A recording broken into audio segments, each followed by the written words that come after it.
Yo, yo, what's up? What's up? What's up? What's good, everybody? Optic Gamer, Chris, Nerd Jen, what's up, Perry?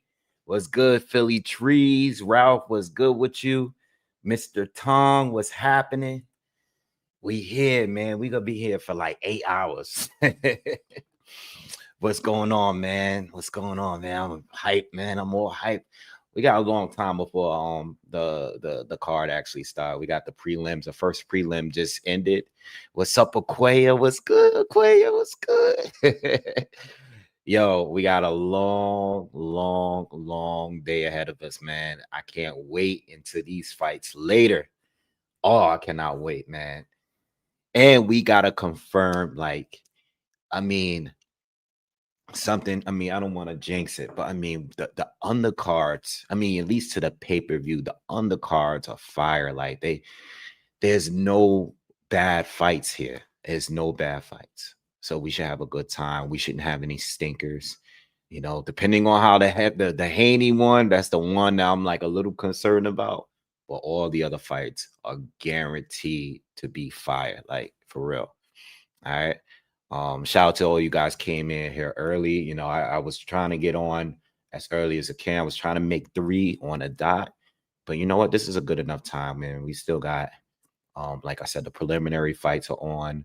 I don't believe the main card doesn't probably start until like 6 p.m. So we got like 2.5 hours to go. So we got a lot of time to just chill, you know, talk shit, you know, talk about boxing and talk about other things too. We got a lot of time. All right. I will be doing some commentary on these fights though, a little bit, you know, the ones, especially the ones that starting out as bangers. But for the most part, we're gonna just be talking boxing today and just having a good time. Again, we got like it's 3:30 now, 3:30 our time, Eastern time.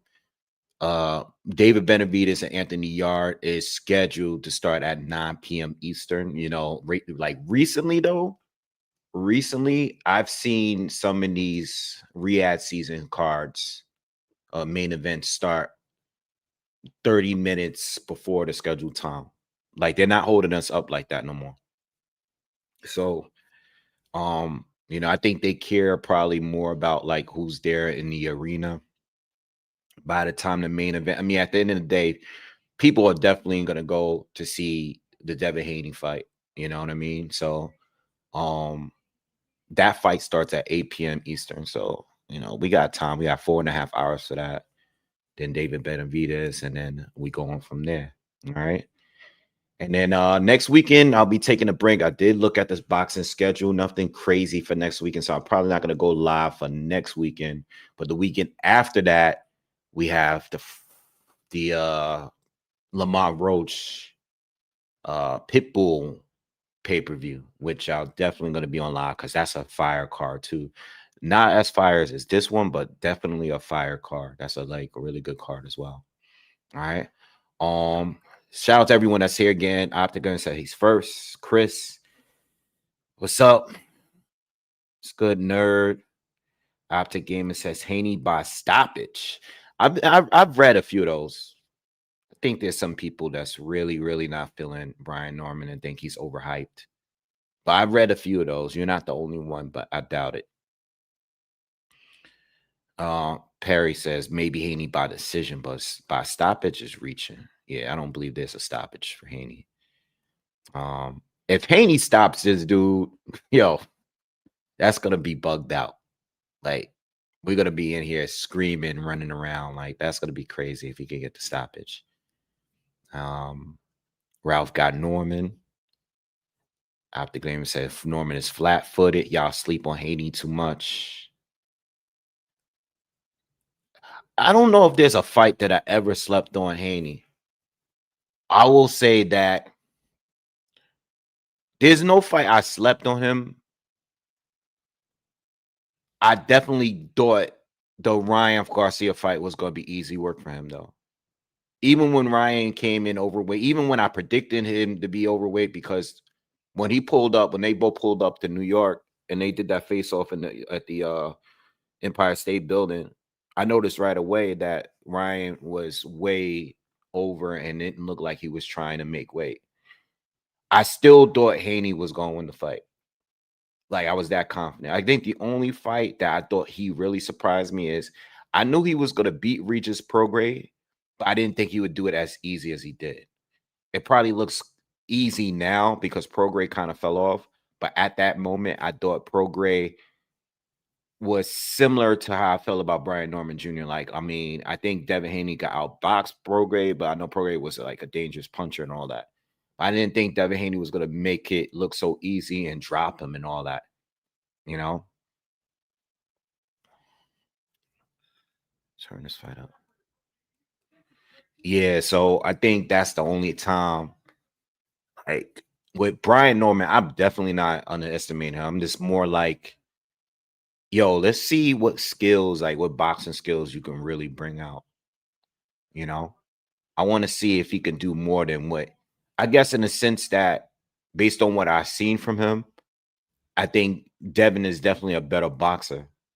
But I think if anything, like if Brian Norman can do things that I didn't think he was capable of tonight, then I could say like, all right, I might underestimate him. But I'm basing it off what I see, you know. And I just think Devin is more skilled, but I don't know about the last fight. But we got all night to talk about that. Um, Yeah, everybody's thinking Abdullah is going to get knocked out and that he's going to get stopped. I'm seeing that a lot. I don't even think at this point it would be an upset, but there's more than enough people that feel that way. Even in the video that I did, I read the comments. I read comments on other people's videos too. A lot of people think that Sam Notes is going to pull the upset, and I see why. Um, I'm basing my pick on Mason to win based on his most recent performance, but I see what people see. And if he's doing the same, some people don't even think it matters. So, you know, I get it. I understand.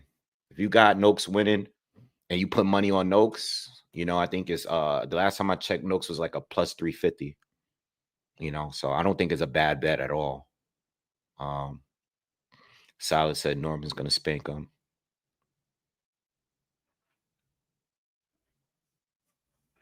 Yeah, what's up, AO? I came on a little early. I actually wanted to, I knew I was gonna be early, but I put 4 o'clock just to be safe, because I wasn't 100% sure I was gonna be here. But you know, I'd rather put a time later and then jump on early than put a time early and then have to reschedule. You know, because I know people be waiting and all that, and I didn't want to. I didn't want to do that. Desi, what's up? He said, "Wave, when AJ flattens Jake, you reckon him and Fury would be a good sell in the States and maybe put a Garcia Haney on his call?" I mean, listen, that's great ideas. That's a great idea, but I really don't know, you know, because we don't know if Usyk will fight Fury for a third time. You know, he just relinquished one of his belts, so I really don't know. You know, I don't think Fury's gonna fight AJ. What's up, Detroit? I don't think Fury's gonna fight AJ. I don't think Fury think AJ is worth the risk of losing to him. Like, I think Fury, of course, Fury doesn't want to lose to anyone, but I think the satisfaction of losing to Usyk is a better feeling than losing to AJ. You know what I mean? So that's how I feel about that. I just don't believe that fight is gonna happen.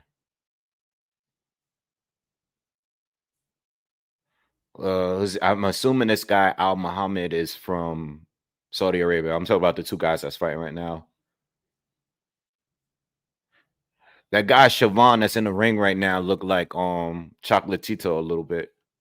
Just a little bit.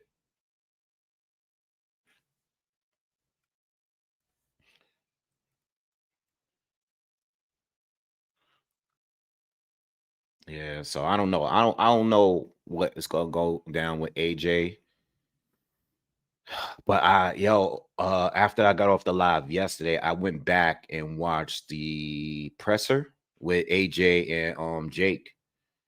And To be honest, man, I'm kind of. There's a lot of people that believe that AJ is gonna win. I mean, that Jake is gonna win. I know there was a few people that publicly said it, like Oscar De La Hoya said it.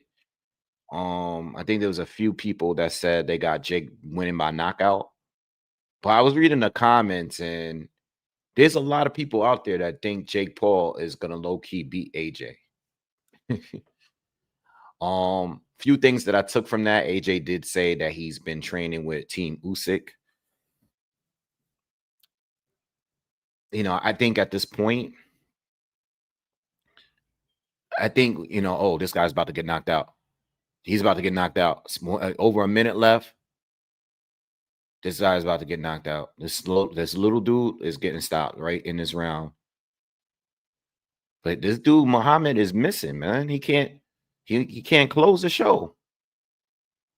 He's just swinging and he getting caught more than he. See, he don't know how to close the show yet. Oh, the guy gave up. He turned around, gave up. It's over. Guy gave up.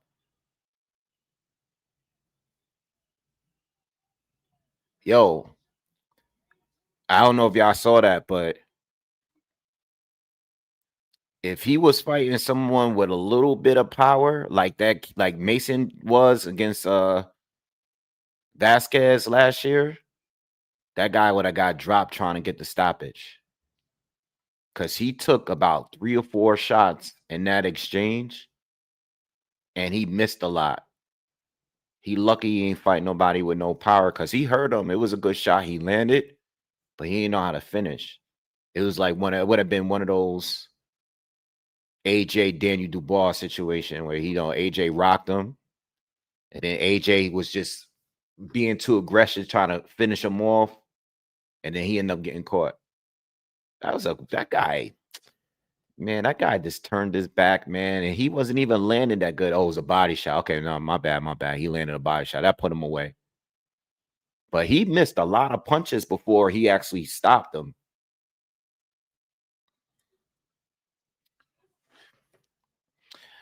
If Yarde scoring an upset would be actually kind of fire if he did that. That'd be a dope upset. It would be a dope upset if he were to get it done. You know, that would definitely be an upset, because David is a pretty big favorite. David is more of a favorite to beat Yarde than Nooks is to beat Mason. Much bigger favorite. I'm sorry, than Mason is to beat Nooks.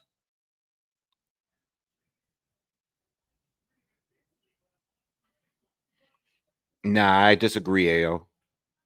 I disagree with that comment. Bud is not submitting to anyone. It's just not his character. It's not his personality. You know what I mean? It's not his personality to take a loss in order to get a rematch or a trilogy. It's not. Bud is probably the most competitive boxer in the boxing game. And I say that with, like, the dude literally wants to compete in everything. Like, Bud to me, Bud seems to me like he would be an annoying friend to have.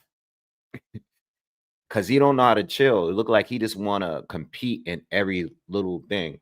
Like, you could be at the dinner table on Thanksgiving as a family, and he'll be like, "Yo, I bet you I could eat my food faster than yours."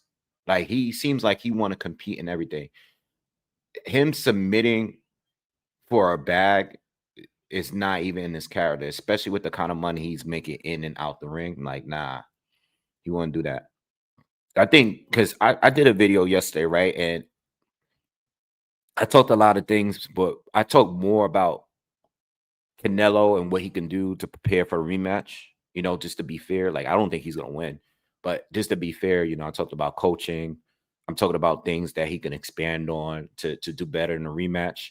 You know what I mean? I talked about the fact that he's already been in a rematch, and there's some sort of motivation there now. But when it comes to Crawford, I didn't really talk about the possibility of him stopping Canelo. What's up, Aaron? You're welcome. I didn't talk about that, you know. It's a huge possibility because he did buzz Canelo late in the fight. Um, and I think he already knows what to do against a guy like Canelo, and maybe he will push towards a stoppage. You know, my pops called me right before I went live. I don't know, he is doing something, but I have a strange feeling that he might pop up later. So if he pops up, he pops up. But I'm not expecting him to go live. But he may pop up a little later. He knows the fight is on, so if anything, he might just pop up. But back to what I was saying, yeah, there's a possibility that Crawford get a stoppage or at least a knockdown. I probably wouldn't bet on the stoppage, but you never know. I think maybe it might be the first time that like someone drops Canelo. But I think I was speaking more on Crawford as far as him, this newfound fame and making sure that the fame doesn't go to his head. Making sure like we also got to understand that we never seen Crawford in a rematch before. He's been so dominant. There's a lot of things changed with this fight. The first thing is the legacy is cemented, right? Legacy is cemented. People calling him the best of our time, all this stuff, comparing him to other ATGs. The fame is crazy. He's doing interviews on every major. He's on, I don't know, the dancing show. He's doing what all the mega super famous people do, right? With that being said, like, hopefully it doesn't get to his head. And also, hopefully we can get at least the same level of Bud in the first that we got in the first fight in the rematch, because we never seen him in a rematch before. He's always been so dominant. Like we never even had the Spence fight was the only fight that they were talking about having a rematch. And he dominated Spence. If anything, if he should have had a rematch with anyone, I would say Madrimov, probably the closest. But that's it. I think Madrimov probably gave him the most comp he's had in his career, at least since I've been watching him fight. Yeah, yo, it's crazy, Philly. It's crazy how close Bud and Usyk. Like, I saw a post where they was at a fight chilling. They was like, because he's running around out there in the East, and I'd be like, yo, Usyk and Crawford like really like bros. Like, those two really rock with each other outside of boxing. It's crazy, those guys really like they respect each other way more on a from a personal level, because they really be with each other like that. That's crazy, right? You would have never expected. And I think those are the two best in the world. I've said this for years. Some people put a new way. I think it's Crawford and Usyk, two best boxers in the world, and I think they've been the two best for some years now. Or I think a new way is number 3, but I've always had it in that order. But they're really bros. It's cool to see like I mean, there's a gap between weight, so that fight could never happen. But it's cool to see them like really be with each other like that. Oh, let me get my bottle of water. Hold on.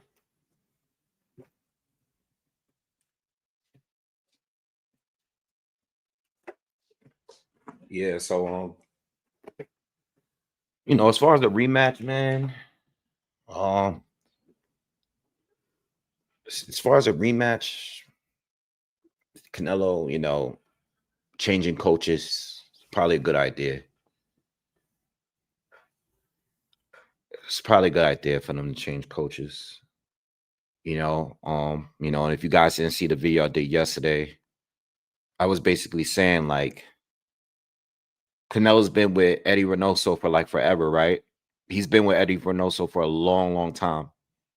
And I feel like Canelo improved in what he's always like his style. He's improved on his style. Like you can definitely tell, like fighting guys like Floyd Mayweather and Erislandy Lara, those tough fights he had early definitely made him a better fighter when he got up to 160 and further than that.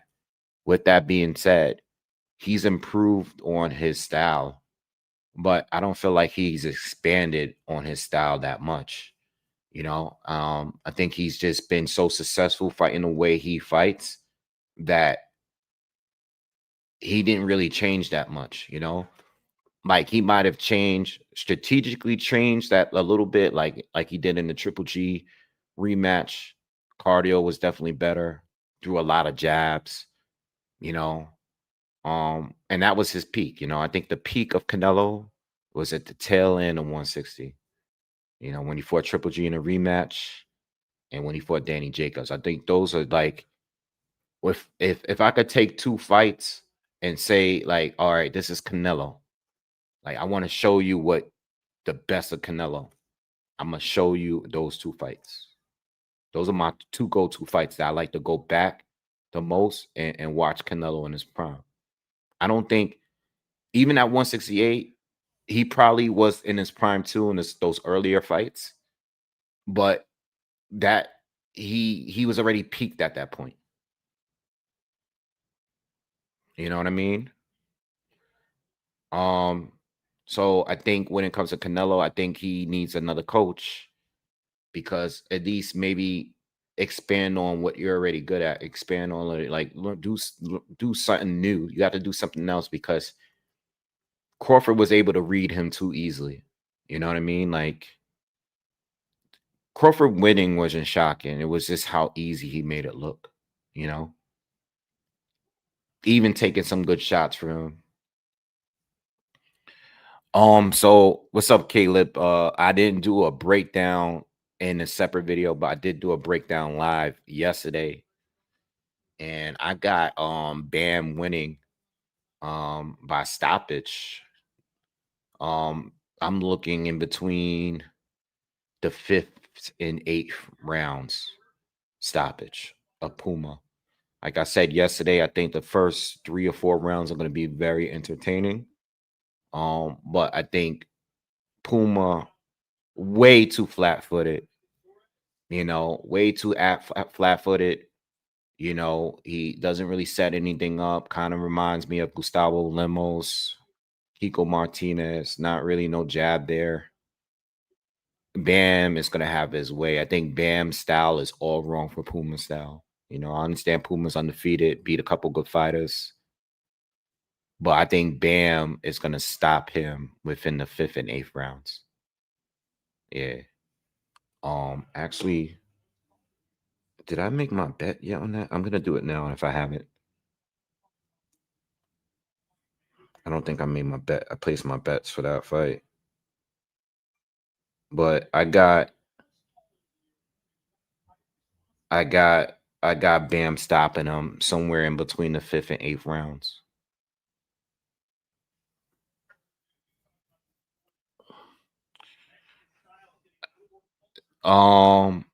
Yeah, Mason and Nooks is the first fight of the main card. Yes. Yeah. Bam and Puma's right after that. And then Haney and Norman.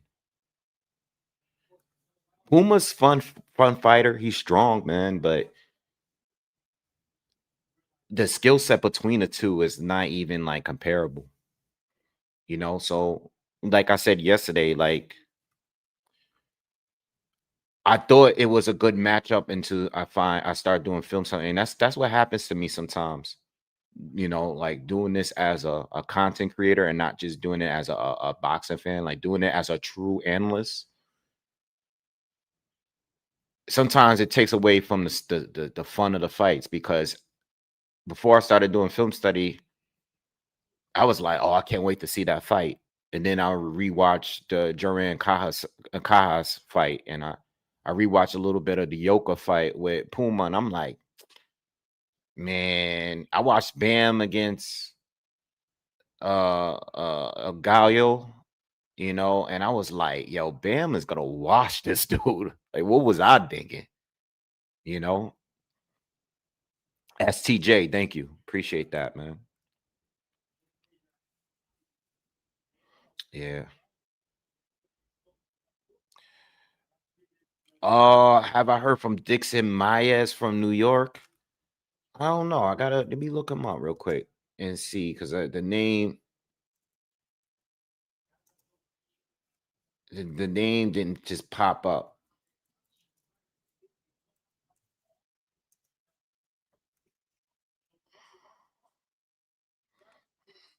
Nah, I don't think I know him. I don't know. I gotta look him up. I don't see anything. Israel Gonzalez ugly beat Bam. He didn't have the best feet either. I didn't watch that fight. See, I didn't even watch that fight.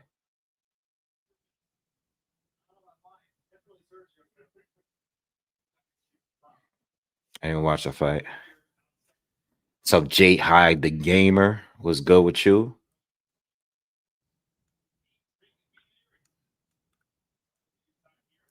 Yeah, I don't know who that is.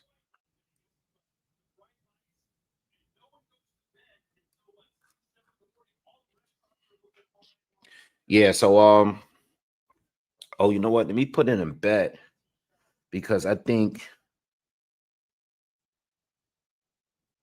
let's see what they got here. Nooks is plus 310.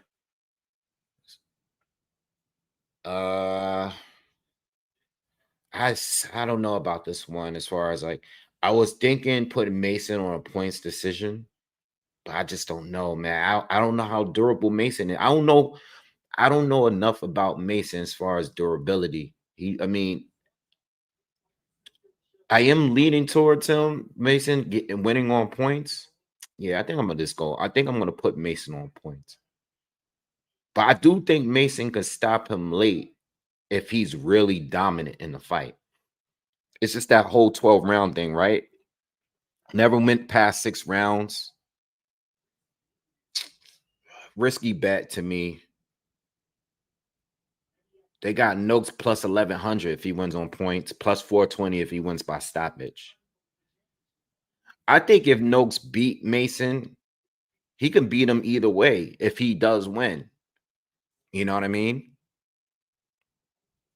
That's a tough one. I think I'm gonna leave that one alone.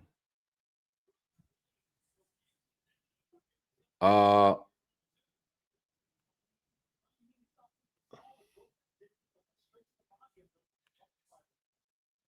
I'm gonna put in I'm gonna put the over on the knockdowns for Bam and Martinez.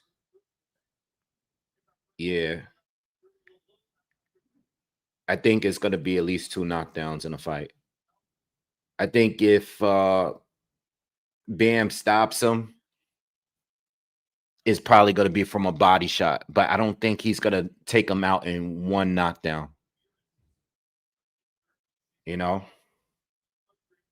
So I'm doing the I'm trying to think if I should do the round betting.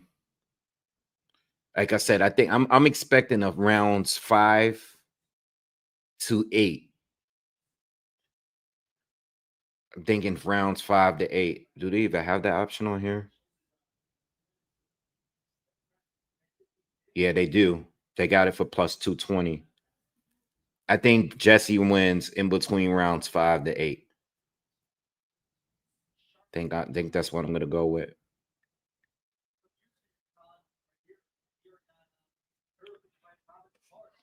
And I also got I don't have any draws for tonight. I think I was thinking about it overnight because you guys know I like to put money on draws. I was thinking if we're gonna get a draw out of all 4 of these fights, I'm leaning probably on Mason and Noakes the most. I'm leaning towards that. You know what I mean? Like I'm leaning towards that. So I might put a couple dollars down for the draw on that fight just in case. Let me put it in now. Yeah, I'm gonna do that now. Just in case. Just in case. Like it could be one of those situations like I think most viewers feel that Nooks got it, but it was close. 8-4 rounds, 7-5. I put in for the draw. Let me see what you guys got. What do you guys got? What are you guys betting for tonight?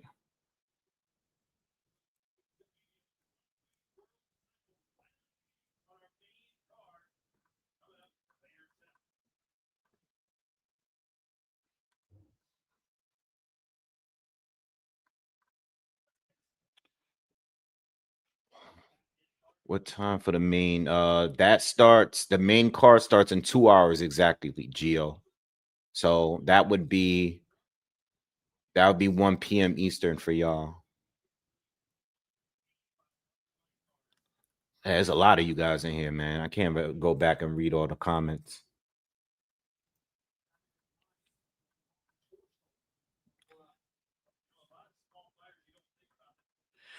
I don't think so. I think Mason is gonna fight smarter in this fight. Yeah, I see Matias, man. I'm really disappointed about that. Sabrio Matisse, I said Sabrio Matisse. Uh Sabrio Matias, the Puerto Rican fighter, tested positive for Austrian the other day. Um, yeah, I saw it, and he was supposed to fight Dalton Smith. All right. Disappointing fight. I did speak on it in one of my recent videos. I didn't do an actual video on that fight, but I did speak on it on one of my lives. I think the live did last week with I guess the last fight I covered with Conor Ben. I spoke on him a little bit. Um I personally feel like, yeah, please, everybody, please, stop what we doing before we continue. Everybody, stop what they doing. Hit the thumbs up for me if you can do me that favor real quick. Smash the like button. Send a donation. I got the Cash App on the screen. Whatever you guys could do to support me, but definitely hit that like button right now. If everybody can drop a thumbs up for me real quick, I appreciate it.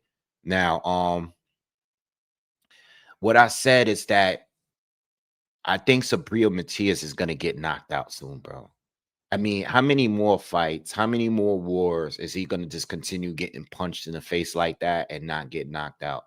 He's gonna get knocked out soon. This is what I said before the the the drug test. He's gonna get knocked out soon, and it might have been that fight with Dalton Smith because Dalton Smith doesn't have the experience, doesn't have the round, but he do have power. And I know that no one's gonna outgun Sabrio Matias at 140. Nobody's gonna do that. But now we know that he was either juicing previously or juicing at least for this fight because he popped dirty for Austrian. All right. Um, I mean, listen, how do I feel about it? I mean, well, I'm glad they caught it now before the fight. That's all I gotta say. You know, people are on drugs. I mean, I really have nothing new to say. My rule has always been like, if you fail a drug test, you should have a 2-year ban for each drug. 2 years. If you want to clean up the sport, which they don't because they still want to make money, if you want to clean up the sport, you gotta ban these guys harder than what they be getting banned for. You can't be giving them 6 months, a year. You know what I mean? Because if you pop dirty on a fight, on a drug, right? And the fight already happened, you're not even gonna fight. Most of these guys don't fight more than once a year anyway, especially like the elite fighters. Two tops. So you already You pop dirty, the test comes out after the fight. You're already sitting, you're already on the couch for a few months. You know what I mean? Like that year is gonna go by quick, and most of these guys will schedule their return fight within the 12th, the 13th month. They're already back in the ring. It don't even feel like it's a ban. It's more like it's like a little vacation. Because most of these guys at the top level don't fight more than once a year anyway. You know? Um, so with that being said, 2 year for each drug. So that means if it's more than one, you get another 2 years. You get another 2 years. That's 4 years right there. Why are you giving people 6 months or a year? That's not gonna do nothing, especially the dudes that's making millions off a purse. That's a vacation for them. So if they really want to clean the sport, they need a harsher ban. I think, and I say when I say 2 years, I say a minimum of 2 years. I think they can even stretch it out depending on how serious the guy's juiced up. I don't know, but I think at least 2 years. 2 years. 2 years as a fighter is going to hurt you. It's going to hurt your pockets, and it's going to hurt you being inactive. No one wants to just be inactive for 2 years. Oh, you guys are killing the zone commentary. Yeah, I mean, what's funny? I do so many lives with y'all, especially on the main fights, that it's not until I come back and rewatch the fight and I'll be like, yo, what the hell are they talking about? Excuse me. Yeah, I really don't like the commentary most of the time on these shows, and I don't like and sometimes I don't like the pressers neither, you know. But it is what it is. That's why there's people like me and others that's on here doing a live thing. But yeah, sometimes they're blatantly, sometimes it's not that they lack knowledge. It's says sometimes they're blatantly biased. Like there's certain guys like that go up there, and I'm not gonna say any names, because I don't know where this is gonna go, as far as me having a platform. So I never I try not to diss too many people, but some of these guys, they're blatantly biased. You already know the relationship they have with the fighter. They'll say it in the broadcast, and they'll be like, yeah, I know this kid, since he was 16, I sparred with him, he's strong. And then the guy's in there getting his ass whooped, and you're not even commentating the punches landed by the fighter that's dominant. You know, the opponent is winning, and you don't even want to say anything. You only want to count the punches of the fighter that and this is why a lot of boxing fans be screaming robbery and all that, because they be influenced by what the commentary is saying. Sometimes it really be like a legit close fight, or the winner is legitimately won, but the commentators and the uh the unofficial scorecards have a lot of influence on casual boxing fans or hardcore boxing fans that are emotionally biased, you know so yeah, Ralph, I agree with you. Pro box is actually very good. Pro box is very good. This is only on the app. It's not a pay-per-view. You can watch it on the app. You can watch them on YouTube. You know, I mean, it's a shame I still haven't even gone live for one yet. But sometimes when I do watch Pro Box, sometimes I didn't watch the one that was on. I think there was one last night. I I clicked on it for a little bit, but I couldn't watch the whole card. Sometimes I watch Pro Box cards and just chill, and I just don't want to go live. I just want to watch the boxing, because sometimes I just want to watch live boxing and just enjoy it. you know, as a fan without having to zero in on every punch. This fight is becoming very, very interesting. This little guy is starting to really land some big shots against this tall, lanky dude. That dude is crazy. How like the height difference between these two is looking like it should look like Fedora against Tank right now. Like this should look crazy. Maybe not Fedora against Tank, but you get what I'm saying. Like Fedora against a guy like at 140. I don't know how these guys is at the same, but this tall, lanky dude is getting caught. He's getting pieced up pretty bad.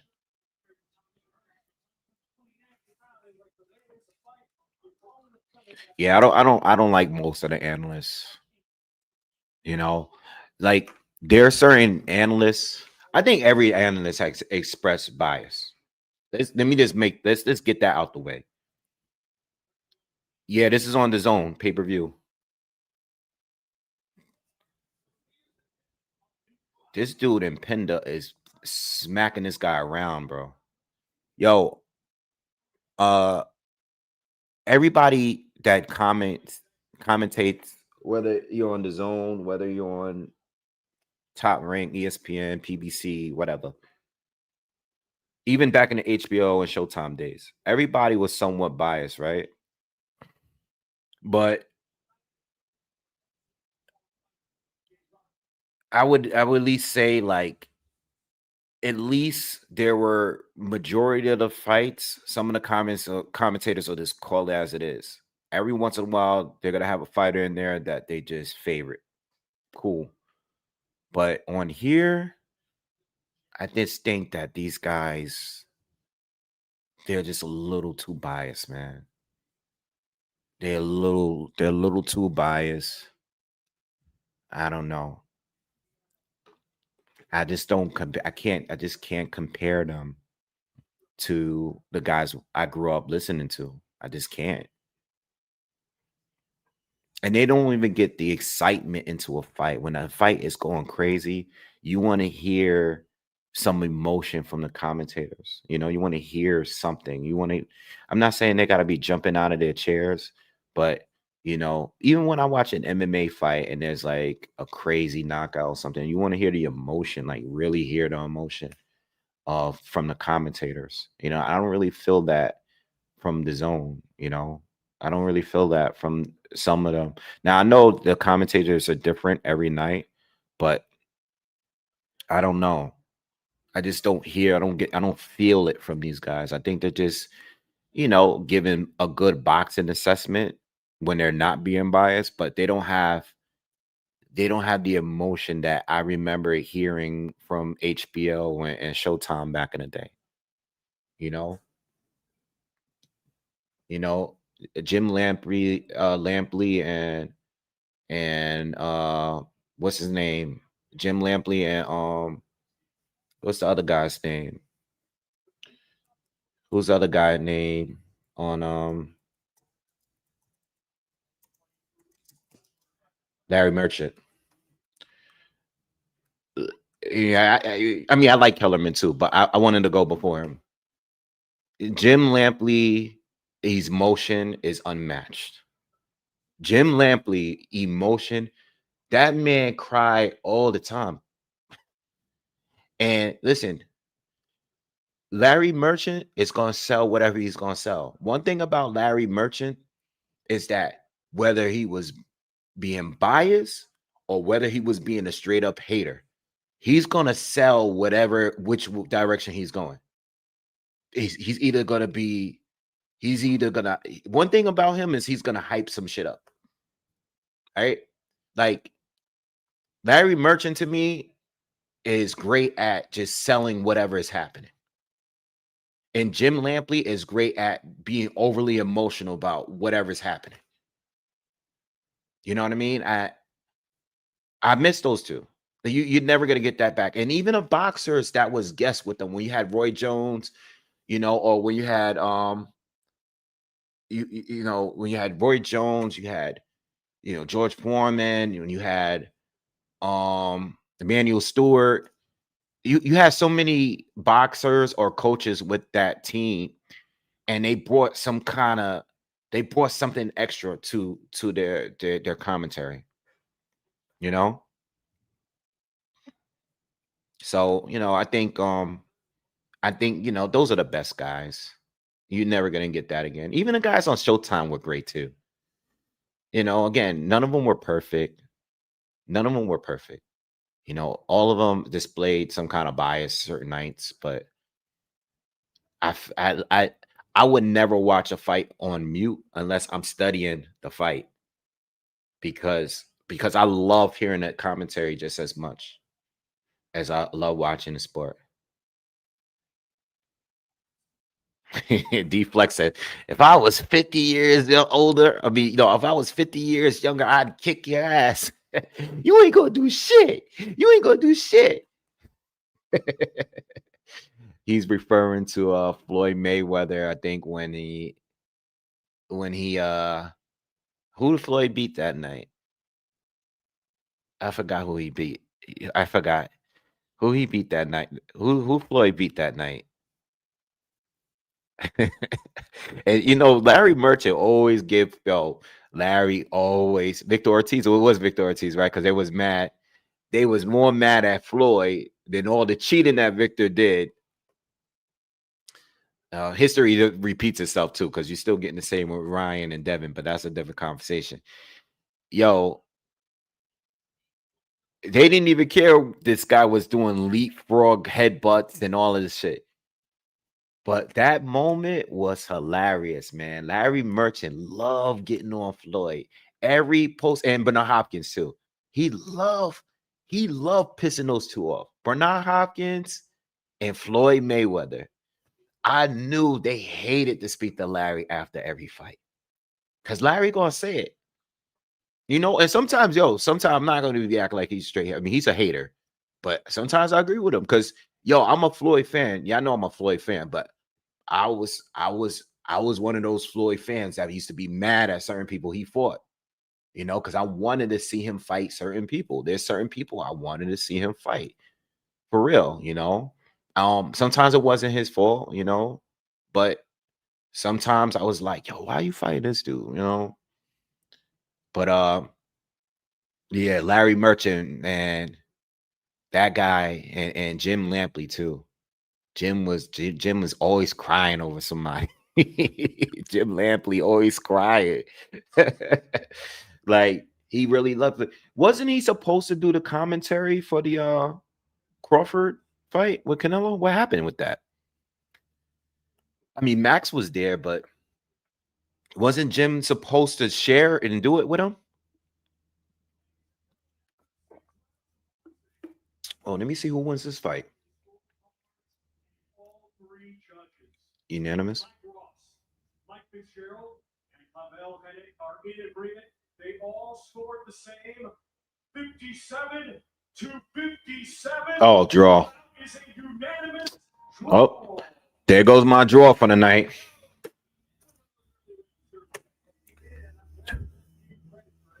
We recently had a night there was 2 draws.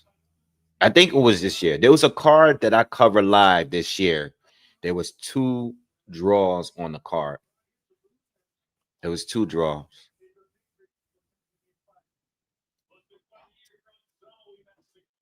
I hope that wasn't the draw tonight.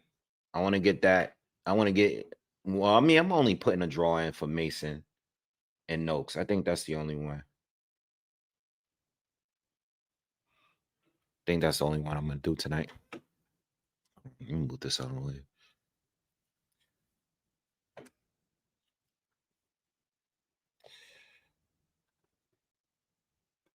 You guys thought it was a rob. I mean, I was talking to y'all, so I ain't rock shit round for round. But from what I was seeing, it seemed like the African dude was winning, at least those last couple rounds.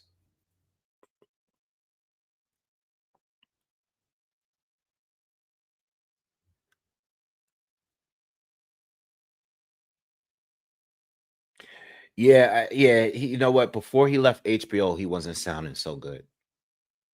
You know, um, and even at that time, I think I was And I wasn't doing live commentary yet.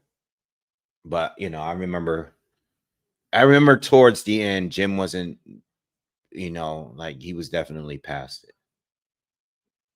I think it was time to go. Uh I'm gonna start doing well, I gotta do the film study for the pay-per-view, the PBC card coming up this week. Try to get those out earlier. Um, but I have to start doing some on that Japanese card in December. That's a fire card. That's a fire card. There's some good fights on that card. So I gotta start doing some film study for that one too. That kid Alakel is fighting up. He's fighting next. They've been really pushing him. He's getting a little better, but I don't know. I don't know if he's gonna be a world level fighter. But they out in there in Saudi Arabia. They're pushing a lot of these fighters. They've been putting him on all these cards.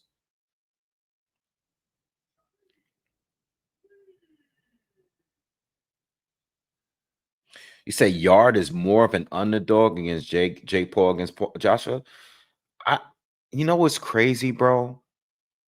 They don't really see. They don't really see this as a crazy fight. I think a lot of us fans do, but they don't really see it like that, bro. A lot of people really think that Joshua is gonna get knocked out. What I will say is at this point, I don't think changing coaches is the root of the problem for AJ. You know what I mean? I don't think it's the root at this point. Nah, I haven't bought anything from I don't have anything new. Nah, I haven't gotten anything in a while. I mean, that Muhammad Ali glove was probably the last thing I got, and I think I showed that um when I did a boxing memorabilia video. I think that's the only new thing that I got since I made that video. And I remember I showed it on here, but I haven't gotten anything since. Nah, everything in there is pretty much old at this point. Yeah.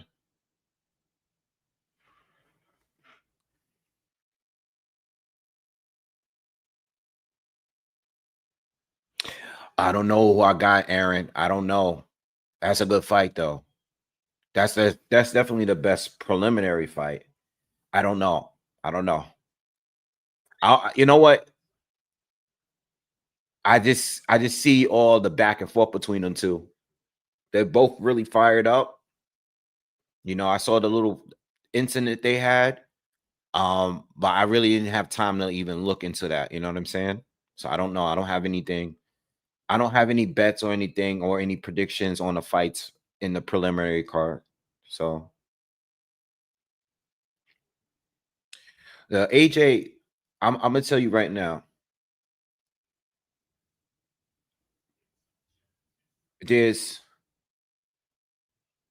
there's only two because I'm a big AJ fan, right? But there's two times where AJ like pissed me off as a fan. There's two times. One when he lost to Usyk in that rematch. What the hell he was doing in the ring that day? Like that was one of the most cringiest boxing moments I've ever experienced.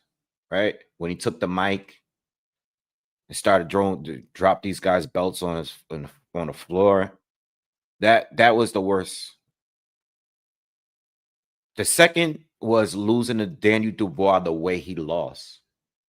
It's the way that he was fighting that night. It was like,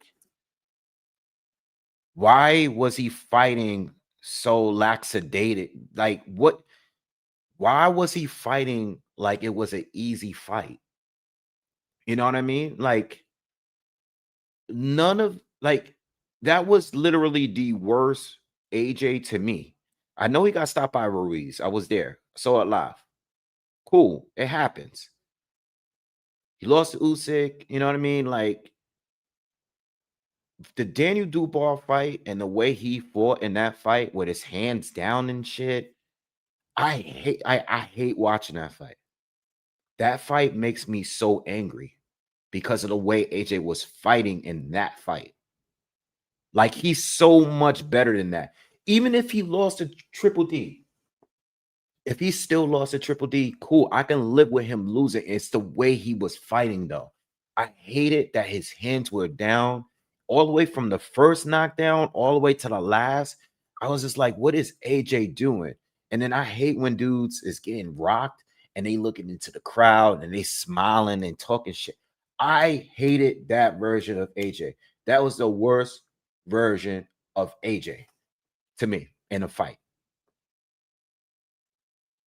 Like he's had his tough fights, or he had fights where he underperformed. But I hate that Daniel. I hate that Triple D fight. I hate that fight because I know you're way better than that. I don't even think that was Benvitas' fault. I don't even think he needed to change coach.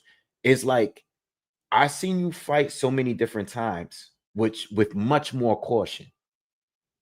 With Klitschko, caution. With Joseph Parker, caution. Like way more caution. And that fight there, I'm like, yo, dude, what is he doing? What is he doing?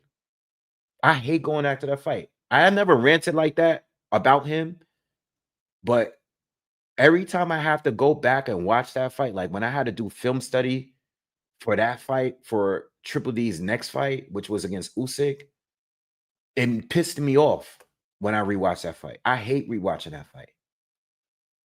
Because I'm like, oh, AJ, you're way better than this. What are you doing? You know what I mean? Like, I hate when dudes try to look pretty and they losing. I hate that. I hate when you see, y'all about to get me in my battle rap bag, yo. That's what happened last week with Goods and Jay Mills. Goods trying to be too cool. And the dude, you want to battle, but you want to be cool in a battle. You want to make it seem like this guy's. I hate when fighters or entertainers or anything that's competitive. I hate when someone wants to look too cool. When that other person that's probably the underdog is trying to take your head off or out rap you or do whatever they're gonna do. I hate when someone wants to look too cool. Yeah, Slick Maddens. This guy got this guy Goods got smoked, and I love Goods, and I don't even like Jay Mills. Guy got smoked. All rounds got smoked. Jay Mills killed this dude. I was watching it. I watched every day. I was going on both of their channels to see if they gave me another battle or another diss every day. So that's why I feel about Anthony Joshua. Anthony Joshua in that fight looked like he wanted to be pretty. Triple D is a little loony. He's a little like something's there. Don't play. That's not a guy you want to play with. He really don't like you. Daniel Dubois is not a guy that you take it easy on. Like he'll really kill you. Like he was trying to what I say after the fight. Daniel Dubois was trying to kill Anthony Joshua. He was trying to kill him. Just like Goods. This guy hasn't done nothing. Update your resume. Jay Mills destroyed him. No, DNA's disses were better. DNA lost. No, I feel like DNA and Mills was on par with each other until that DNA Never Come Outside song came out. Once they did that song, it was over. I mean, at the end of the day, Ron Browns being your producer in a diss rap battle is crazy. I mean, the beats are all great. Mills is a terrible battle rapper, but he got a great flow. He could rap on a beat, and Goods can't. And we all knew this before the battle started. But anyway, yeah, AJ really I think he really miscalculated on that fight. Like AJ, with his hands down and that lead hand that's being too cool and shit. Like, this is a fight, bro.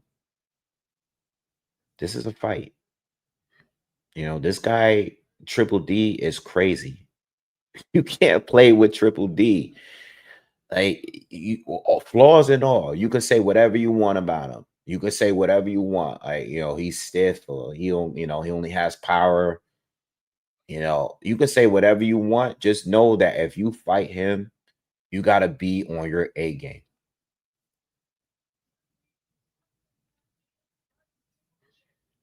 No, I'm not talking about Mills from years ago.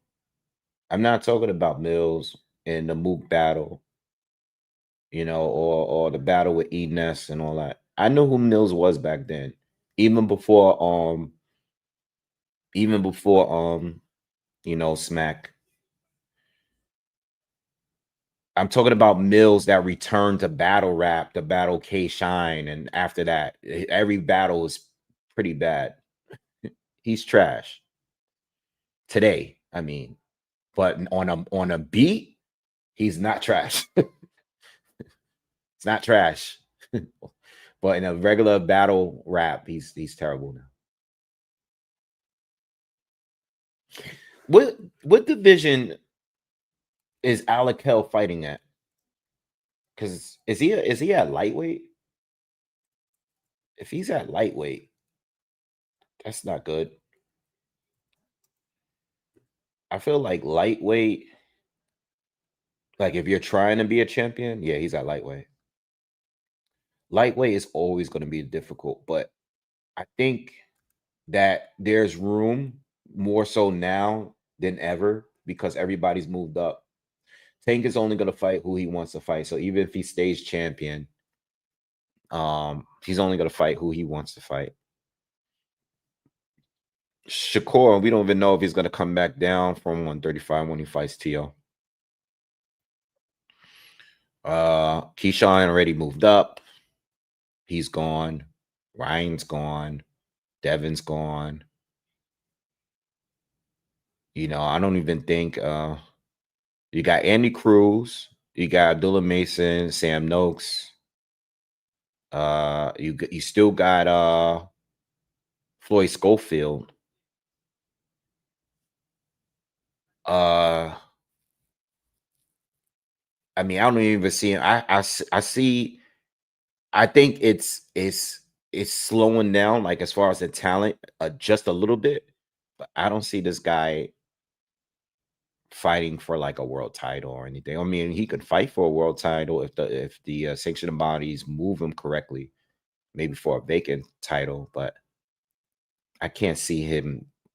Like, he's cool, but I can't really see him competing with like any top dogs at 135. Like, that would be way too much. Frank Martin moved up too. Frank Martin going to be fighting at 140. I didn't lock all my bets in. I did a few like maybe like 20 minutes ago on here. I got Haney on a money line. Plus 104. I got Jesse Rodriguez rounds 5 to 8, and I also threw some in for the over for 2 knockdowns. And then I have a draw for Mason and Nooks. I have a draw for Mason and Nooks. I didn't put any money on a winner though. And for the last fight, I'm still thinking about it. I'm still thinking about whether I'm going to put Benavidez in a decision win or Benavidez in a late stoppage, like in between 9 and 12. That's where I'm at with it, but I ain't decided yet.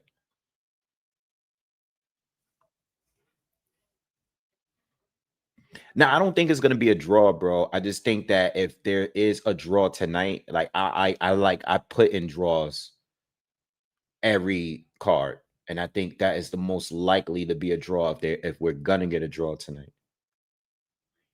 Yeah, Haney. I'm thinking like whoever wins that fight, I think is gonna be pretty clear. I think Haney is just gonna clearly outbox him, or Norman is going to either knock him out or knock him down multiple times and win a decision.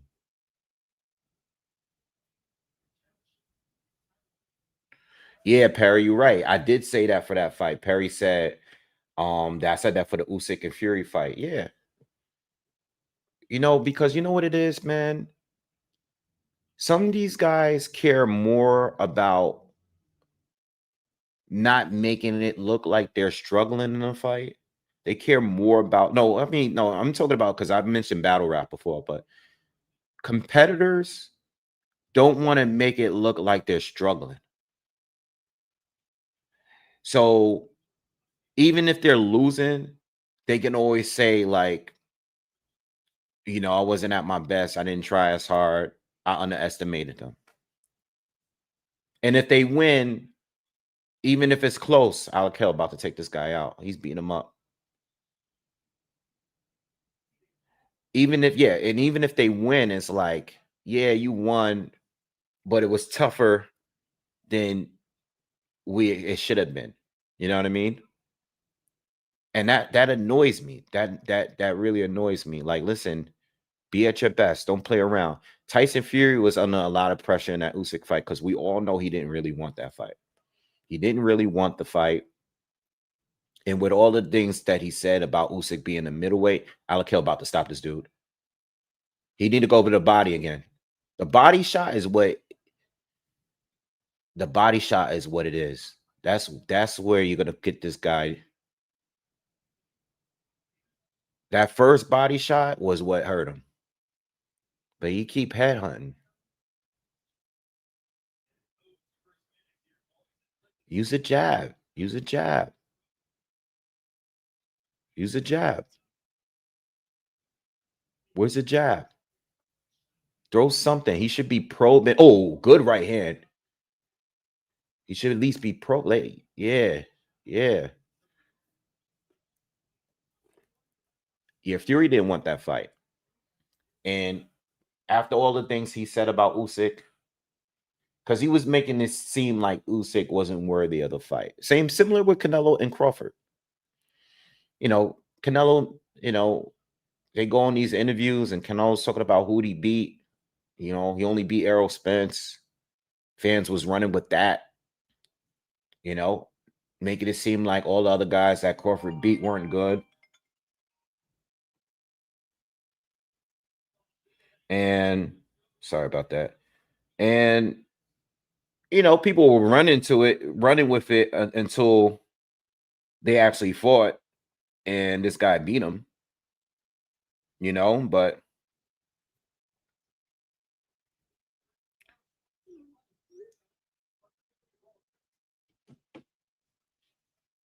yeah, so that's how a lot of these fighters do.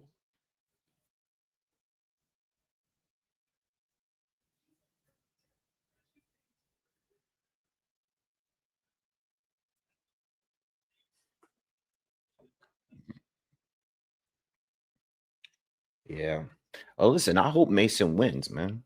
I hope he wins. Hope he wins. I think he's gonna win. But as far as money, I'm not sure if it's gonna be by a late stoppage or a decision. I'm leaning more to a decision, but not enough. I ain't confident enough to put money on him by decision. But I think that's where it's gonna go. And I'm still trying to figure out what I'm gonna do with Benavidez and Yarde. Because Benavidez,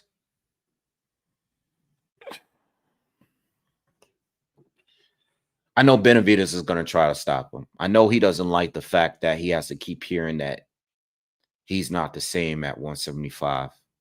and he hasn't had a stoppage since he's moved up. But it's not like Benavidez has stopped everybody. Like, he didn't stop Caleb Plant, but I feel like Plant hasn't been the same since that fight. He didn't stop Plant. He did stop Andre, but Andre super inactive, man. That's another waste of talent, man. Andre, I hate the way Andre's career went. I really do. Like, he literally have never fought any of his true rivals. Not one of them. Not one of them.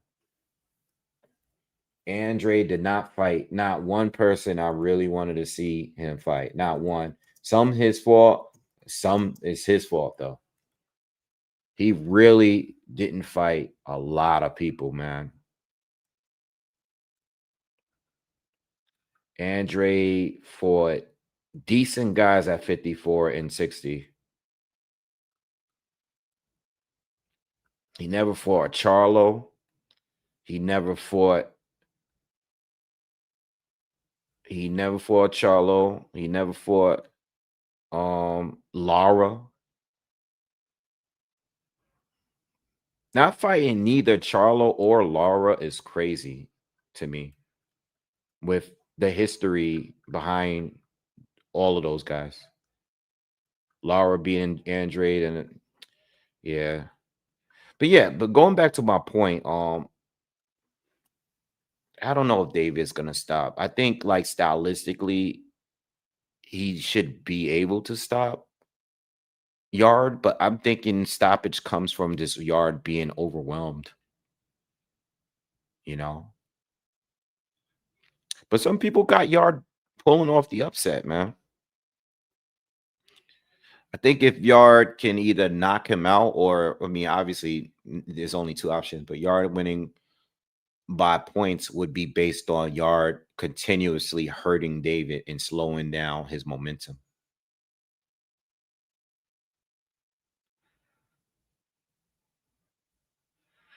The ring walks are at 8 for Devin Haney and Norman, and 9 for Benavidez and Yarde. And that's Eastern time. What's good, my bro? How you doing, man? Yes, I'm ready. I've been ready. I was born ready.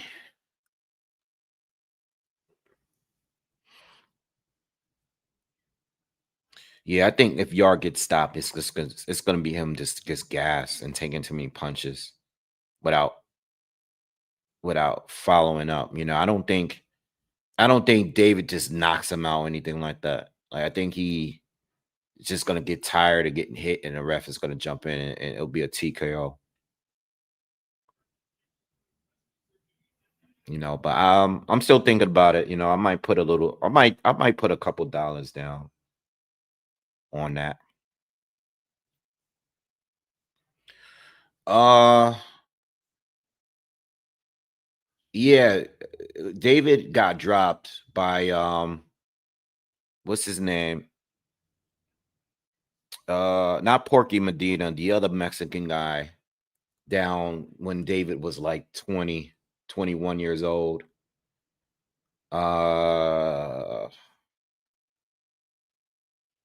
Ronald Gabriel. He dropped David in their first fight. They did 2 fights. He dropped David in the first fight, and then David beat him in the rematch. But that was a while ago. Did Morrell hurt David?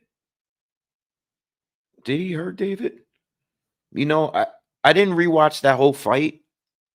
I skimmed through it earlier this week, but I didn't watch the whole fight. I don't remember. I remember it being competitive, but I don't remember Dave really hurting him. Maybe you're right. Maybe I just forgot.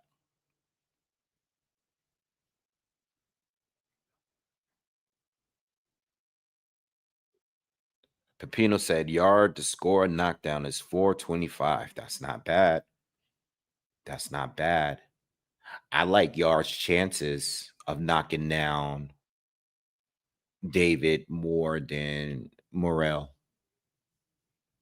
I think Morrell, you guys know I've said this. I think Morrell was a little overrated for a while now. I think he's been overrated a little bit. This looks like this is going to go to points, this Alakel fight. He keeps backing this guy up, but he can't, like, finish the job.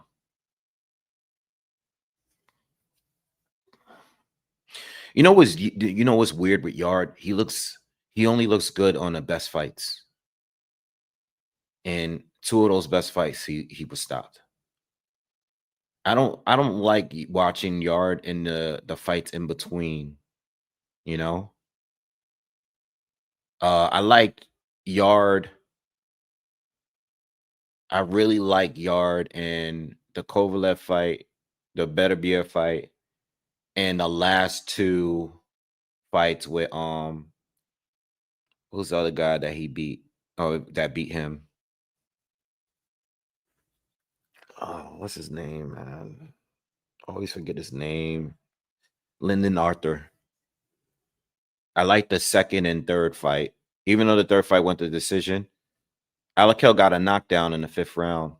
It's only a 6-round fight. Yeah, I like that fight. Lyndon Arthur gave him a good third fight, even though Yarde still won.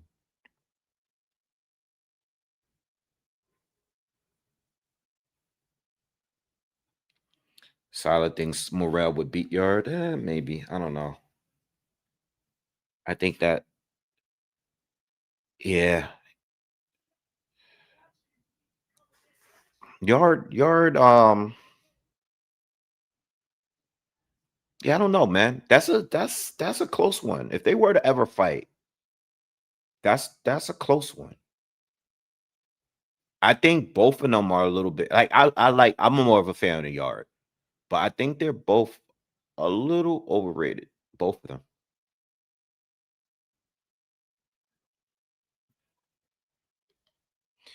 Monroe said Yarde is like Erickson Lubin, fought some good fighters, but never show up for the big fights. Yeah, that's not a bad comparison. Yeah, I do have Bam stopping Puma in between rounds 5 and 8.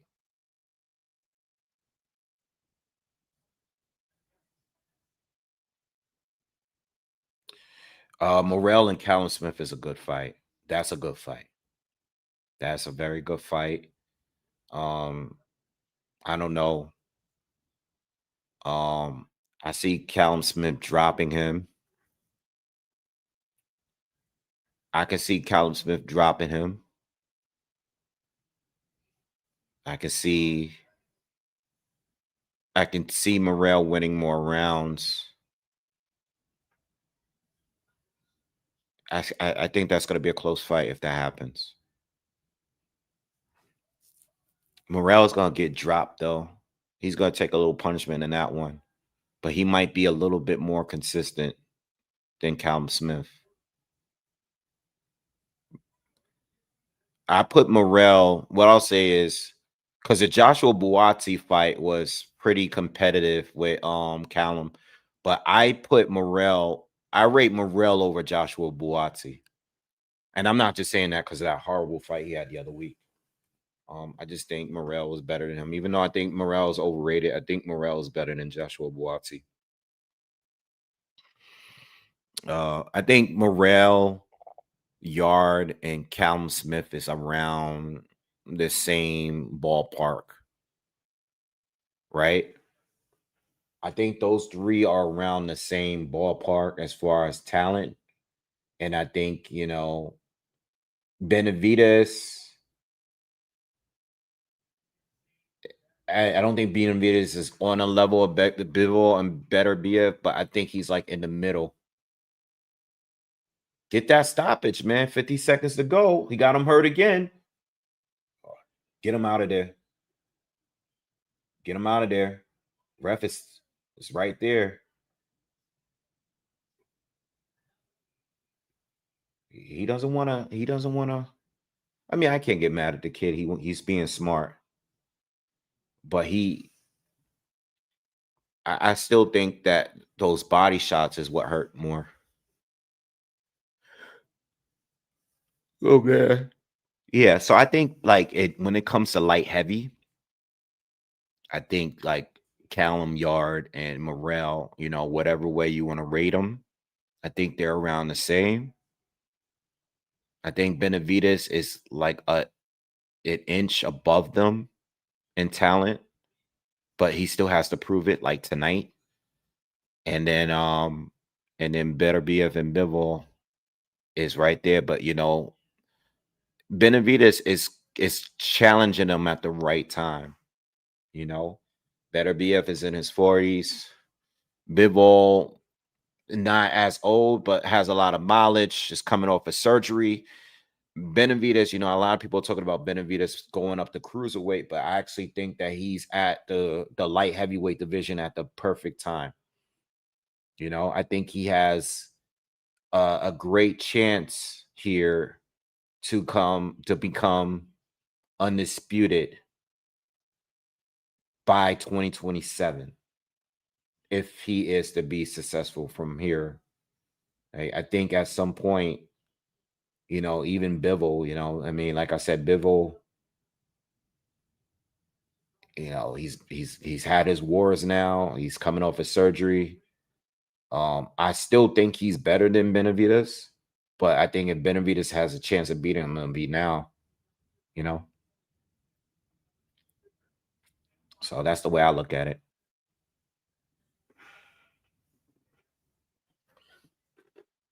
So I think David needs to stay at light heavy, at least until 2028, and then potentially go to cruiserweight. He talked about going to cruiserweight to fight Joe Opatai. I said Joe. Jai Opatai. That would be a great fight, but we already know that they would probably make Zerto fight happen before that. Zerto's never gonna fight Jai Opatai. Those what they doing over there in Golden Boy with that whole situation is just so blatantly obvious. Like, I mean, they're just literally ducking this guy, and they don't even care. They're super ducking that guy. They're gonna fight every good fighter at cruiserweight before fighting Jai Opatai. They want to make sure that Jai Opatai either is forced to move up to heavyweight to get a real fight, or they're gonna beat every other champion and every other contender. So if they ever meet at the table for negotiations, they could be like, yeah, Zerto Ramirez is gonna get 90% of the purse. You get 10 because Zerto got the other belts. Zerto's been in there with more people, yada yada yada. We sell more tickets than you. You only get 10%. They're gonna make that fight worth it for them if they ever decide to take that fight. But they're blatantly ducking. Like, it's some of the worst ducking I've seen.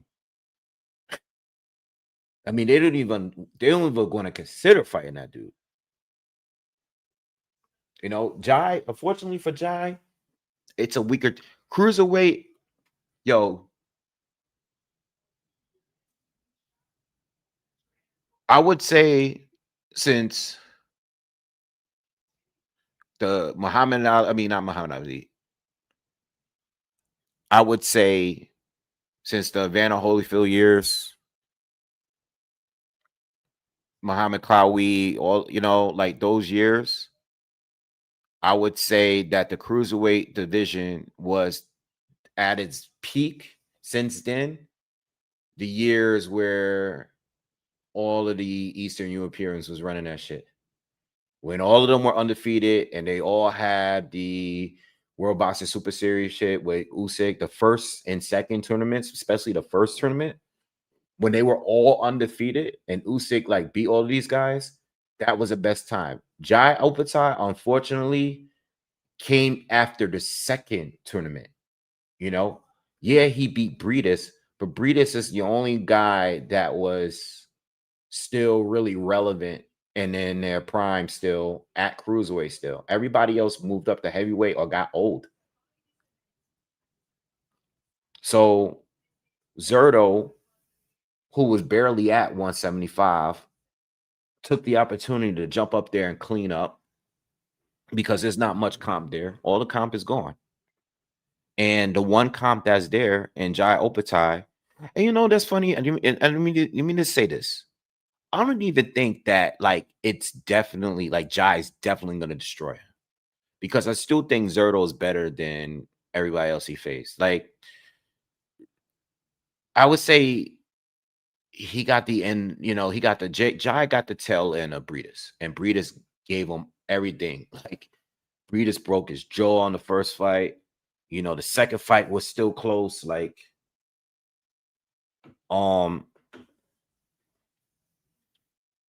it is this Jai is gonna be forced to go to heavyweight. And I personally think, like I said in the other video, what's up, Smooth Will? I still think that if he goes to heavyweight, I don't think he's gonna be that good at heavyweight. I don't think he's gonna be that good at heavyweight. You know, like I don't think Jai can do what Usyk is doing.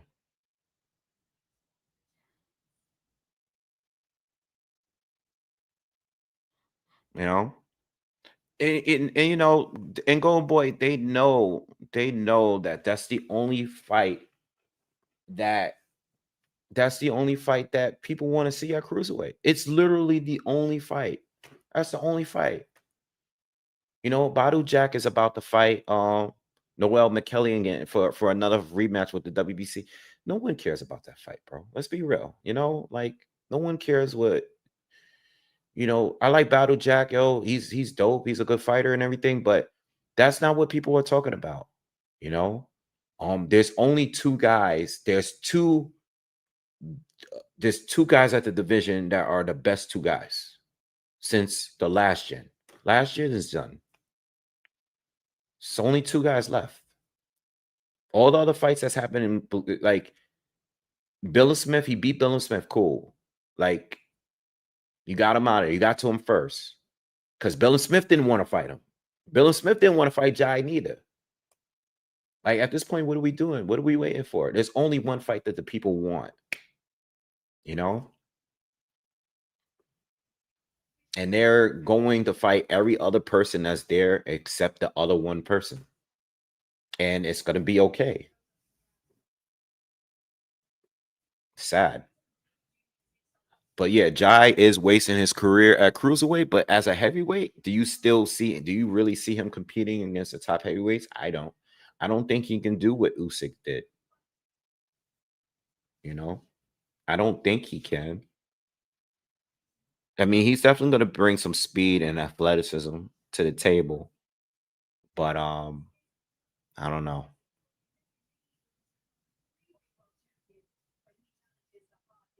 I know there was a point that Usyk was talking about coming back down a cruiserweight and fighting Jai. I know there was a conversation about that before Usyk fought Dubois. I think he was saying that he might have go back down. Yeah, there was an interview.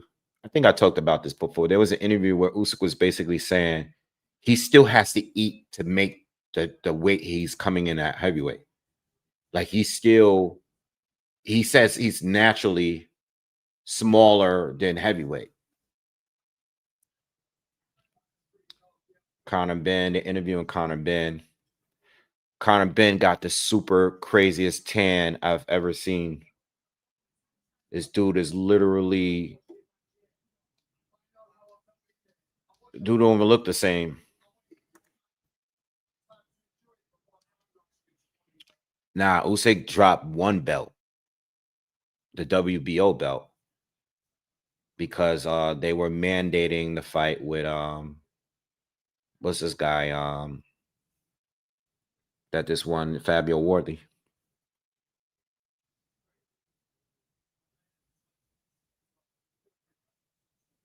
What happened to Marius Breedis? Did he retire?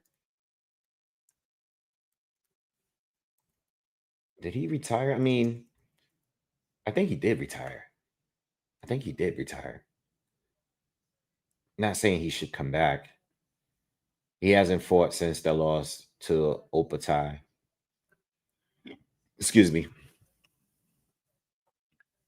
Yeah, but Opatai beat him in 2022, got his jaw broken, and fought Breedis in a rematch 2 years later. And it still was very competitive. I think Jai slowed down. And that's why I say, if I was Oscar and them, man, that's why I say go for it, because I don't think Jai is like a guaranteed loss. Like, I think they should really, you know, go for it. I'm leaning towards Jai to win, but Jai still has his flaws, man. You know, he has his flaws. And Zerto got a pretty good chin. Zerto can box. Zerto can box. A lot of Jai's top talent, if you look at the Breeders fights, you can tell that a lot of his talent is based off his power and his athleticism. But skill-wise, Breeders was definitely better. You know what I mean? Um, I would go for it, man. I would go for it. Again, I got Jai winning, but if Jai doesn't knock him out, it becomes a fight, in my opinion.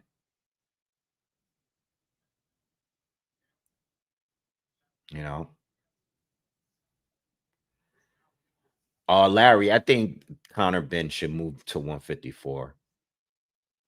I think when he tries to get back down to 47, I think he's gonna realize it's harder than what he expected. I know everybody in the planet, Ryan's supposed to be fighting Mario Barrios, which is a joke, but whatever. That's Barrios is pretty much there to give his belt away to someone they want to give it to. You know, um, Pacquiao didn't get the job done, but I'm not going to complain too much about it because I don't think Pacquiao should be fighting for titles anyway. Um, but Conor Ben calling out Barrios, like saying his name first, and every time in that same question, I want Mario Barrios, man. I never seen someone want to fight Mario Barrios so bad. Like, it's crazy, bro. But I think it's gonna be tough to make 47. I think he's gonna have a hard time making 47. I think 54 is where he should go. I think he has enough fame to choose his fights. We all want Virgil against Boots, but if Conor were to say tomorrow, like, yo, I'll fight Boots or I'll fight uh you know um Ortiz, Virgil, or whoever, he can do it. But there's a lot more risk in those fights. I understand that, but I don't know, man. I think going to 47 is going to definitely make him faster, but I think he's going to be. I mean, it'll definitely be an easier decision though. I can't front, like, 47 is way easier than 54, so I can see why he wants to go down. But being we got to remember, because we keep talking about the Eubank Jr. fights, right? You got to remember the dude hasn't been at 47 for 5 fights. You know, he hasn't been for 47 for a long time. The last time he was down to 47, I think he was fighting like Chris Algieri or something. Like, that was a minute ago. Because he was supposed to fight Eubank. It'll be almost 4 years. Yeah, the last fight he had at it was Chris Van Heerden, and he stopped him in 2 rounds. Like, that fight was back in it was back in April of 2022. So it's almost 4 years now. And that was only a 2-round fight. You know what I mean? And before that, he fought Chris Algieri, like, who was way past it at that time. So I just think that the whole 47 thing, I don't know, man. I really don't know. Like, it's been a long time since he's been down there. I mean, by the time he returns to the ring, it'll be 4 years.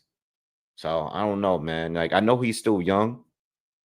But especially because he came even heavy, he's coming in heavier for each fight. Because you went up to 54, right? Because you popped.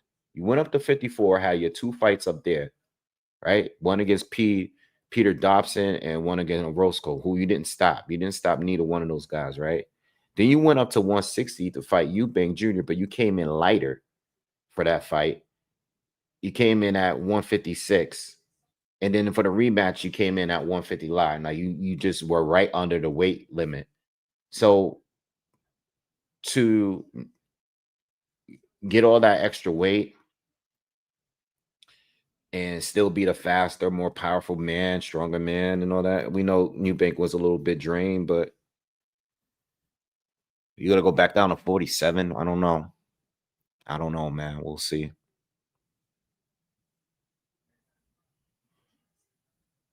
I just think he should go 40, 54, but it's killers up there. Like 54. Yo, it's so many good people at 54. It's like 47 is just, I can't believe that the welterweight division fell off this hard. 47 fell off so bad. Like, like Devin Haney may not have even fought. I mean, he ain't even fight yet tonight. And I really feel like the best fighter at 47 is between those two right now. It's between those two.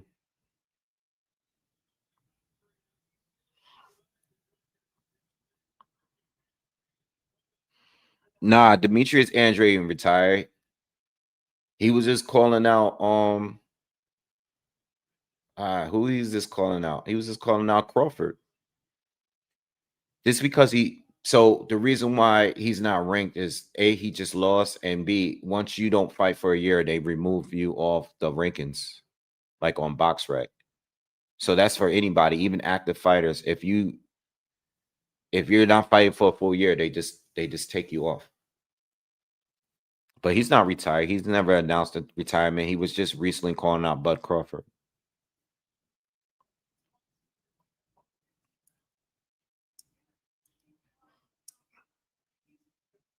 $140. I'll tell you one thing. 140 has never been a whack. It's never been a slow, like um I'm like I have a brain fart right now. Um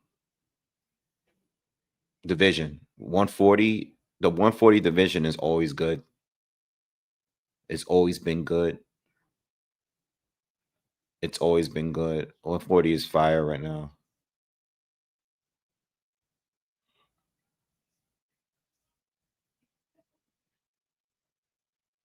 What do you guys think about Tiafimo and Shakur?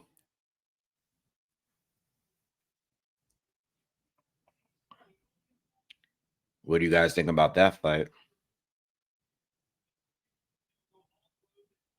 I think Shakur's style is wrong for him.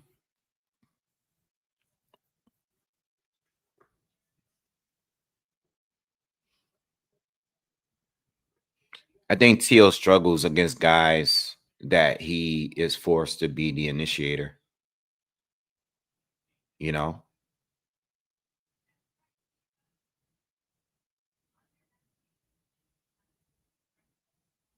I don't like. I don't think that's a good fight for Tio.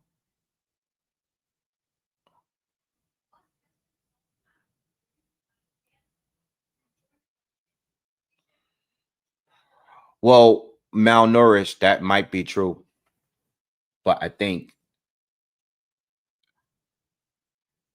when you're negotiating and you're going to another fight, that's all they're gonna bring up. You know, at the end of the day, Ben has proven that he can sell more than anybody that's sitting at 47 or 54 or even at 60, you know?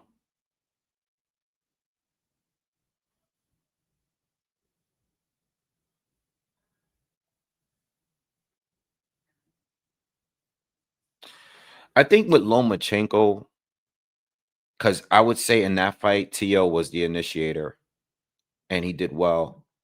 But I think Loma has a clear flaw.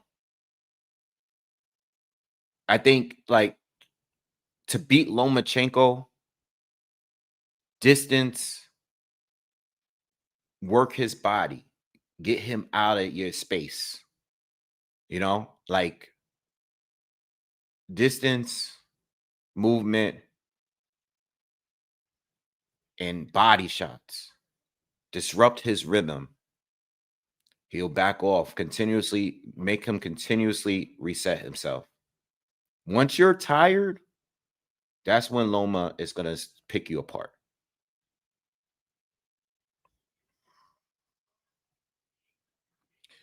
Monroe said,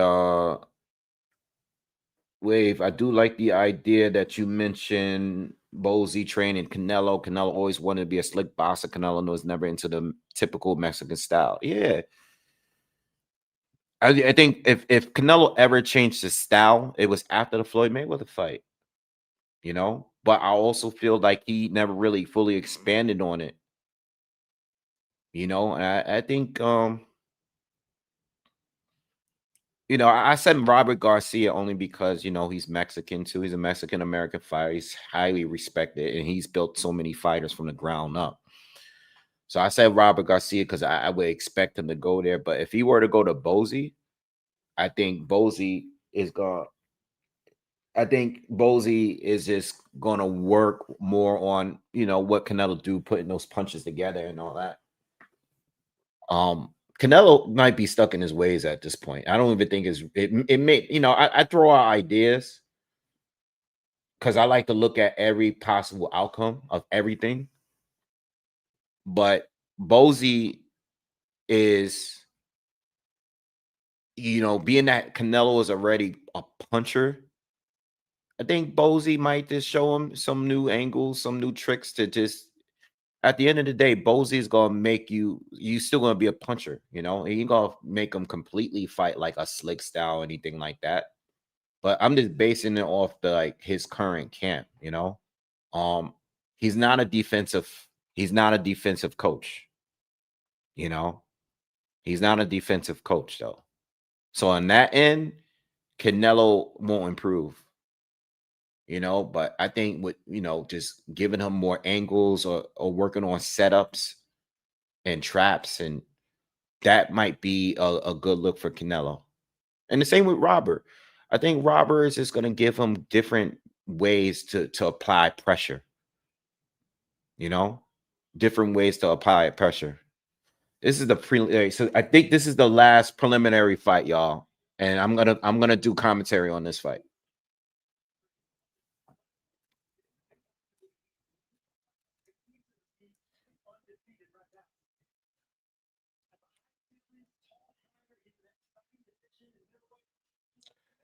Malnicki's I thought he was undefeated. Who did he lose to? Did I watch that fight? Was it recently?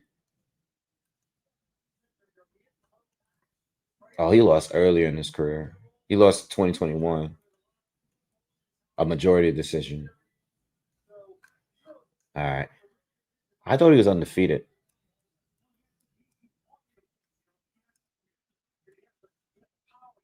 Yeah, so that's what I was saying. I mean, I was gonna say Freddie Roach too, but I know Freddie Roach is a lot older now. I know he's still training, but I think with Canelo, I like Bozy or Robert Garcia. I like those two. You know, if I'm being fair, I mean, I don't think it's gonna matter, but if I'm being fair, that's where That's where I would say go. Since he's getting rid of Eddie, I don't think he being with Eddie all those years, he really wasn't doing anything new. It was just the same thing. You know what I mean? Nah, the first fight on the main card is Mason and Nooks. Yeah, please, everybody hit that thumbs up. Thank you. But this is a good fight. This is a good fight.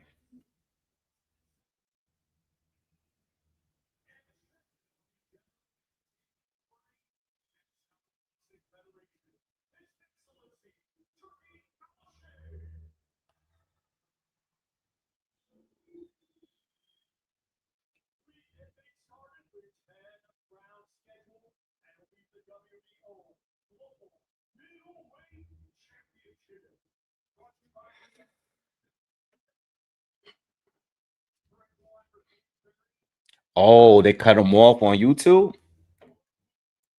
You sure? Because you know they show it on like 3 or 4 different channels at once.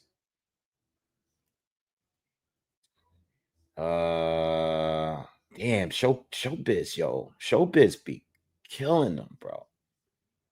He got 5K people watching in the prelims. God damn. Everybody else, low numbers. Showbiz, man. That dude be doing it big, bro. Everybody else, regular numbers. Showbiz got 5,000 people watching this shit right now. That's crazy. Shout out to you guys for being here, bro.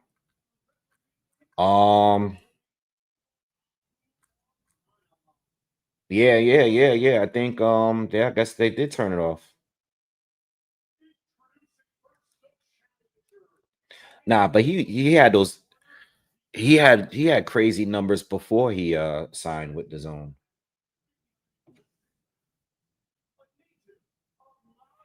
He already had those numbers. He had crazy numbers before. Oh, you guys said they're bots. Oh yeah, I don't know. Oh, the Knicks are playing. Who are they playing tonight? Oh, you know what? That's what I forgot to do because I was rushing to go live. I forgot to place. I forgot to put my tickets in before I went live. That's all right. Oh, they playing the Magic tonight. I ain't put any of my tickets yet for the night. It's all right. I can take a night off. Oh, thank you, Amir. Appreciate that, bro. Appreciate that.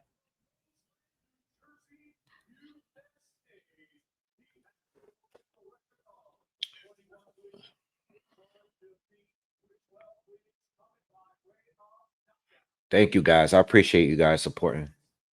And shout out to Showbiz. You know, that's my guy. We cool. He's always showed mad love to my channel. But his popularity is like through the roof, man. Like even the interviews he doing, and I mean he really taking full use of this content creating shit. I mean, damn, that guy be on there every day. So you know, even if you don't like him, um his work ethic is top notch. Like you gotta respect the work ethic. Is crazy, man. Like he lives this shit, you know. But this fight should be a good fight if you guys got it, because these guys were talking a little crazy to each other.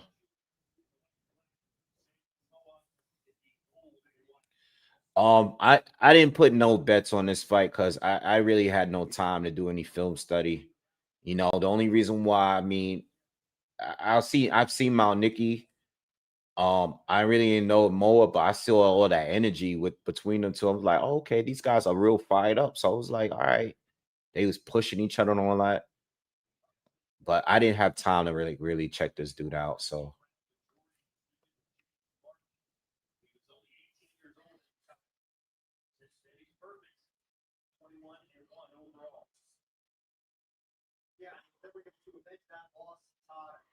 yeah, you guys are going it. All right. We'll get off of biz, man. You guys are going crazy. Oh man. You guys are going crazy on them. All right, chill.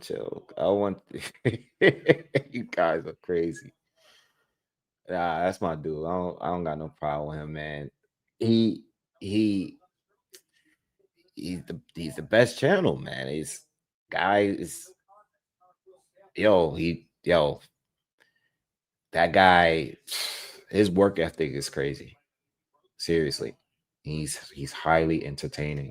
Like again, it's all about taking full advantage of this thing on YouTube, and he's done that, and in a quick matter period of time. You know, no talk. But I hear y'all. I mean, he's definitely not everybody's cup of tea. I mean, I know people personally that that watch him too. I know people that are boxer fans. Like I have the few friends I have that really follow boxing.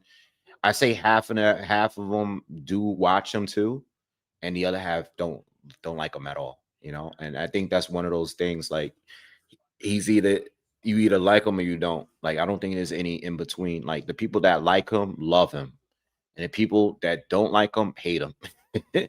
It's either one or the other. You know what I mean? But I see why people like him. And I see why people don't like him neither. You know, he's very animated. You know what I mean? Like I always say, like when it comes to his channel, um, he's like a Busta Rhymes. I feel like I'm like a Nas, and he's like a Busta Rhymes. Like, but I'm talking about like performance. I'm not talking about lyrics or none of that. I'm talking about like I'm not talking about the music itself.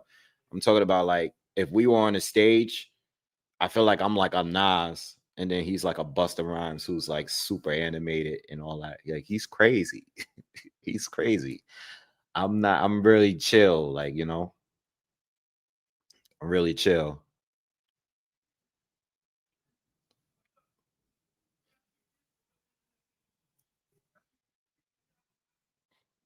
All right, we done. We done. Yeah. Cause y'all going in the comments, man. I don't want no negative energy, especially because I'm cool with him. Coming back this way, but y'all going in.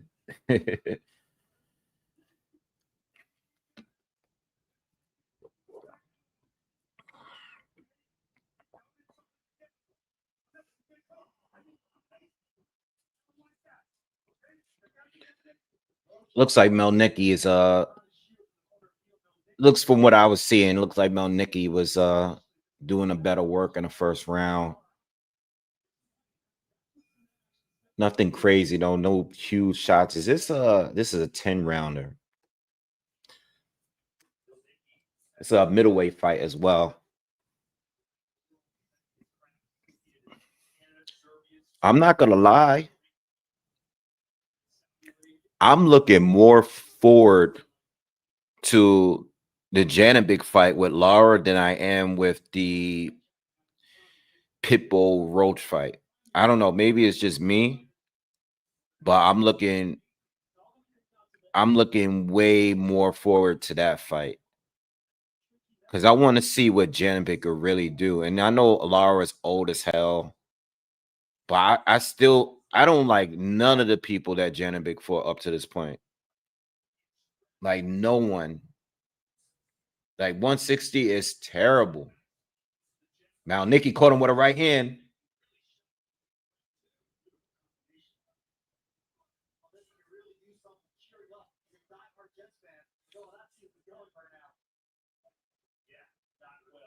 Mova looks a little bit stiff, man. Now Nikki is just quicker, keeps his head off the line a little better. Mo is kind of like it's like stiff, man. Like very like he fights how he looks. Like he's very stocky, like really muscular. Oh,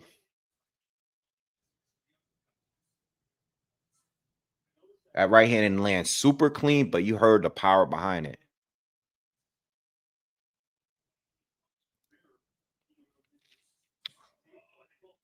Good hook from Momoa. Caught him with the backhand right hand. Second round is a different round from the first round. Got a minute, a little bit over, or a little bit under a minute left to go. Still think Malnicki's winning. Oh, good uppercut. What y'all in here saying, man? I know y'all in here talking shit. I know y'all in here talking shit. What y'all saying? Malnourished said Pitbull Roach Jones and really get me going. I like the fight, but I'm not. I like that fight. Nah, I do like that fight. I actually like that fight, but the other fight is better. Papa Jordy said, "You're the best channel, man. By far, I had to stop listening to Showbiz when he was calling the Haney Ramirez fight, and he said that Haney was landing heavy combinations on Ramirez. Uh, yeah, I don't know. Um, Robin Hood. I don't get it. Robin Hood. Oh, I get it. I get it. Yo, when you say Robin Hood, I'm thinking about the app. I forgot like Robin Hood is an actual character. I get what you're saying. I'm thinking of the stock app.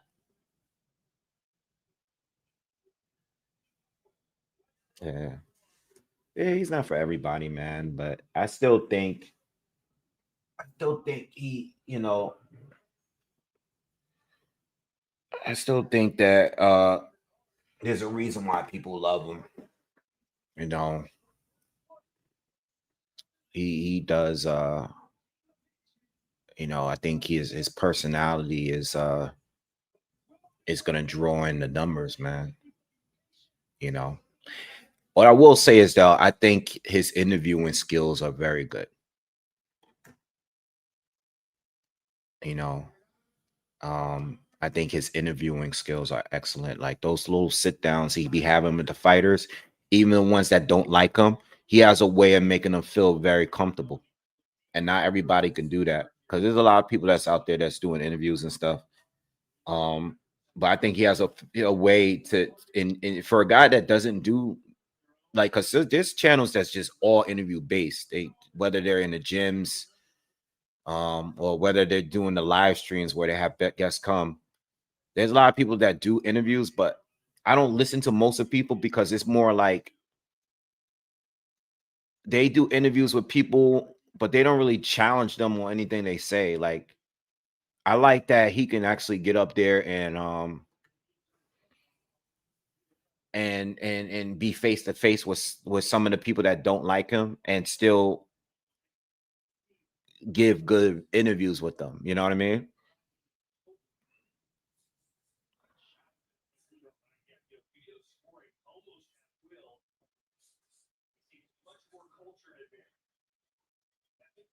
Oh, yeah, I saw that comment with the Vanilla Ice.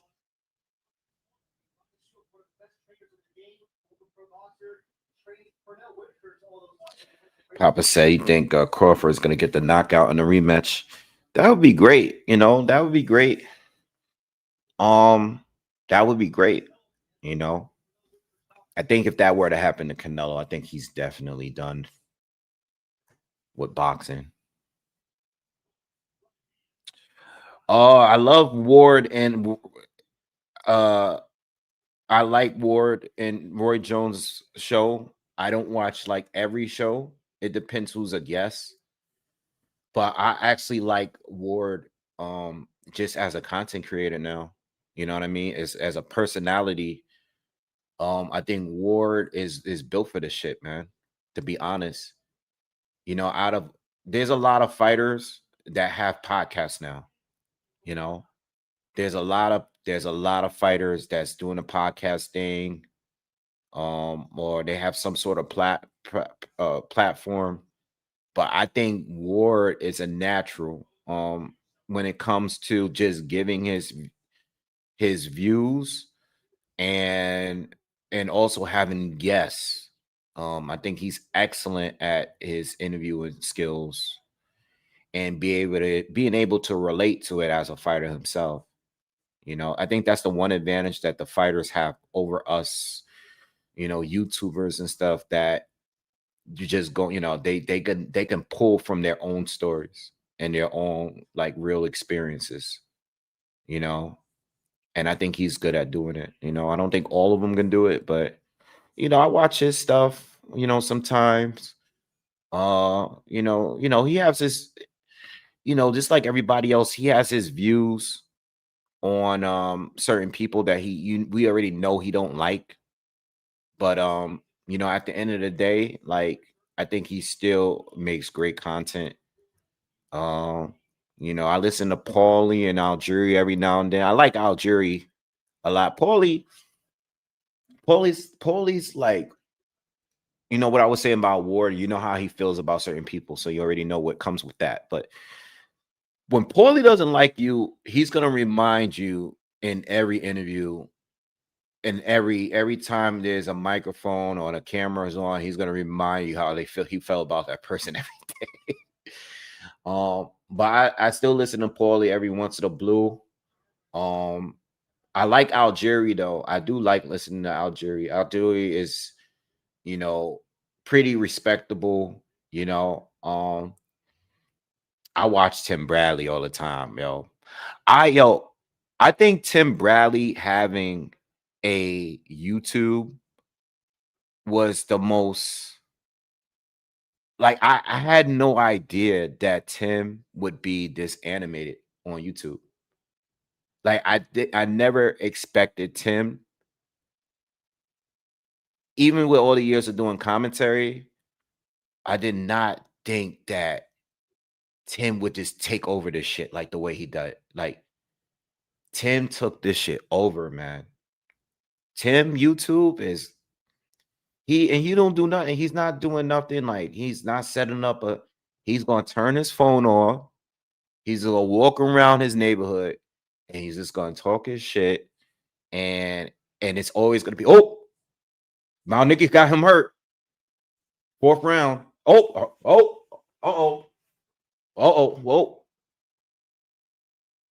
Oh, we got him. That's a third right hand he's landed. And Mose looks like he's recovering a little bit though. Now Nicky's walking him down early in the fourth round, and he's forced to hold. Come on, man. Oh, he's down. Oh, he's about to get knocked out. Whoa. Oh man, you can't be doing all that talking and getting knocked out like this. Oh man. Oh man. This guy, I don't know how he's still standing. He can't get out of the way with the right hand, man. Like I said, he's just too stiff. He can't move his head. He's just getting caught clean with the right hand, right over his jab. He's doing the jab lazy, too close. He's just too easy to counter. Good lead left hook though. He just came back with. Damn, I thought he was about to get a knockout or at least a knockdown.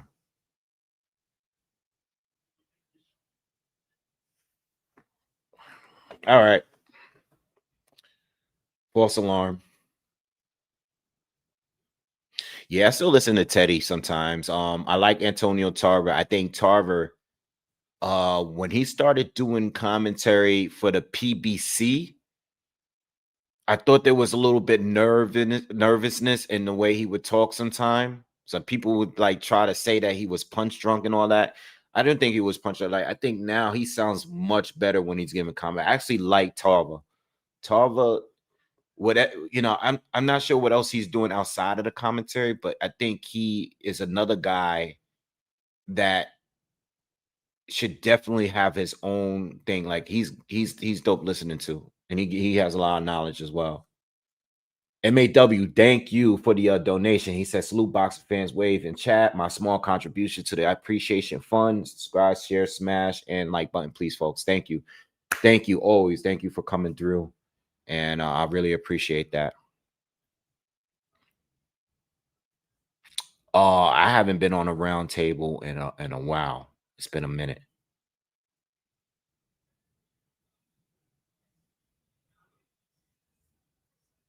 Yeah, so but thank you. Appreciate that that donation, man.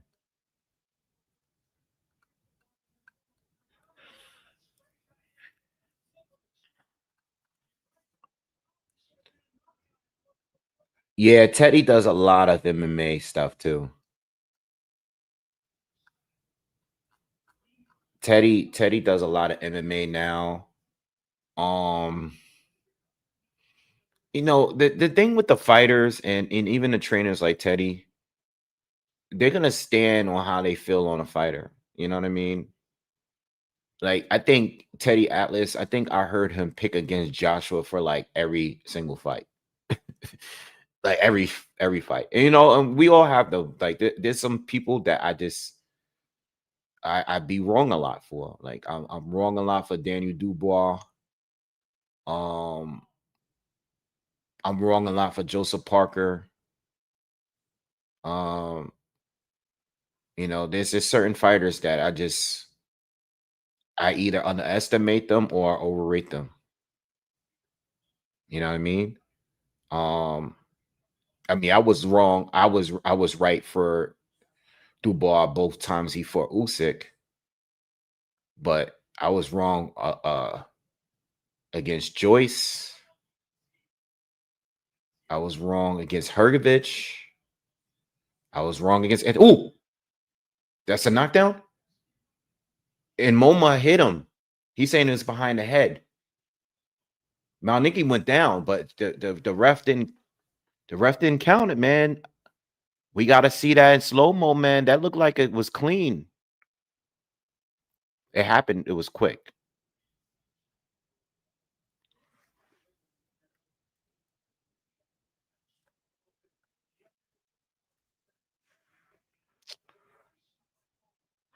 Moma is pressing Malnicki now. He just hurt him to the body, and Malnicki is getting pressured in this 5th round. Remember, this is a 10th rounder.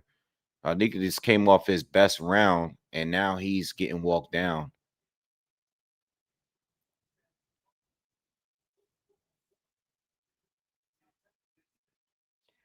I seen a video. They talking about Martin Bacoli.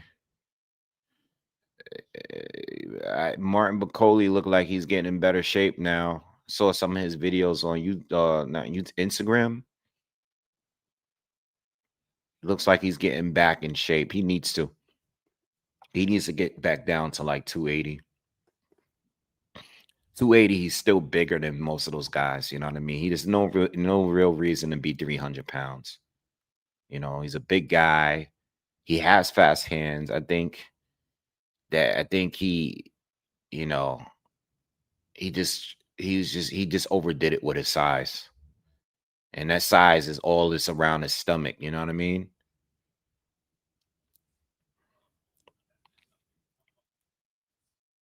Man, not for nothing, but him and I would like to see him and Efe Jagba have a rematch because I didn't think Martin Bacoli won that fight. Malnicki landed a good right hand there. That was clean. Show that replay, man. I want to see that knockdown. Show that. They probably not going to show it. Bacoli against Lia Zhang is a good fight.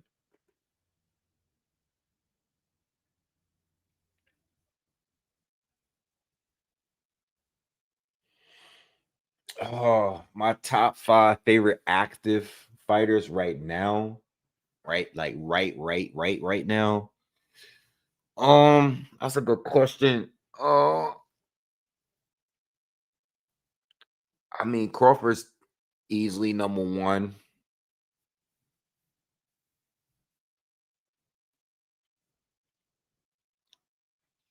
I say Crawford.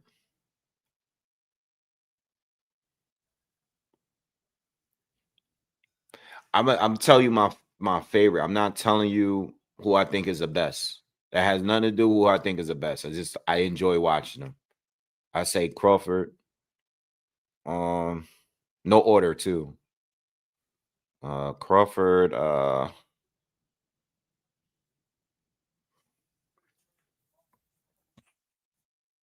Crawford.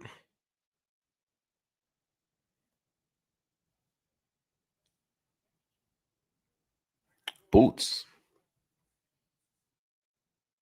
Boots.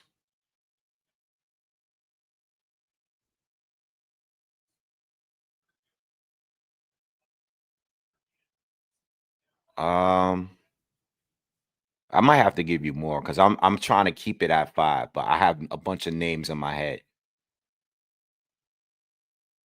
I'm gonna have to give you more than 5. I can't think of this 5 right now.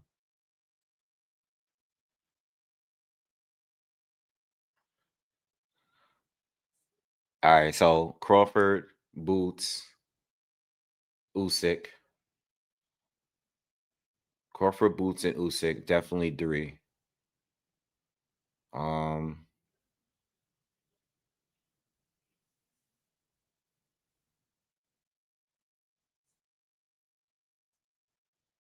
I might have to go with Bam.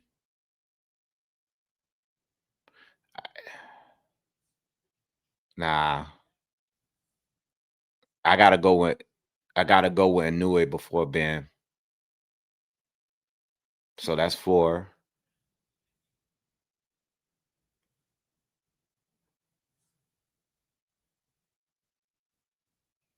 Yeah, no, it's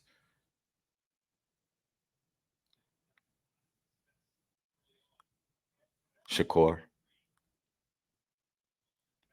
Shakur. Is that 5? I'm at 5 right now. Yeah, Shakur. Crawford. Do I gotta do only 5, bro? Get good uppercut. Can I give you more than 5? I'm gonna give you more than 5. All right. I'm gonna name 10 people. So I got Crawford, I got Boots, I got Shakur, I got Usyk, I got Inoue. From so 5 more, I'm gonna say Bam. I'm gonna say David Benavidez. I'm gonna say Bivol.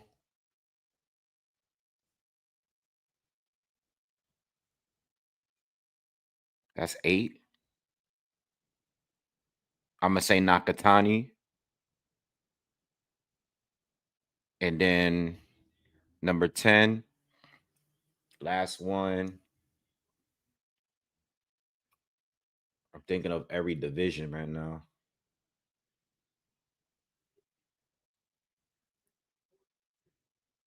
Keyshawn. That's 10.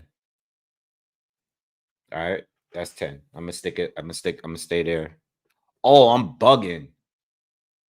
I'm bugging. I forgot Moses Atama. I gotta put him in there. Somebody gotta come out.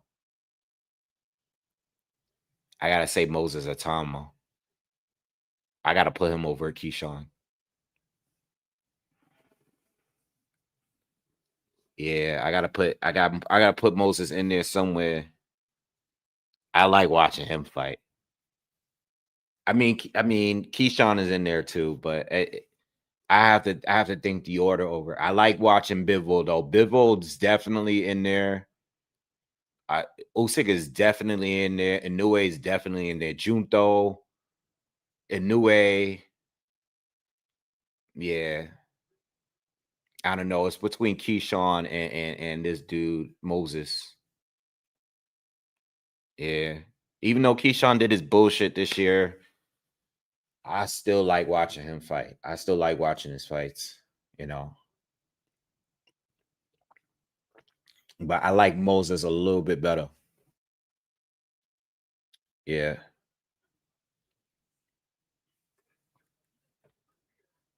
Nah, it's not early for me with Tama. If he's fighting, there's no way I'm missing the fight. I'm talking about favorite. I'm not talking about who I think is the best. You know, that's why I wanted to make clear. I'm not talking about who I think is the best. I'm saying about who I enjoy watching. I'm gonna say those 10 the most right now. I enjoy watching Shakur. I know everybody hates him, but I enjoy watching Shakur.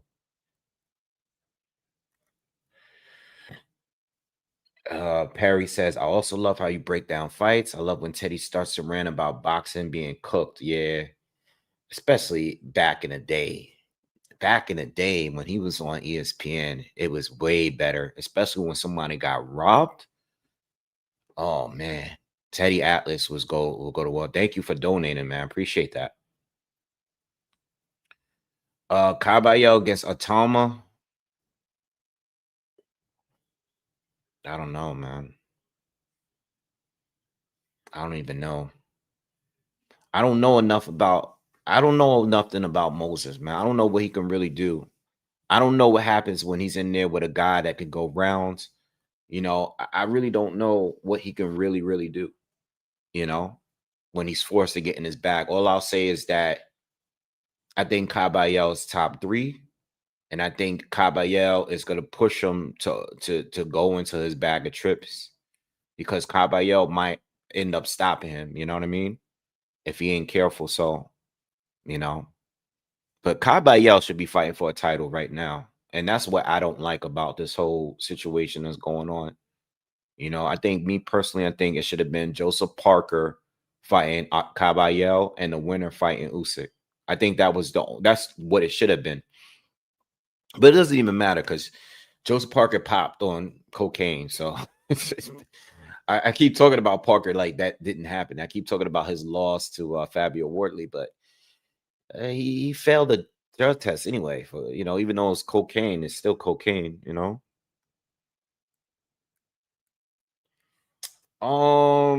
Top 5 coaches: Bomac, uh,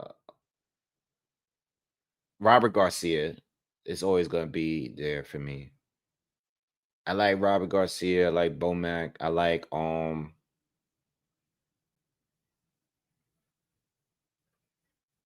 Bozy is growing on me now. Pause. Um,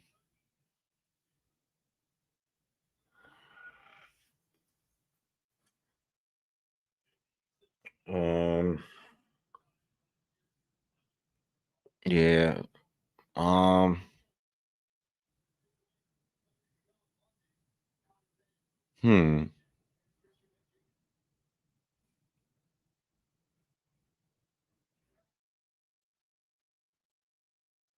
I actually kind of like Ben Davison, to be honest. I like, as far as the UK guys, I actually like him. And I like I'm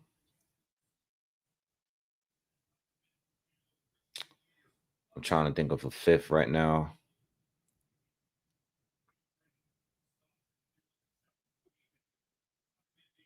I don't know. I gotta think. I gotta think.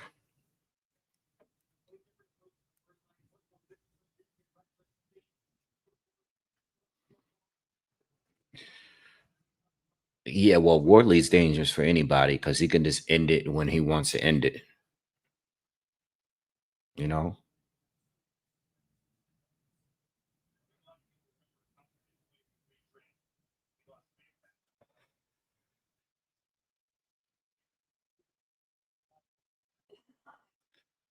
What's up, Hollywood?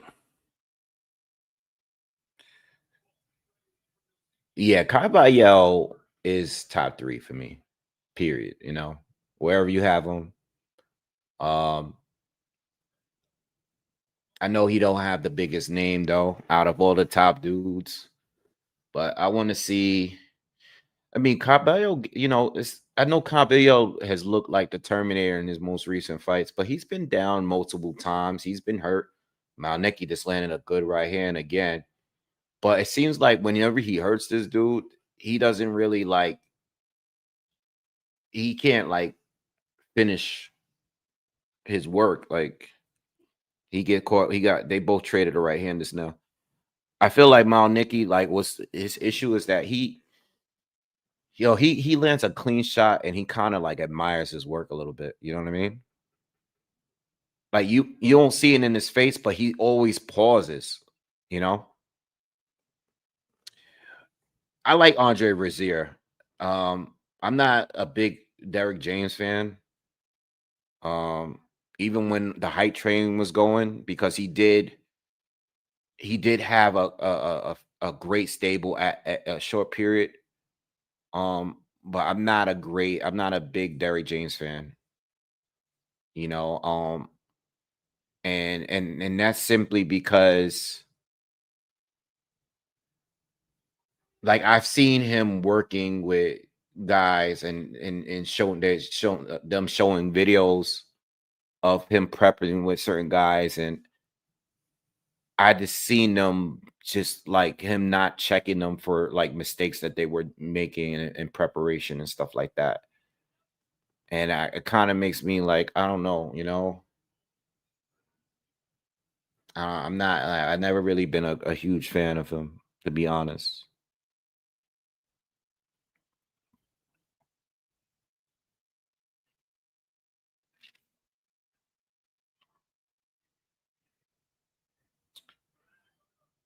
Yeah, but I don't know. I don't know. I mean, Ronnie Shields to me is going to be, I might not say he's my favorite right now, but I think Ronnie Shields is an ATG coach. You know what I mean? I mean, he's literally been in there with everybody at this point. At some point, he was with them, you know, and for him to still get fighters, you know, on a regular basis, people are going to go. Ronnie Shields got a million years of experience. You know what I mean? Um, yeah, RP. Yeah, he was definitely Philly legend.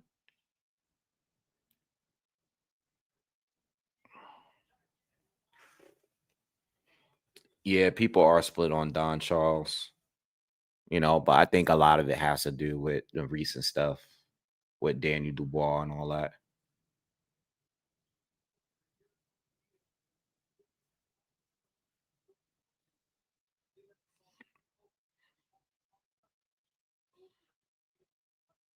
So we're in the ninth round again. If you guys are just joining us, this is the last preliminary fight, the first main pay-per-view fight. I mean, I believe this is on a pay-per-view too, but the first championship fight, which is between Mason and Nooks. That's gonna be next. All right. So after this fight is over, I'm gonna take a little bathroom break and get ready for that because I'm already nervous. Like, I mean, all these fights got my heart pounding. Like, I don't know what's gonna happen in that shit. Word.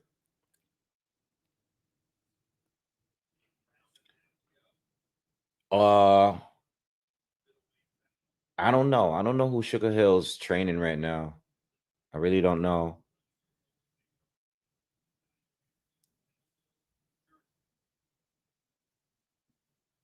K9. Who's K9 training right now? Like young, probably some younger dudes.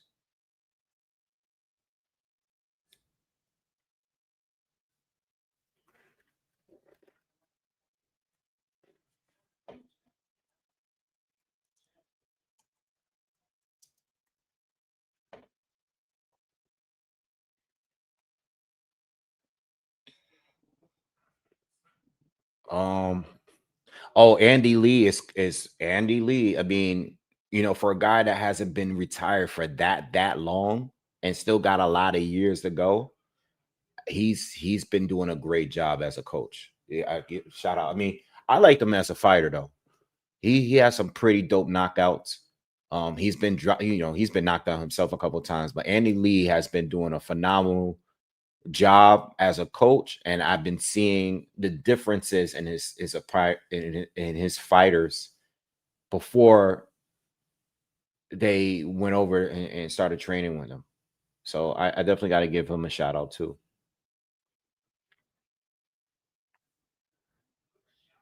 Is K9 still doing content on YouTube too? Now Nikki got him hurt. Now Nikki have him hurt in the end of the night, but he's gonna whoa oh shit. He knocked him down. He just got up though. Whoa, he knocked him on his back. This is what I was saying. He was admiring his work before because before he would hurt the dude, but he would just pull back. He's stopping the fight. Oh, come on, ref, man. The round was over. Oh, here this guy go. Great call by the referee.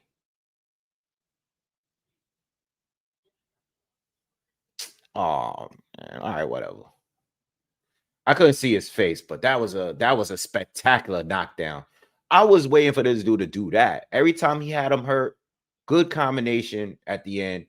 You know, I know it was like a 3-punch combination. He had him hurt, hit him with a body shot, hit him up top, and then I think when Imoma was trying to like circle and get out of there, as he was hurt, my nigga caught him with a right hand and put him down on his back. Yeah. Let's see the replay. I want to see the replay.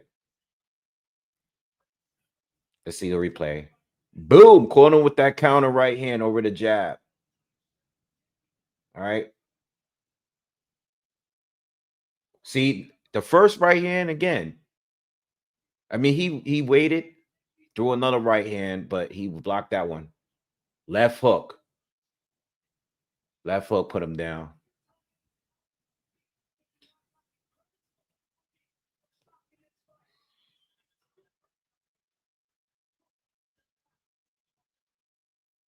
That left hook was crazy at the end. That left hook was crazy at the end. I want to see the stoppage, though.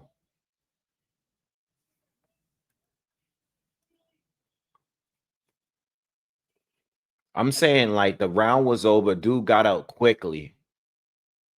I'm trying to, like,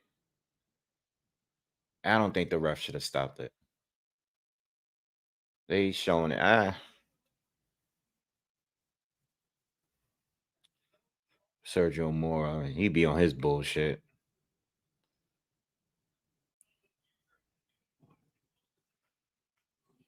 Yeah, I see K9. Shout out to K9 too. I met K9 before. I actually got a picture with him somewhere. Might be on the Boxer Instagram. But shout out to K9. Shout out to K9. I just didn't know. I know at one point he was heavy on YouTube and doing live commentary and stuff like that too.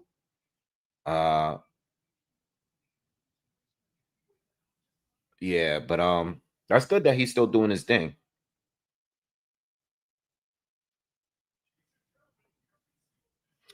All right, main card is coming up next, man, and we are starting the night with a championship fight. It feels so crazy starting this early, like, because we're basically in between. These hours is in between American fight card times and UK fight card times, which was a great idea to do this. I'm not saying I want this every weekend, but it does help in a sense that it's going to get the maximum number of viewers, because the UK people don't have to stay up as late as they normally do for the main event.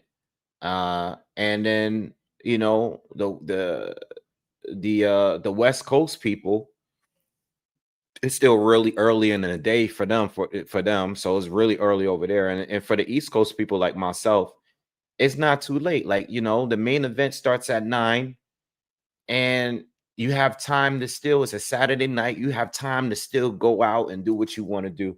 Guys, also, because I'm definitely gonna do commentary for Jake Paul and Anthony Joshua. You know, I don't really care. This is gonna be a fun night, nothing serious. So if you guys are gonna be here that night, I'm even thinking about, you know, doing a fight party, you know, even have some guests here or do it at my dad's, you know, a little bit more room and have some fun over there. But I'm definitely like chilling on that live. Like, we are not doing no serious boxing commentary that day. That is going to be a watch party. Nothing more, nothing less. I might even open the thing for you guys to join up. Nothing serious about that card. All right. That card is just for fun, and we're gonna treat it as such.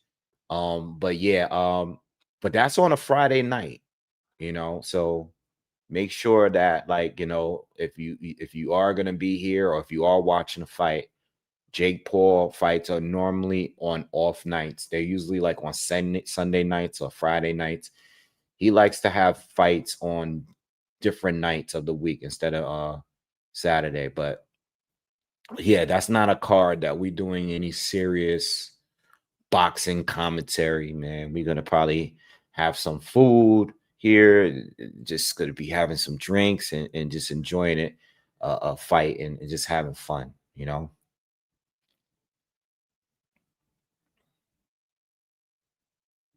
But I'll tell you one thing: AJ better not lose that damn fight because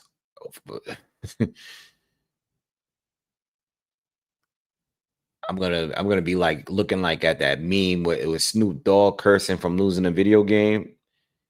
That's gonna look that is gonna be a black eye to boxing in the heavyweight division if AJ loses, especially if he were to get knocked out. I mean, like, bro, that would be the worst. That would be the worst.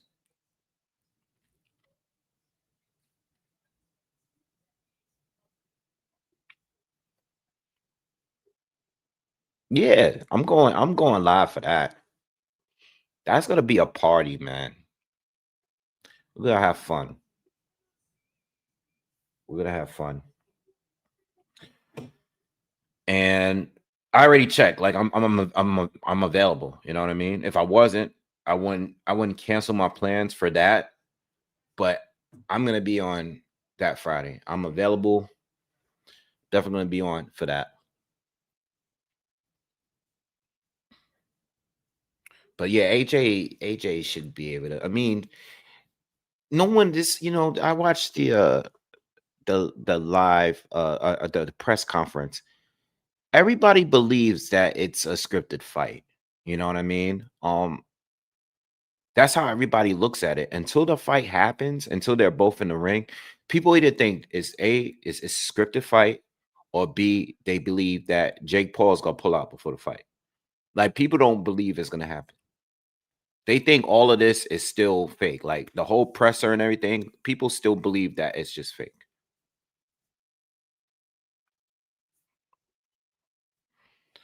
I mean, listen, AJ at the presser was already in shape.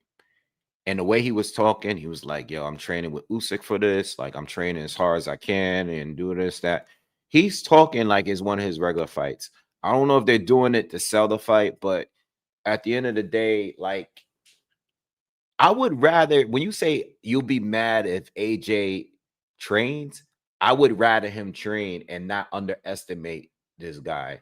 Like, even though we all believe it's a joke, the last thing I want is him losing for any reason at all. You know what I mean? Like, you have a weight. I don't even, you know what? I don't even understand the conditions of the match, like the weight condition. Agreeing to fight to come down to 140, I mean 245 is not even like a real, like, I guess I'm assuming, like, how's that an advantage for Jake Paul? You know what I mean? Like, how is that advantage for Jake Paul? And also,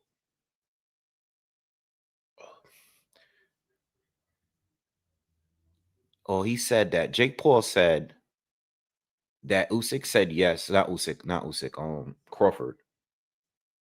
Crawford said yes to the fight, but Crawford wouldn't have been available for December. He was looking for someone available, and AJ was available. And AJ said that, or at least Jake Paul said that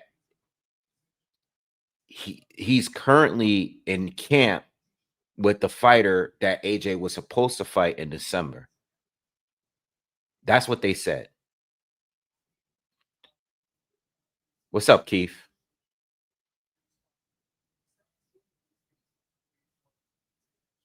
Nah, yeah, Quayo, you're right. He was training with Usyk. He was already no, you're absolutely right. He was already training for Usyk, but he also said that he's going to continue training with them for this fight. And that, I believe that he said that they're in Spain or something.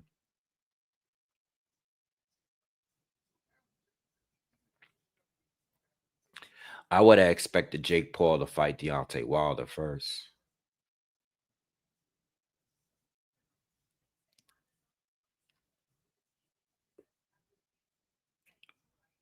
A prime Deontay Wilder against Fabio Wardley. Oh, that's a good question.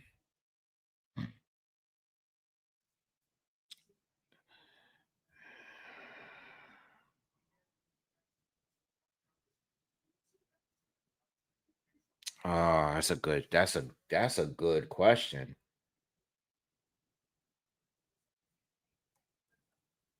That's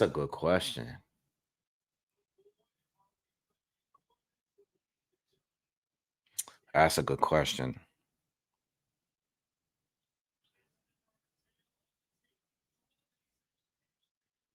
Mm,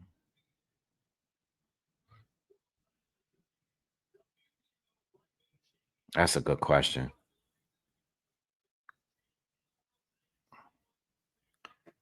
Yeah, there's a lot of Sam Noakes people in here. That's a good question, man. I don't know. I don't know. I'll say this.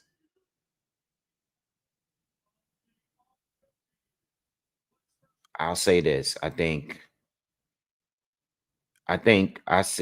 do still think Fabio Wardley is more durable than Wilder, and I do think he hits hard with both hands. Uh, but Prime Wilder was a little bit more athletic than what he's looked like in recent years. That Fury fight definitely took something out of him, even though he's never really been that skilled. I mean, both of them, neither one of them was really that skilled. But I think Fabio Wardley, I'm kind of leaning towards Fabio Wardley. I'm kind of leaning towards Wardley. Yeah, I trust his chin more. They both got power. They both can just knock you out. I got Wardley. I think he's getting better faster than Wilder did in his prime. Wilder in his prime was still giving me fights that I didn't ask for. Yeah. All right. Nooks is doing his ring entrance. Oh, man, this fight is I'm nervous about this one. Nervous about this one, man. I don't want Mason to lose. I don't want him to lose, man. I'm nervous. This is a tough fight, man. I don't know. Yo, being nervous about the first fight on the card is rare. I usually feel this way on a cold main event or the main event. What's up, Beast? Oh, yes, I am. Yes, I am. I am watching the Vegas GP. I watched the qualifications, the whole thing this morning. Terrible. With the rain, crazy. Lewis Hamilton starting at 20. Damn. Crazy. But the race should be good. I think I think Lando and Max Verstappen, I think it's got the 1 and 2 spots. That's gonna be good. I'm actually me and my uncle are thinking about going next to Vegas for next November. We already talked about it. So I think we're gonna go to the race next year. Um Abdullah Mason is coming to the ring now with his brothers, his father.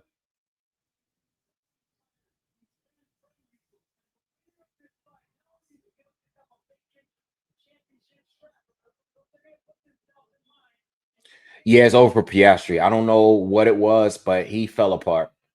It's either I don't know if he fell apart. I don't know if McLaren did something with the car. I don't know. I don't want to sit here and make up anything, but it's over for him. Norris got it. Norris has been driving crazy the last few weeks. You know, I almost thought that Max was gonna come back for a second, but nah, I think Norris got this. Yeah, yo, I always every time I see them, I'm talking about Abdullah Mason and his family. I be wondering like what's the age gap between the brothers because they all besides the unlike outside of the one with the beard, outside of the one with the beard, Mace just did a Sonic the Hedgehog roll through the ropes. Yo, his jacket he got on is fire. I like that. Um, yeah, I wonder what the age gap between the brothers because outside of the brother with the beard, the other three of them look like they're around the same exact age. You know, they got to be like 1 year apart because I don't think any of them they're not twins. I think I asked if they were twins. I think somebody corrected me before when I was live. And they said like none of them are twins. They got to be like 1 year apart.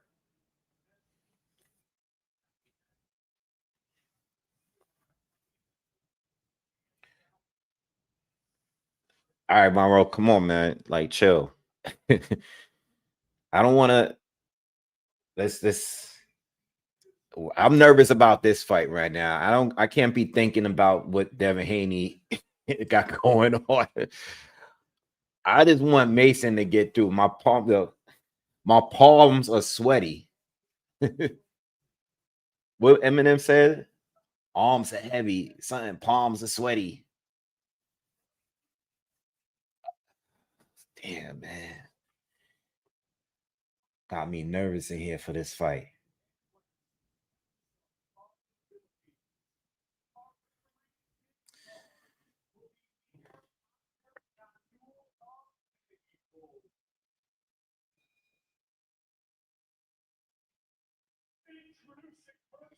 Yeah, I'm nervous about this fight, man.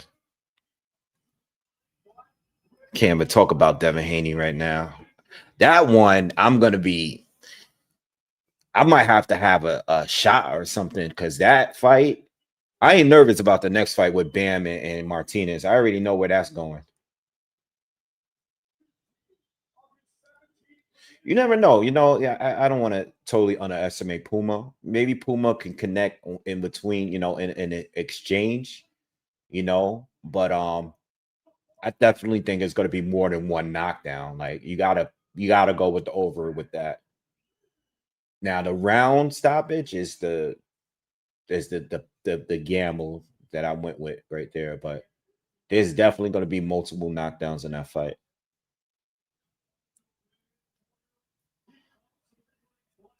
Damn, man, let's go. Let's go.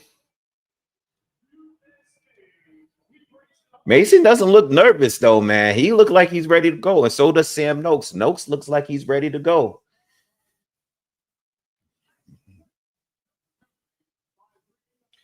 Yeah, I agree with him, Monroe. I agree. Somebody is gonna get upset tonight. I think. Well, Haney got to remember Haney and Norman. Whoever loses that fight, it's not going to be considered upset. If the odds are 50-50, 100% 50-50, there's only an upset option in 3 of the fights. And this one. The Puma fight would be a huge upset. I think the likelihood of an upset is either this fight or Yarde beating Benavidez. Thank you, Kevin. Appreciate that. All right, guys, let's go. Round 1. Let's go. I got Mason, man. I got Mason winning this, man. He's gonna get it done, man. I got me more nervous than I need to be. I got Mason, man.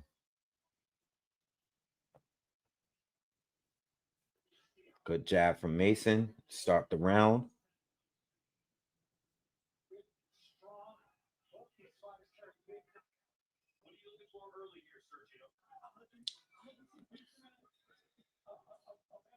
Go straight left to the body from Mason.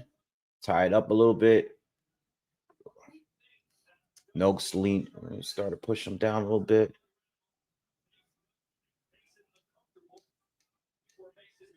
Good right hand to the body from Nooks. Left to the body lands for Mason. I don't think so. Mason looks longer, but Nooks looks stocky. Good right hand to the body from Nooks. And Mason was on the corner for a moment. Good jab from Mason. Good right hand to the body from Nooks. Good jab from Mason. They tied up. Good round so far. Oh, nope, that was blocked. Hook from Nooks got the crowd hype, but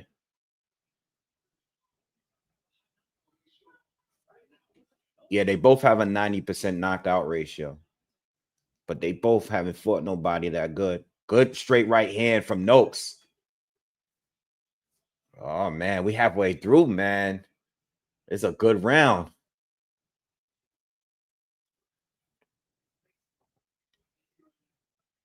Mason starting to faint a little bit.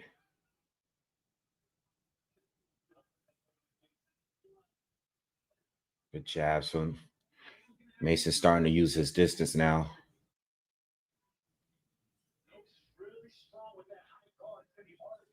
Good 1-2 from Mason, but blocked for the most part by Nooks. Nooks closing the distance, landing a left hook. Crowd is really supporting Nooks out there. Good jab from Mason. 36 seconds to go. Good.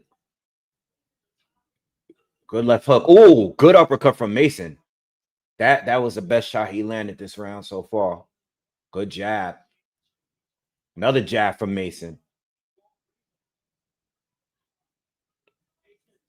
Nooks starting to charge in. Mason's doing a good job tying up a little bit. Oh, good straight left, but that was blocked. I don't think the crowd knows. Mason's doing a little better defensively. You know, some of these shots that he's been hit with in the past, he's been doing a better job keeping that phone up. Good round for Mason. I got Mason round 1.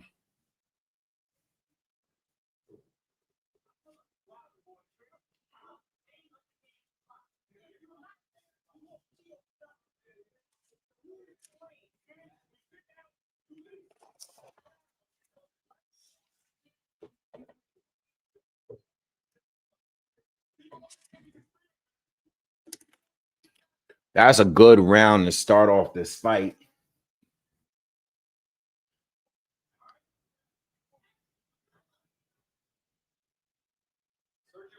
Guys thought it was close. I thought it was competitive. I think Mason won the first. I think he did a little bit more. A little bit more accurate.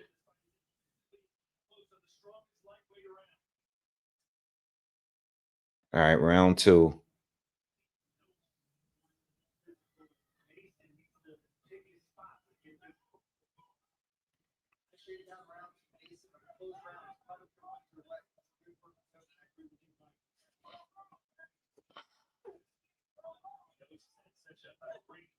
Good jab from Mason.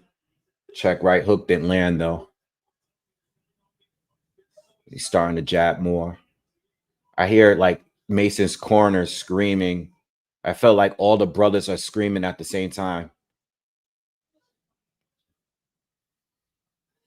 Mason got to be careful with that check right hook. He doesn't move his head when he's hooking. You got to move your head. Not much from Nooks at this point. He's got his hands up. He's trying to get in, but he's struggling to close distance. Oh, good short left hand from Mason. Nooks is on the inside though. Landed a combination. Mason ties up.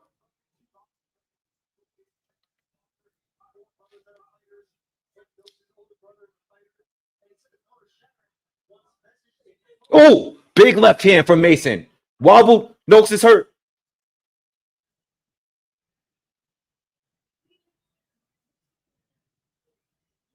Jab lands from Mason. Uppercut from Mason. Nooks coming for it.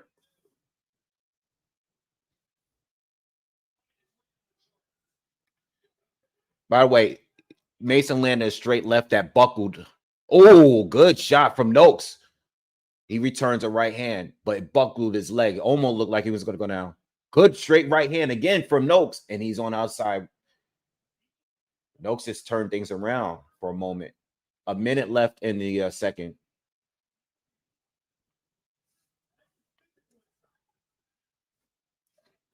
Good right hand to the body from Nooks. Uppercut from Mason. Mason was in control all round, but the last minute it's been Nooks.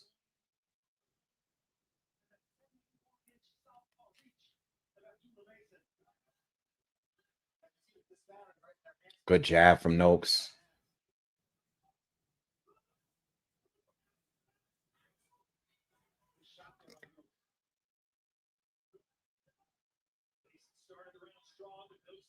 Yeah.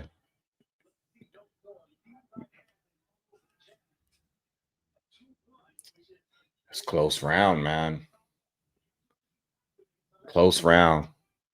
That's an even round. Mason won the first half. Nooks won the second half of it. We can go either way with that. Mason definitely landed the biggest shot of the round, but Nooks caught him a few times in the second half of the round. I don't know. Close round. I'm tying that one. I don't think that round had a clear winner.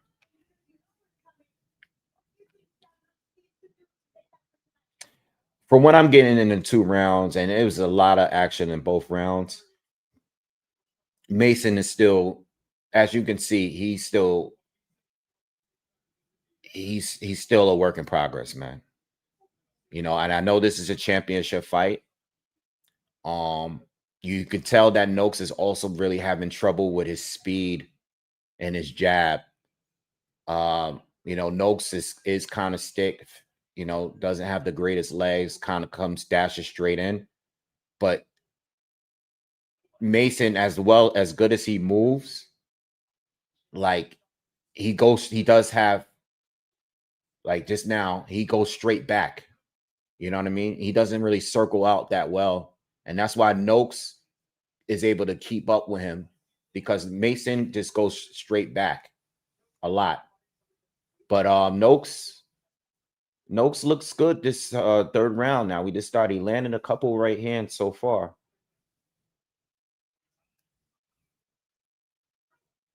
Very even fight so far, man. No one's fully in control yet. Oh, good up. Uppercut from Mason. Uppercut, and he hurts Nooks. Nooks tying up. Big right hand from Nooks. But Mason is going after him now on the inside. Oh, this is where it gets dangerous for Mason. Nooks is cut bad. Nooks is cut bad. I don't think he's guys. I don't think he's recovered. I don't think he's recovered all the way. Oh, big right hand from Nooks. But that cut is bad on his left eye.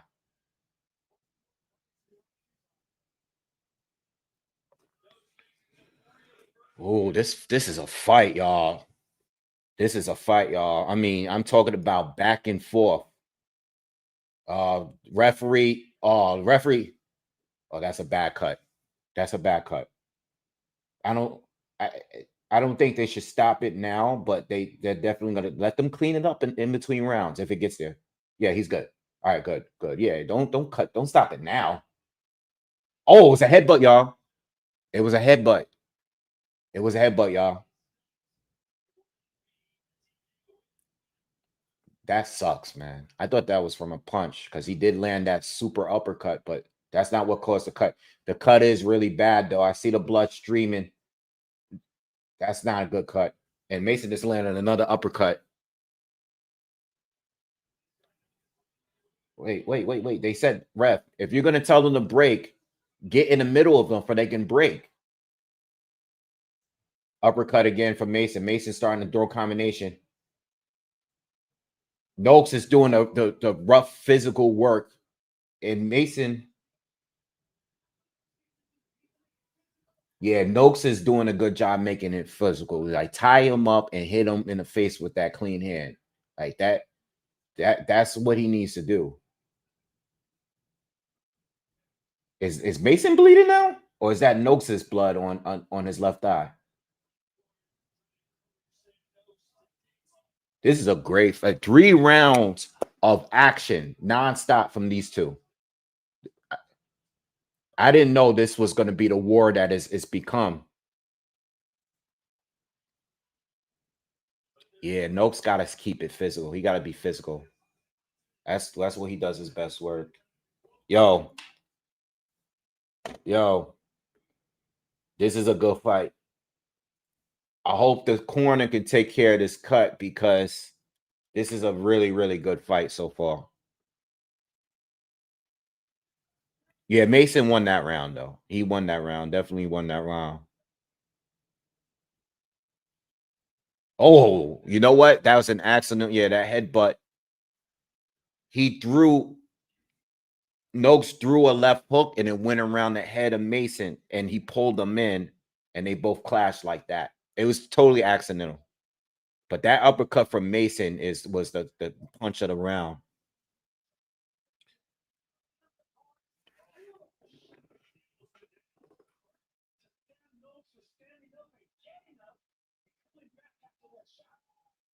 All right, round 4.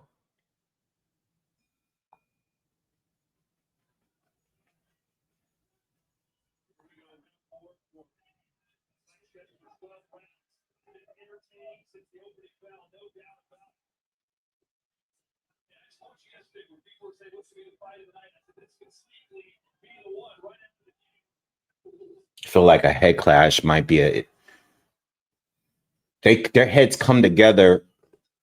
They so much. I feel like there's gonna be another bad headbutt, or either Mason might get cut, or that cut that Noakes got might open up more.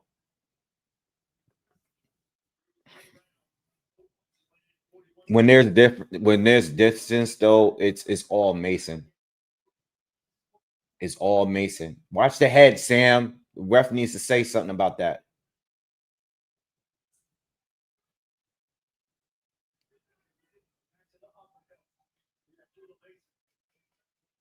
Mason's swollen a little bit underneath his left eye. Good uppercut from Noakes. Mason's trying to do some work on the inside. He's trying to fight his fight here. I don't know if that's smart. I mean, he's had some success, but good straight right hand from Noakes. Mason needs to stop showboating and just fight.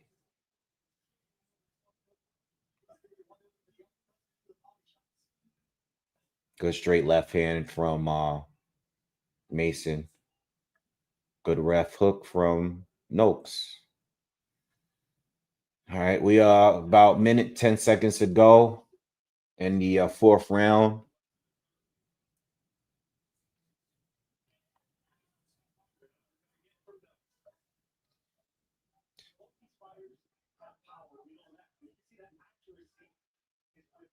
Ooh, wow.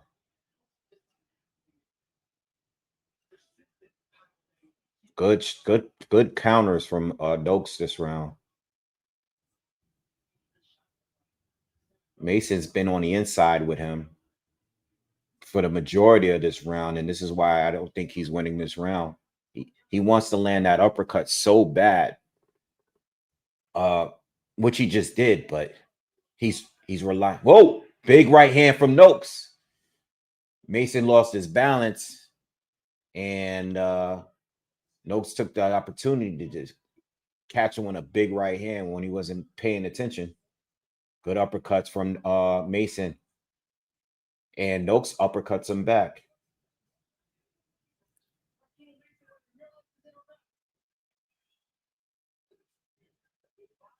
Body shots. They're both traded body. Mason got the better body shot there. And I gave Nooks that round. Gave him that round. All the rounds have been very good though. Every round has been good so far in this fight. I didn't expect this fight to be this much of a dog fight.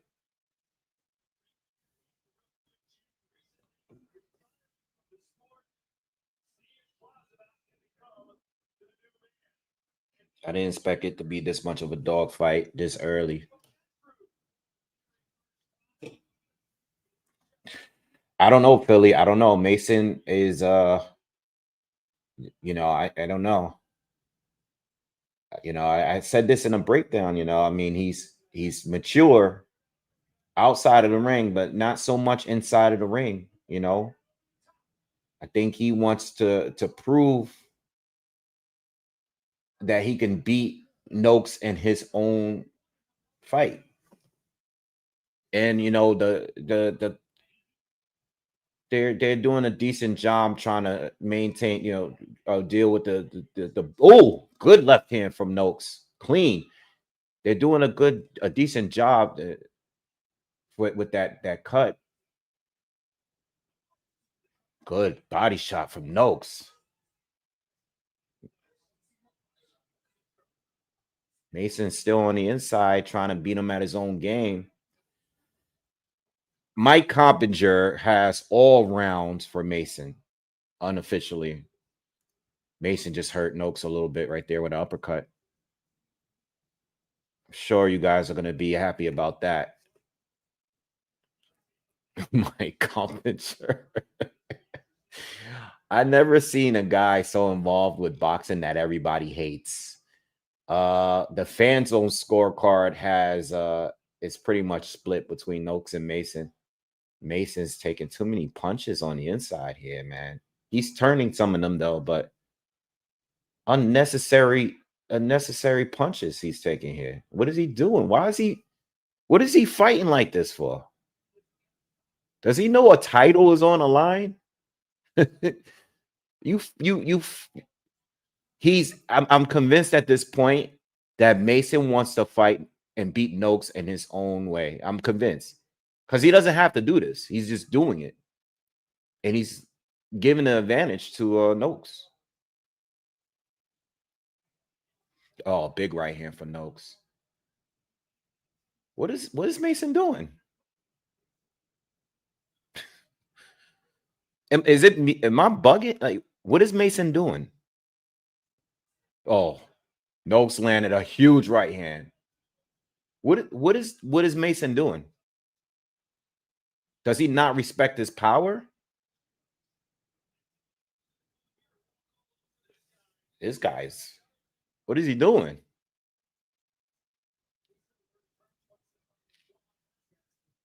I'm surprised Nooks haven't dropped him yet with the way he's fighting.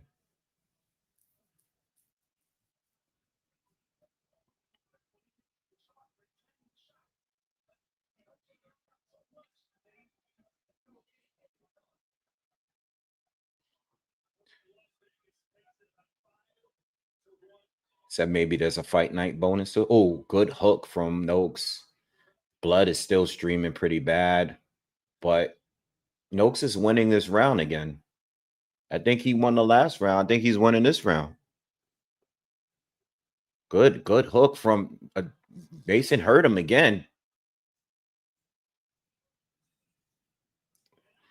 I gave the round to Nooks, but one thing I will say, like I was saying earlier, Nooks is winning the fight at this pace off the inside stuff, but whenever Mason lands a shot, a big clean shot, it's way more effective. He always backs up Nooks. Nooks was bothered by a punch this round. He was bothered by a punch last round. But Mason is no longer fighting on the outside. He's not using his jab. He's not using his straight left hand. That's over with. He's not doing that no more. He's fighting a straight up phone booth fight. So even though Mason is landing a big shot or two each round, Nooks is winning the round He's more consistent the last 2 rounds. Yeah, this is a great fight, by the way. This is a good fight to start the night out with.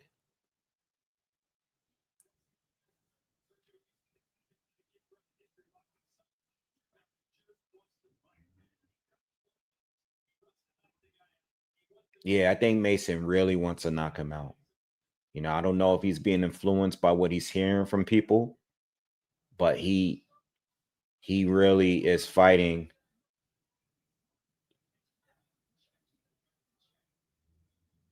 I mean, I can't complain. I don't want to complain too much because he's giving us a great fight. I think maybe that's what it is.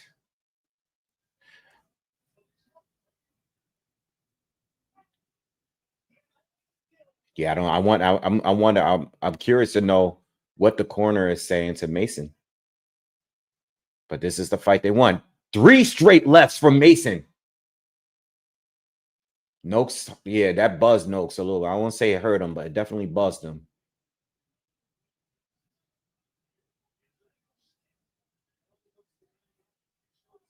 Sergio Mora is saying that Nooks is hurt and his legs are stiff. I think he's been buzzed every round, but I think he's been hurt much more. I'm surprised even good uppercut from Mason. Mason's doing some good work now. He's doing some better work here.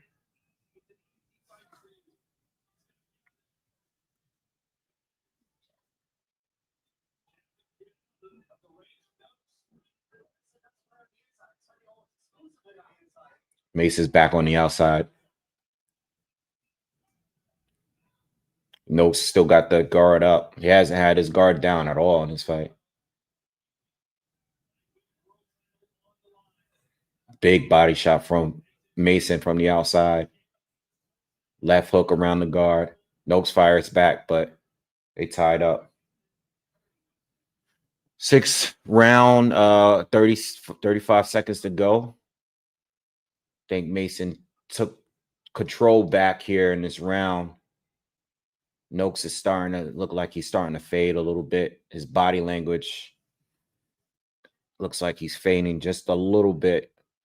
Good uppercut from Nooks, but the power don't look like it's there. He's throwing slower. He does look a little stiff now.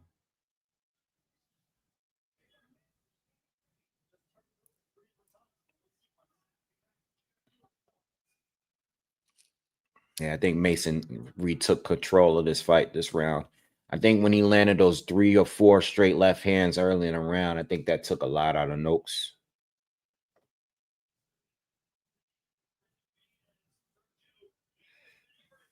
I can see it 3-3, 4-2. It's close, but Mason had a good round just now. Actually, gotta go to the bathroom. Gotta wait till the fight is over though.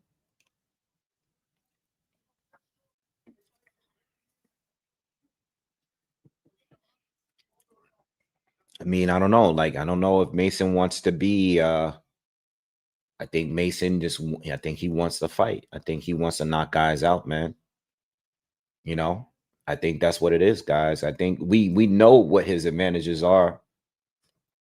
Oh, I think he wants to fight. I think he wants to really stop this guy. I don't think he wants to move all night and just use his jab. And I don't think he wants to do it. I think he wants to knock this guy out. I can complain a little bit from a strategy level, but this has been a very good fight. Can't complain too much, man, for a guy that wants to fight. you know,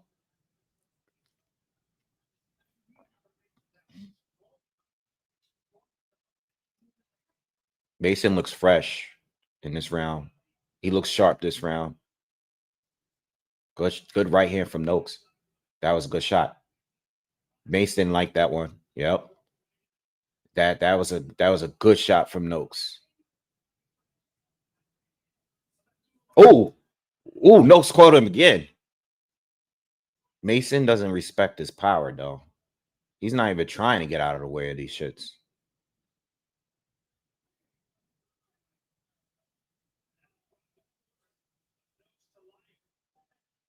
Nooks is going to the body. I'm sorry, Mason's going to the body. Good combination up top from Nooks.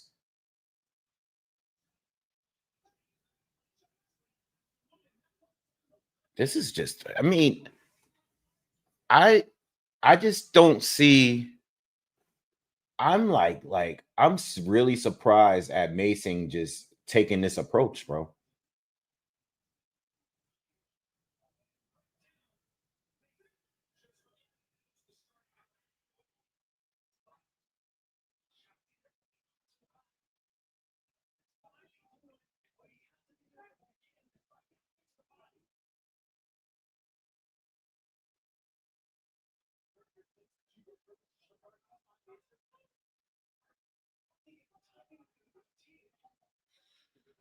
Mason got caught with the uppercut, but he returns an uppercut.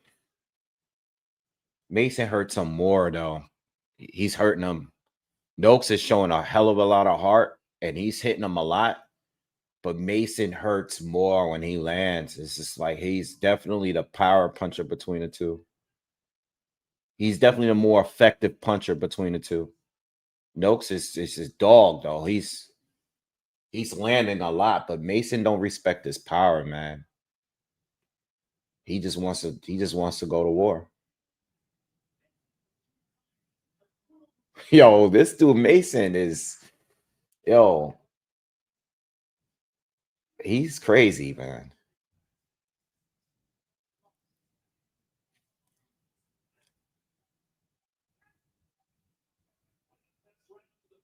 Yeah, this is another close round.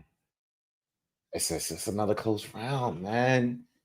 It's a close round because Mason hurts him, but Noakes be landing way more. But Mason hurts him every time he lands, bro. I don't know. Like I like I like I like I think Mason is winning the fight because he is the more effective puncher. But Noakes be landing these big clean shots too. But just Mason will back off for a second, but he's right back at him. At the end of the day, it's about what punches have more of an effect. Look at it. They showing the highlights. Clean punches landing on Mason, but it don't fade him. He's still coming forward.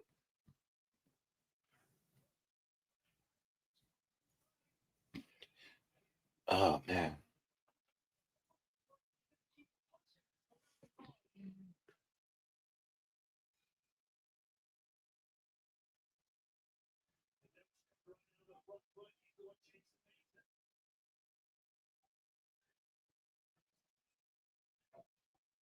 So we're in round 8, y'all. Just if you just joining us, please, if you're just joining us, hit the thumbs up for me. Do me that favor. Um, this is a great fight to start off the night. I never thought that this would be the dog fight, and we got dog fights coming up, but this is a dog fight here. All right. If you guys care, Mike Coppinger has it unofficially. Uh was how many rounds is that? 5-2 for Mason. Excuse me. And the fan zone scorecard has it. They have it 4-3 for Noakes.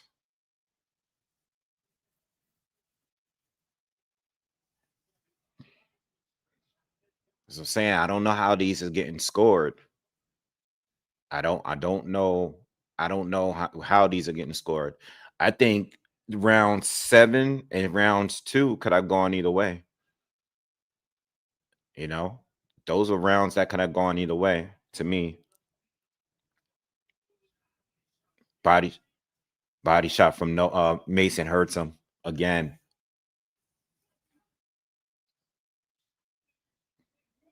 Mason, you know, there's points, there's periods like this where there's space between them, and I think at the very least Mason could be throwing a jab, but he just wants to be in a dogfight. He doesn't want to box. Yo, this guy doesn't want to go to. He don't want to box, y'all. It is what it is.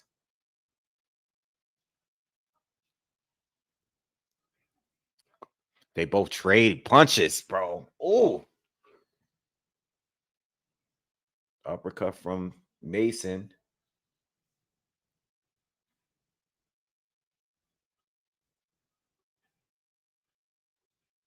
Two jabs from Mason. Mason's backing him up again.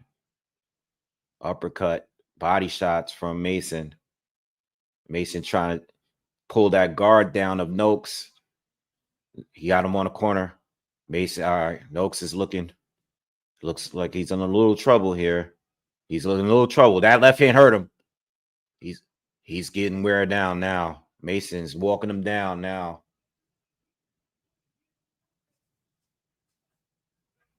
I don't know how we haven't got this amount of body shots. I mean, goddamn, he is punishing. And then Nooks comes back with a yo. Oh man. That was a big mace round. Big mace round. We're going into the knife, y'all. We're going into knife. I mean, I just think Mace is winning off effectiveness.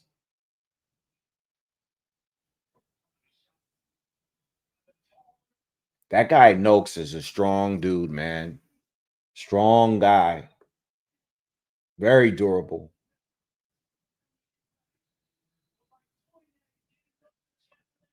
He's taking a beating and he's still landing.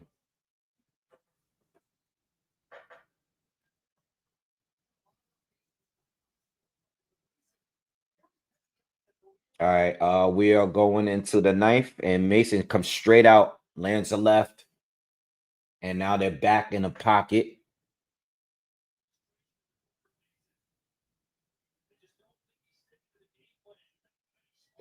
They're saying the corner is very frustrated with Mason. He's not sticking to the game plan. So I guess they are over there telling him to box, you know, but he doesn't want to. He wants to do what he wants to do. That could Mason got him hurt again. He has him hurt at some point in every round. Every round he backs him up.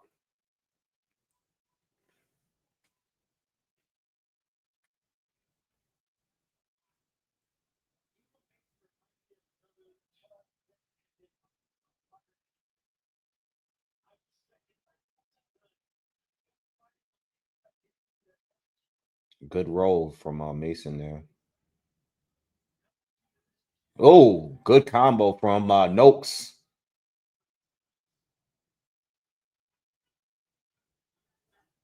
Good straight left hand.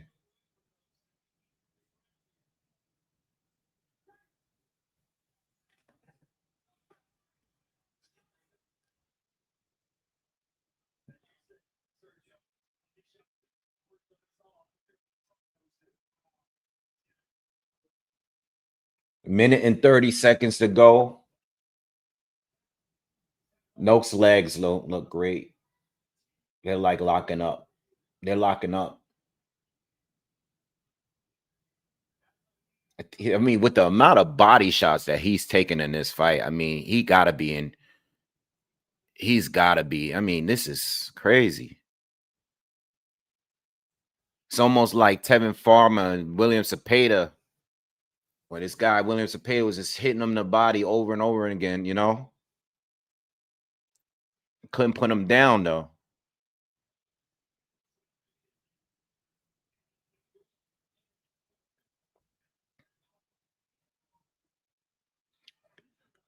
Good short right hand from Noakes. He's still landing, you know. The fight is still a dogfight. They both a little bit tired, though, but I mean, we're learning about a lot about both right now. You know, I mean, Mason is still putting pressure in, letting his hands go in the later rounds. He's never fought past 6. And Nooks is showing how strong and durable he really is. You know, I mean, this guy's probably taking like 50,000 punches to the body, and he's still finding ways to come forward at some points. Plus, he got that terrible cut. Surprised he's doing this well at this point. What did they tell him? Let me listen to the corner.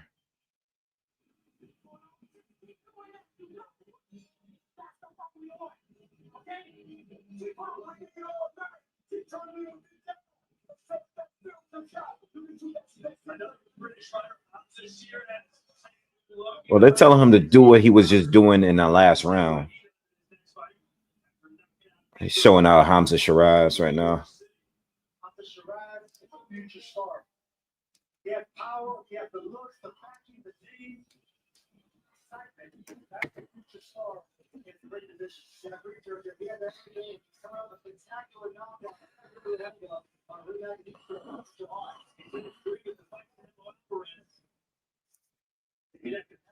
You never know. Good comeback fight for Canelo to come back. So what? Would sell out a stadium in England for sure. Not a bad idea.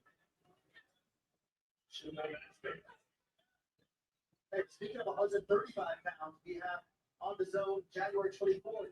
Ringer and Todd defending his title against Haney. So I think the winner of that fight. My bad, guys. We're in the 10th round. Uppercut from Mason.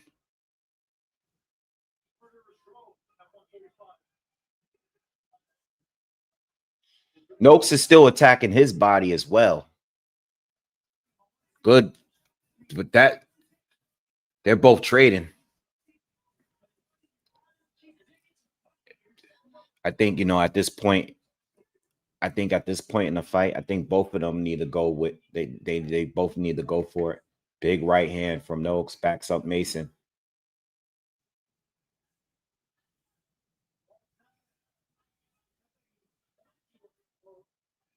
I think they both need to go for it. You know what I mean?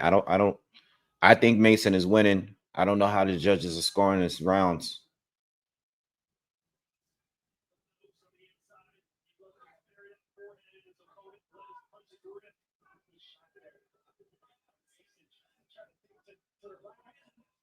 Mason's really dig. I mean, they're both going to the body, but Mason hurt him again. Continues. Watch the head.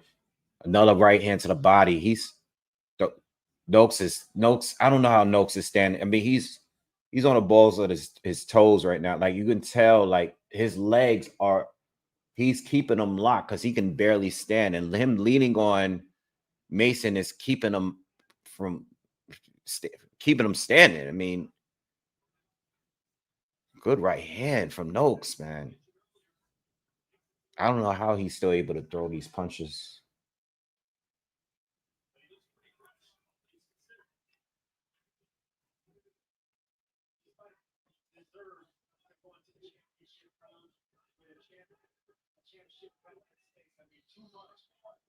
Oh, big left hand from Mason. Oh, that hurt him. Nooks is hurt. He's going down. He's going down. He's trying to hold. He got hit with a body shot. That hurt. You saw him yell out when he got hit. Mason's trying to put him out. Nooks is trying to protect his body. Sam Nooks is back to throwing punches again, which is crazy, man. Mason is still digging to his body. Nooks is still in the ropes throwing punches, bro. What the hell is this guy made of, bro? How? Dude, this guy is taking some serious body shots. This dude, how did he not take a knee at least at this point? He should have at least taken a knee at that. Like, this guy is seriously durable, bro. Like, regardless of how you feel about him, like, oh my God, bro. This is a banger right here. This is a banger right here. I mean, Jesus. Shadow, yo. Oh man. Mason really put a lot at risk by fighting this kind of fight, man. Because he really didn't have to.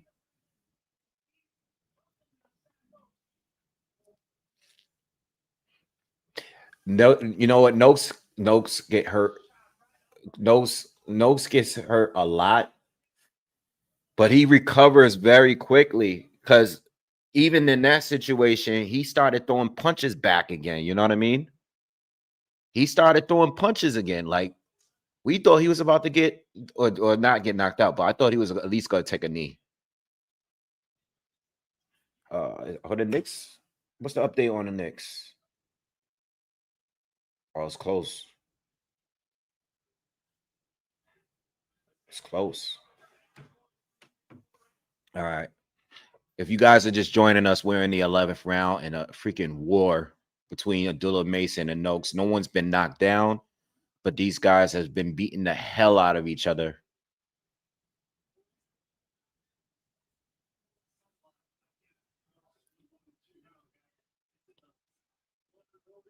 Mike Coppinger has it 98-92 for Mason. He's given Nooks 2 rounds. And the fan zone has it he basically has it 6 rounds to 4. The fans have it 6 rounds to 4 for Mason, which is fair. 6 rounds, 4, 7-3, somewhere around that ballpark. I haven't even wrote. I stopped scoring on my thing. I'm just trying to enjoy this fight at this point. 2 jabs from Mason, 2 hard jabs from Mason.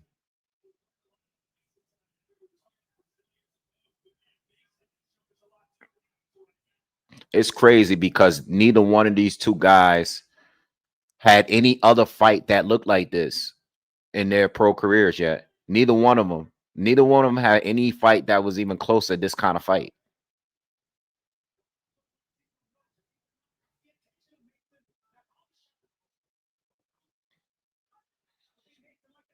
Yeah, Mason didn't like that shot. Mason's on a retreat. He didn't like that shot. Mason was bothered by that because his body language is different right now. Nooks is still attacking his body. Oh, another body shot from Nooks. Oh, big 1-2 from Nooks. Another one. Nooks is winning this round, man. What the hell? He came out of nowhere. Yo, what the yo. Yo, this fight is crazy, bro. Yo, Nooks coming. Yo, this is crazy. Mason got rocked that last minute. Mason is got swelling and cuts. Yo, dude, what was this when you thought the fight was going in Mason's way for sure? Nooks pull out. What was that, bro? Mason, that was the most hurt he's been all fight in the 11th round. After putting a beating on Nooks, almost dropping him, Nooks comes back and gives Mason hell in the 11th round. Crazy.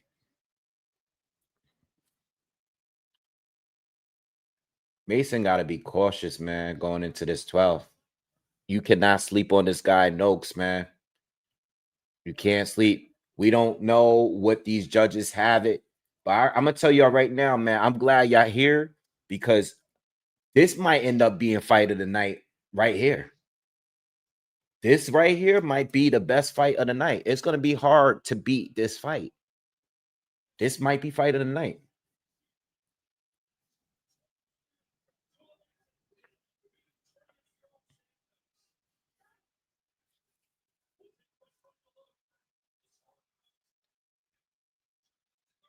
Looks like Abdullah Mason's trying to use distance here, but he just caught Nooks with a good combination there. Curious to see what Mason's trying to do here in this last round. Good jabs, but he's going back up. He's clearly boxing in this round. Excuse me. Title's on the line here, y'all. Vacant title's on the line here. Woo! Good jab to the body from Mason. Mason's having a great round so far.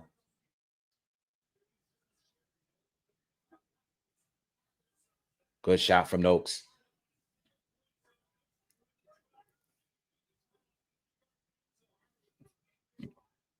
Back on the inside with Nooks. Up combo from Mason, walking him down. That buzzed him. Nooks fires back, but Mason's walking him down. Yo, they got Turkey on their feet. Turkey standing up with his hands on his hip. Yo, this is a great fight, yo. This is a great fight. Oh, my God. Damn, this is a good fight, y'all. Oh, I can't wait to do a recap for this fight, man. I'm looking forward to doing this recap on this fight, man, for real. Word. Want to see both of these guys, and I look forward to seeing these guys go at it again. But this could, I mean, for Nooks, this could, I mean, the amount of punishment he took, especially with the headbutt too. This could take a lot out of you, man. 30, just over 30 seconds go. They're still trading. They still going at it, but Mason's coming forward. He's stronger this round. He's trying to stop Nooks. Nooks is still trying to fire it back, but he's trying to get him out of there. 20 seconds to go. Good right hand from Nooks.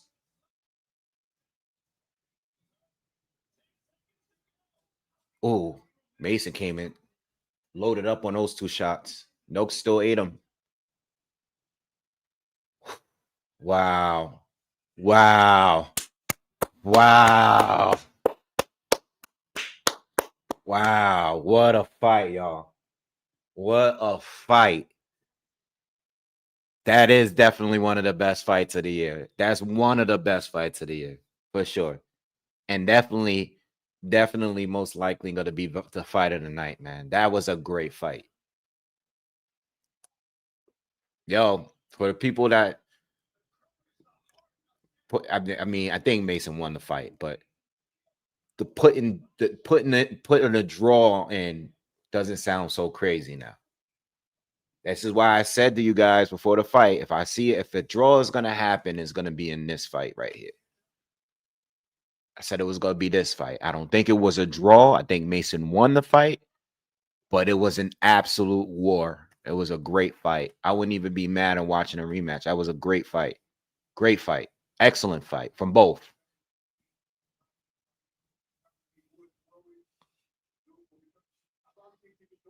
This is why I put it in. That's why I do it.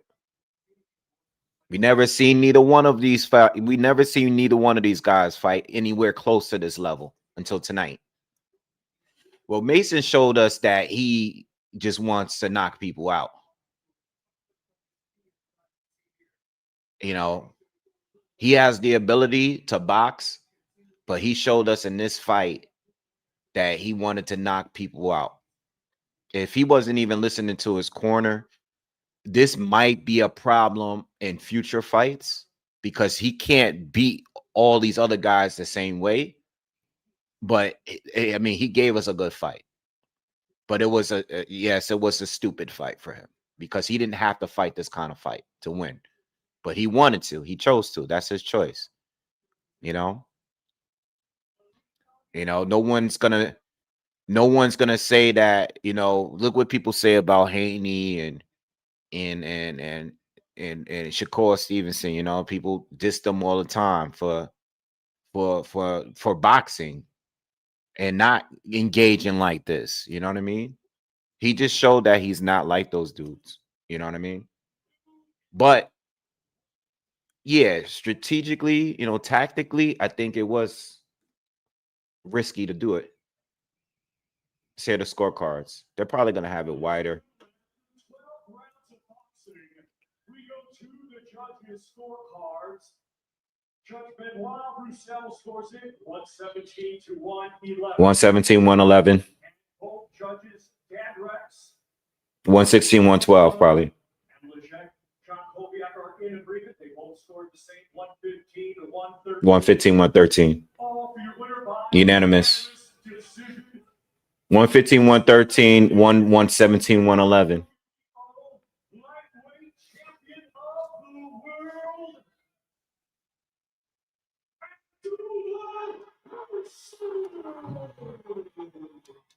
Abdullah Mason got it.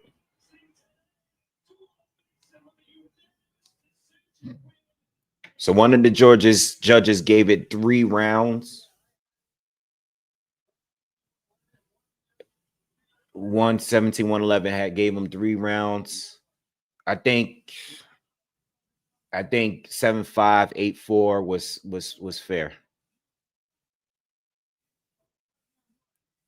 Yeah.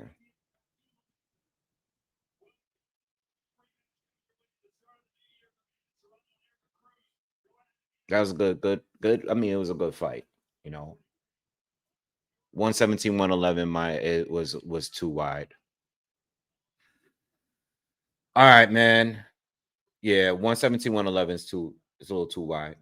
I think Nooks, that'd be at least 4 rounds. That's why I said 116, 112. But 115, 116, 112, 115, 113 for me,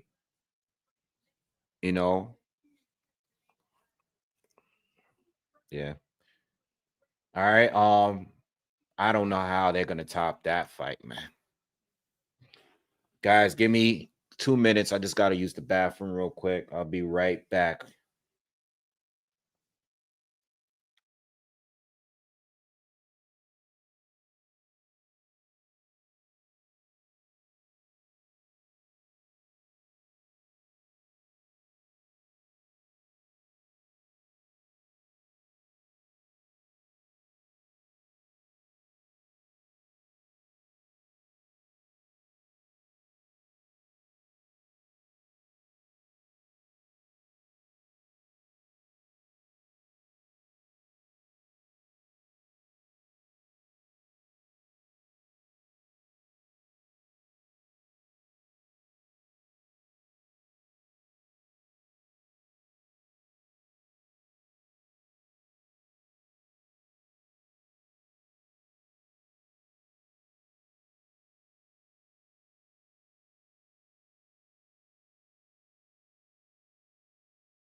I'm back.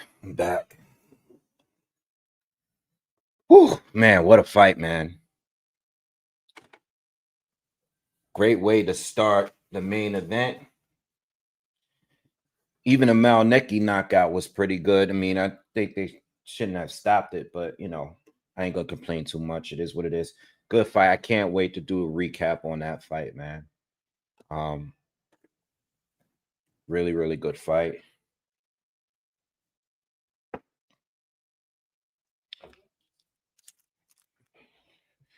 Yeah, I got Bam in 5-8, but I'm hoping I can hit on that. I also got the more, the over on the knockdown.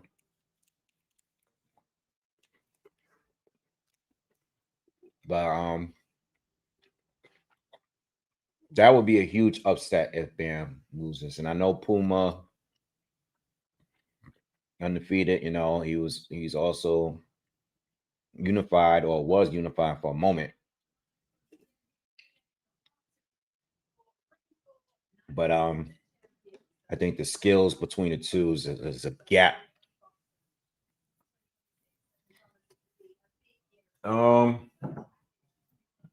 I am doing Grand Mayan tequila.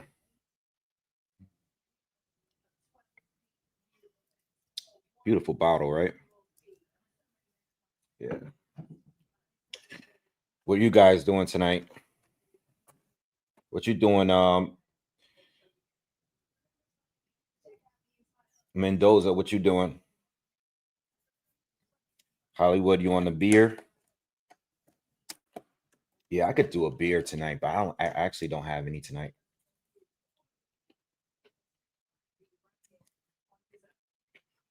Nah, I'm just gonna do a little bit. I'm not drinking that much.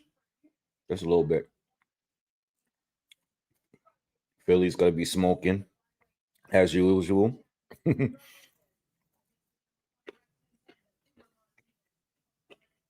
Modelo's okay.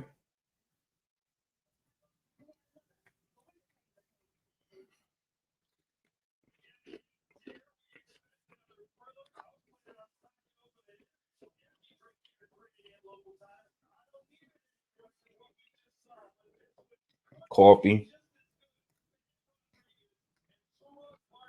Nah, I can't drink coffee on the lives because it just gets me all jittery.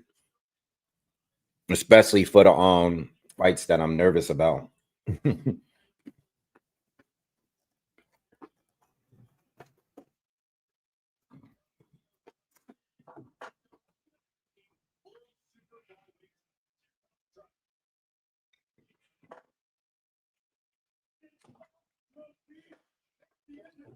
Yo, they are not wasting no time. They're giving us 5-minute breaks between each fight, right? They have not, every fight has been boom, boom, boom, boom, boom. I mean, technically we're on schedule because Haney and Norman starts at 8. But they've remember when we were here for the earlier rehab season cards and they were like stretched out. Remember they were like really, really stretched out back then? It was annoying, bro. Oh, Charles, what's good, kid? Yo, why you wasn't here, man? He's probably over there on Showbiz channel. Thank you, bro. I appreciate the support. He said, "What's up, Wade? What the hell? That was a hell of a fight. Major edge for me. Needed that 12. This card's effing stupid. Does Bam have the easiest fight night? Yes, I do agree with that. Thank you for donating. Yeah, I have Bam in between 5 and 8 rounds. And I also have a bet on 2 knockdowns in the fight. So I appreciate that. But yeah, I think this is the only fight that I'm not nervous about. I think all the other fights are a toss up. But this fight here is the easiest night. Yeah, that last fight definitely lived up to the hype. All right, so Puma's in the ring. Like I said before, they're doing a great job scheduling these fights, right? Because the earlier Riyadh season fights, there was always a long gap in between each fight. And then the performances made it even longer because they would have these concerts at the show. Bro, those concerts, remember those concerts on the lives? Like, they were brutal. Like those 2023, early 2024 cards. Those cards were brutal, bro. I mean, they were great cards, but the performances was dragging up. Like, they were dragging out each card, man. It was terrible. Yeah, man. Appreciate it, Charles. Cheers to you. Actually, about to have this drink real quick before this fight start. Does anyone here in the chat have Puma? Anybody in the chat have Puma for the upset? And does anyone think that this is going to go the distance? Is anyone picking this fight to go the distance? Cheers, cheers, everyone. Cheers.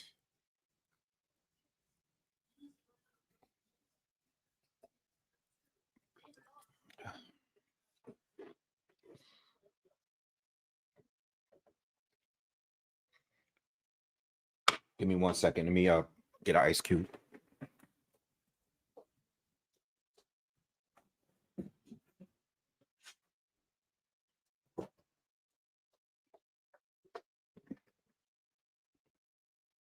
Yeah, I definitely like the pacing of these cards now, man.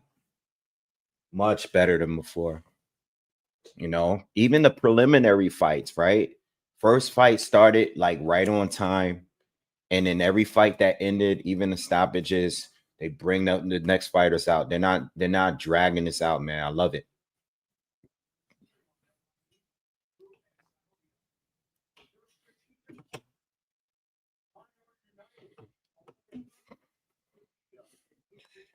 Mike G, you got Bam with an 8. Yep.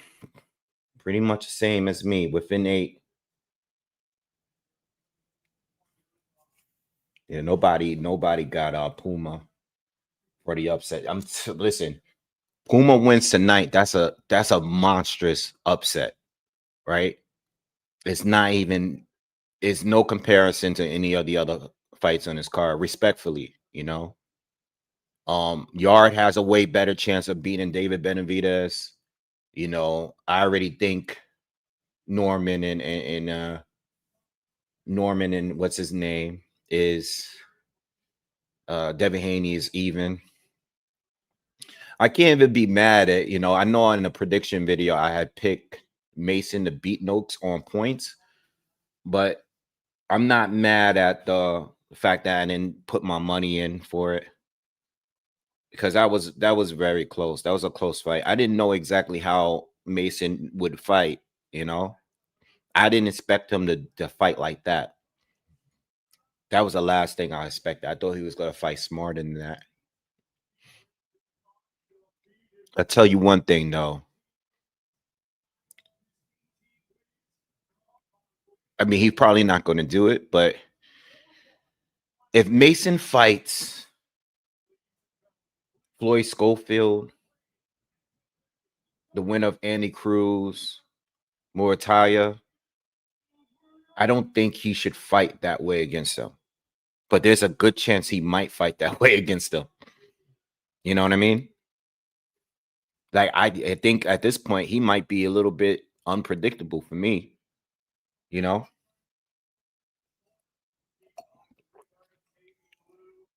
Yeah, Mendoza, I'm glad they don't do the concerts no more, man. We don't need them, you know? We don't, you know, the national anthems are enough, you know? Who do I got between Mason and Cruz? I don't know, man. I feel like Cruz might be a little chinny, but he boxes way better. And now he's packing more power. Mason, I think he wanted to show us he has more of a chin than we thought. That's a good one. No, I got to think about that. I got to think a little bit about that. You know, I like y'all Philly trees. I swear to God, I didn't want to say it on camera, But I was thinking this because if you're not listening to your corner, if you're not listening to your corner like that, it might be time to bring somebody in or move on because you're not listening to your family, you know. And that's another thing too. That's what happens with the family sometimes. You with your family, you need a trainer that's gonna, you know. I was gonna say it, but I didn't want to say it. But I agree. All right, this fight is about to begin.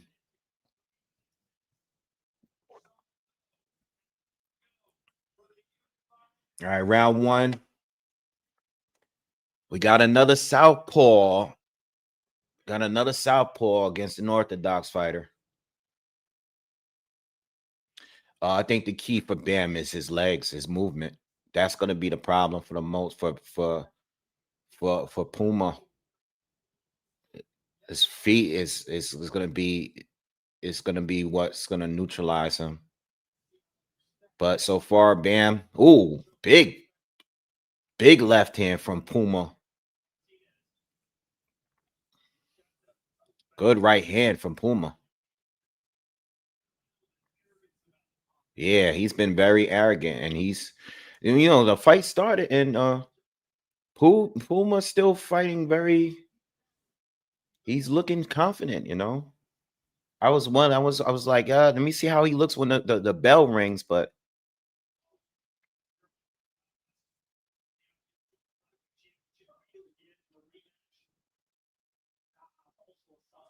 good left hook to the body. Puma's starting out really fast, as expected. Good body shot from Bam. Another body shot from Puma. Puma's coming out quick.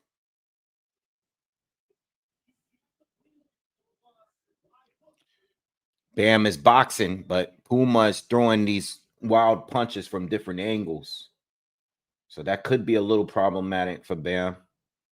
Oh, Bam went down. Bam went down. Ref didn't catch it. Puma caught him with a right hand. Bam's glove touched the mat, y'all, and the referee didn't stop it.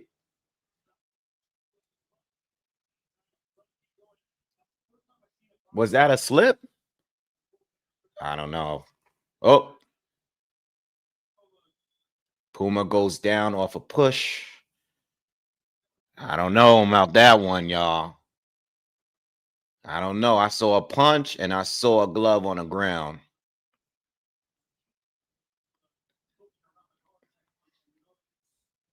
Bam is doing some good boxing. He caught him with a right hook. Woo!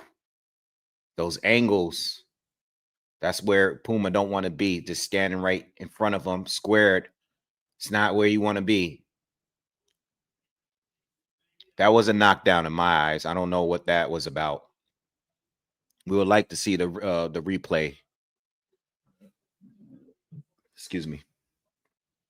Bam is starting to now. He's starting to get like real slick in there.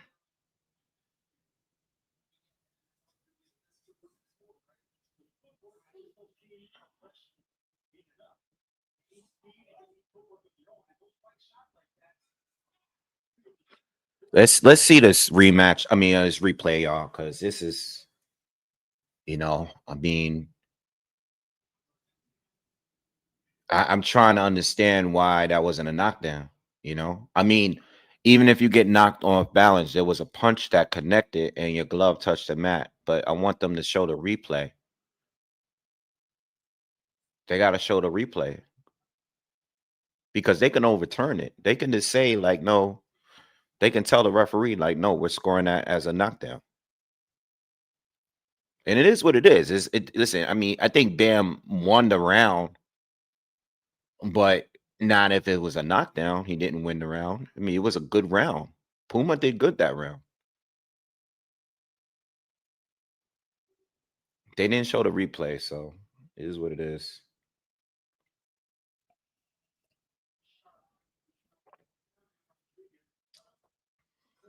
We'll watch it later.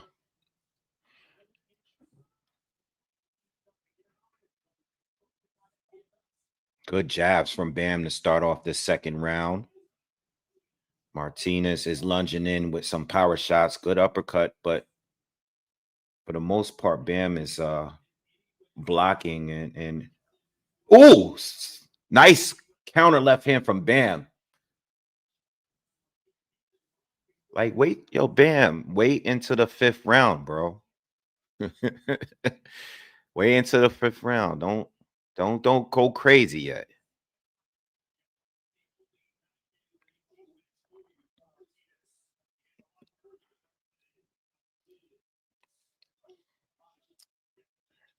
Martinez doesn't throw anything but hooks and uppercuts. There's no jab. It's no jab. And he's always squared. He's too squared.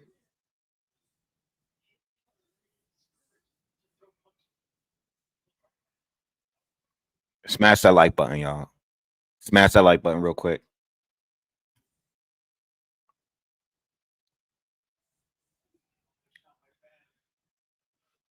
Bam is just, like Puma's throwing, but he's just throwing. He's putting his power. He's like he's sitting down on everything, and he's missing more, and he's just connecting with. Is a lot of these punches are getting blocked. He landed a right hand right there, but yeah, he's definitely a brawler, man. He's just it's just Puma already looks frustrated because he's tiring himself out with these power shots, man. He don't know how to box. He's just strong.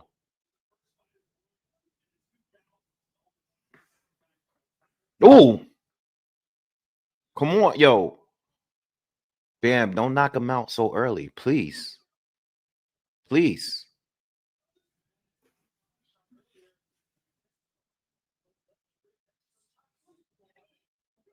That hurt. That hurt. That hurt. That hurt Puma a little bit, that shot. I'm afraid Martinez might knock him out. I mean, Bam might knock him out earlier than when I got him.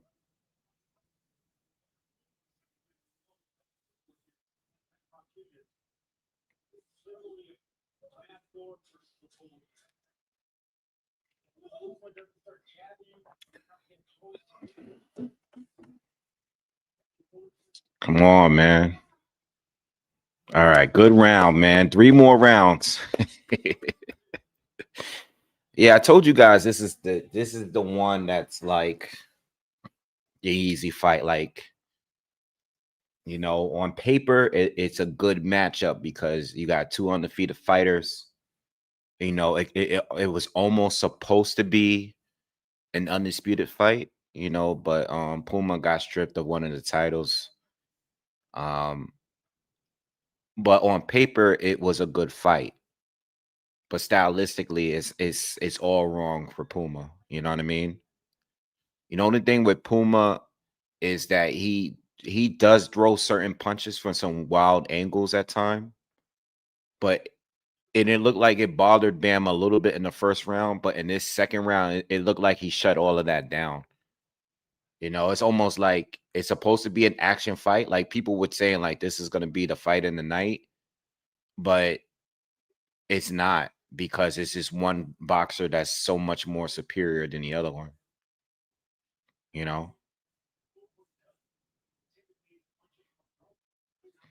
And I still don't think that Bam is really packing a lot of power in his punches. Like I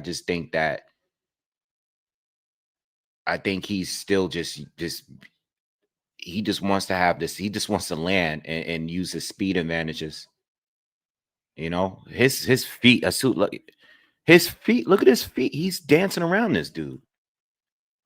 Bam hasn't really even put the power down yet. He's still waiting on that. Yes. Jamie Harrison. I compared him to Gustavo Lemos and who else? Kiko Martinez. Really strong punchers, come forward, brawlers, but it's not much science to it. Good uppercut from Puma right there, though. Good combination from Bam.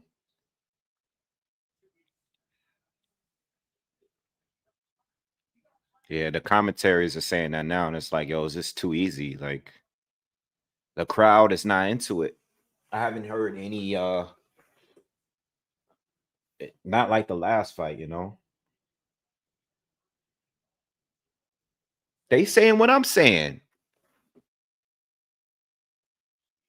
That last fight, I told you, man, that last fight, yo, that last fight might have ruined the night, man. That last fight ruined everything, man. Because we don't even know how the Haney and Norman fight is gonna be. That could be a stinker. That could end up being a stinker.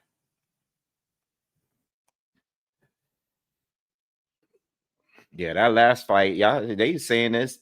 I mean, I'm not saying it's fight of the year, but it's gonna be maybe a top 10 fight. It's a top 10 fight of the year. That's a top 10 fight of the year, you know, at least. Puma's getting damaged. He just took a step back and started wiping the blood off his nose. He's getting beat up really bad now. Yeah, he's not gonna last, y'all. And I need him to. He's not gonna last. He's getting beat up. Bam is beating him up. He's hitting him. Bam looked like he got 8 arms. Bam looked like he got 8 arms. Oh my God, he's destroying this dude. This guy's not gonna make it to the 5th round. He's not gonna make it. He's not gonna make it. Damn, man.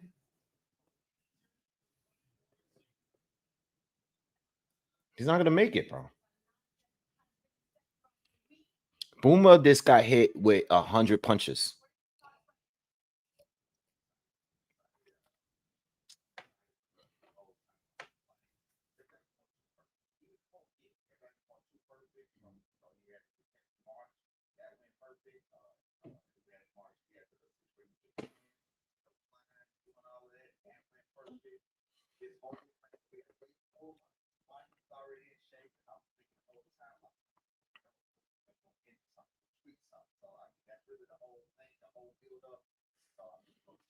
Yeah, I don't know what Puma could do because this is what he does. It's just that, you know, against Jerwin and Yoka, those guys are just they were more stationary than Bam.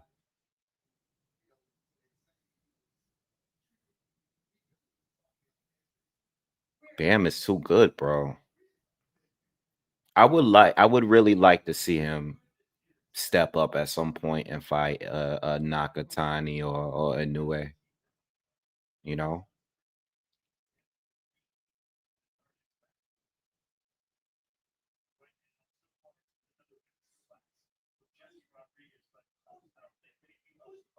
I don't know what Puma does from here.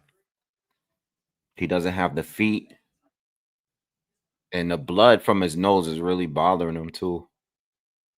But he's fighting me. He's letting his hands go. He doesn't care if he's getting pummeled. He's still letting his hands go. But Bam has him on a back foot right now, which is not what he can do, you know. Nice 1-2 from Bam. I think Bam is doing a good job though, not like sneaking the power in there. Like he's not just loading up and stuff. Ooh, good counter jab from Puma there. Bam is hitting them everywhere. The body.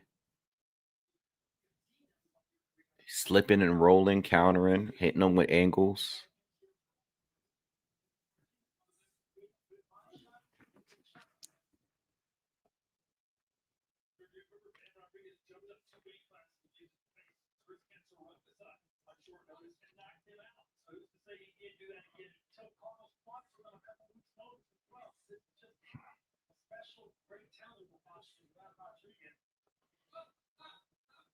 A lot of tying up here.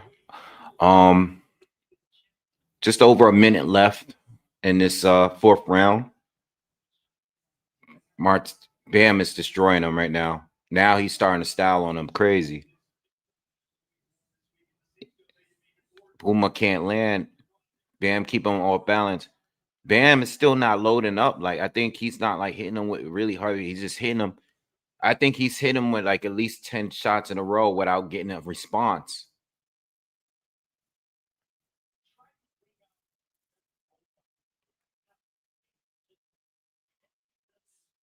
You know what this reminds me of? This reminds me of Lomachenko against Nicholas Walters. Loma was doing all this moving and shit, and Walters had his feet was like cemented to the ground, and every time this guy would step around him, his feet was just he couldn't keep up with Loma. You know what I mean? Like Walters had all the power. He had, I guess he had the size at the time, but too slow on his feet, you know. Better boxer than Puma, but his feet were just very slow. And Puma looks frustrated because Bam is just turning him and circling around him and hitting him with these angles, and he can't track Bam down. You know, definitely reminds me of that Loma Nicholas Walters fight so far.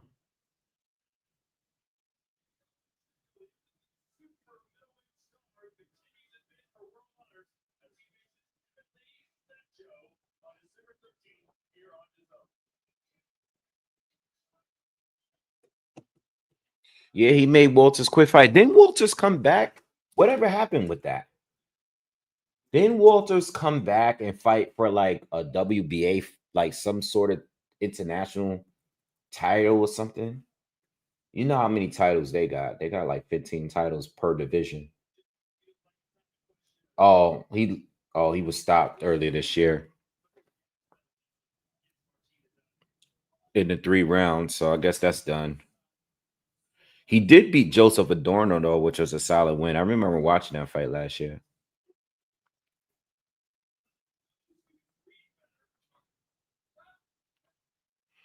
Well, Puma is in the 5th round, so now I need Bam to stop him. I need Bam to stop playing now. Let's get it. He quit. Yeah, I see that. I see that he retired at 3 rounds. He probably was getting outboxed like crazy and it's like, I'm done. That's crazy that your only 2 losses is by you quitting. He was 39. Yeah, he's 39 years old though. Damn, that shot to the body from Bam that definitely hurt Puma. Yeah, nose of Puma is bothering him. Puma is just wiping off his nose every chance there's some space between the two before he even punches. At this point, he has a rhythm going. Every time he backs up and resets himself, he wipes his nose first. If Bam can really take advantage of that.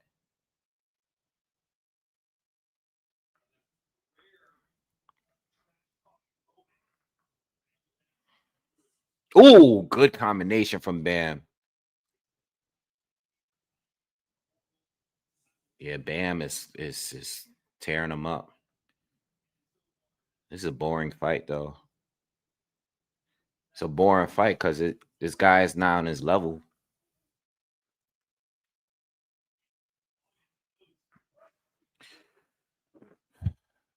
This is what I be saying about like Shakur sometimes. When he be so dominant sometimes, like, and he can't stop his opponent. Not saying Bam, it's still time to stop him, but this is what happens when you just be beating somebody up and you can't stop them. And it's when somebody, that's what everybody say. This place is boring. You can't stop this dude. Like, you gotta stop him. He don't got nothing for you. But I mean, you can't even give 1 round to this dude. The only close round was the first round. E-Class, thank you, bro. Appreciate you, man. Still thinking he goes sneak his way over here. He might just randomly pull up. But this sucks, man. But what do you want to do? This is why it's not Bam's fault. It's not Bam's fault that this guy holds a title and he wants to become undisputed. I feel like I'm gonna lose my money because Puma is not getting knocked down. And I look at him and I feel like he's a guy that's gonna quit on his stool out of frustration. Nah, I don't think Keith Thurman fighting Fundora. I think that's dead. Nah, it could happen. It's 50-50.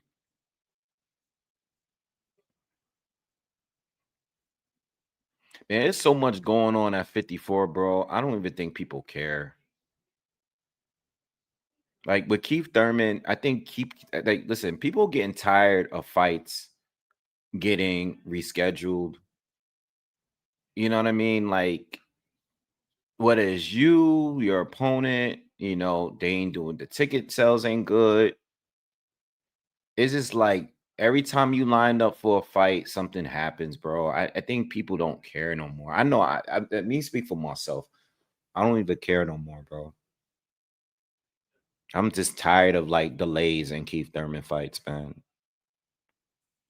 I'm over it, bro. Like I love Keith Thurman. Like Keith Thurman was in his prime when I started this channel. And at the time, he was like a top 3 fighter. He was my favorite up and coming fighter at one point. Okay, Puma. Unleash the fury.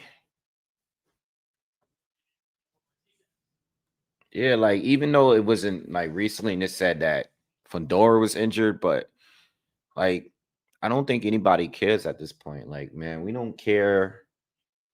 We just want to see you fight. If you're not fighting, nobody cares. Nobody want to see you fight a journeyman in Australia, bro. Puma's just swinging and hitting the air. Damn, I can't wait till this fight is over. I don't, I think this fight, I don't think that, I mean, this is not Bam's fault, but the Devin Haney, Brian Norman Jr. fight is about to be better than this fight. Uh-oh. Puma's really hurt with the nose. Take a knee, bro. Take a knee. Oh, Bam is beating the hell out of him. Take a knee, bro. Chill with the machismo shit. Just take a knee or two. Come on, man. Oh my God, Bam is destroying him to the body now.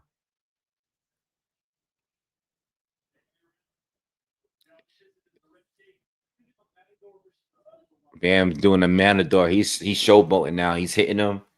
Then the crowd is just like looking like I haven't seen the crowd this dead in a minute.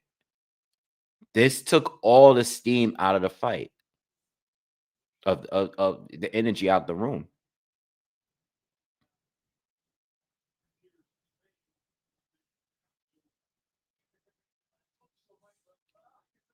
Norman and Haney didn't start yet. That's the next fight.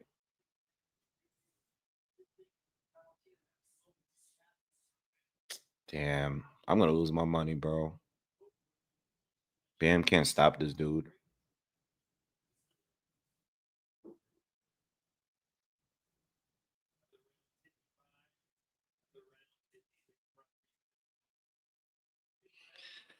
Anyway, what are you guys doing?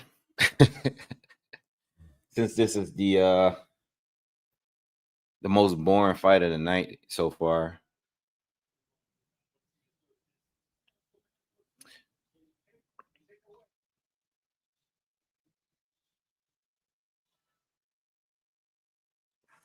Yeah, same with Arthur Better BF, but he's doing a lot of, it's the thing with Arthur. Arthur is going to fight that year, though. Arthur is going to, reschedule. He needs 3-4 months, reschedule it, boom, boom, boom, and he's back in the ring. Keith Thurman is going to not fight for like 2 more years. He gets injured, his opponent get injured, something's going to happen. It's different with Keith Thurman. They showing Brian Norman get taped up.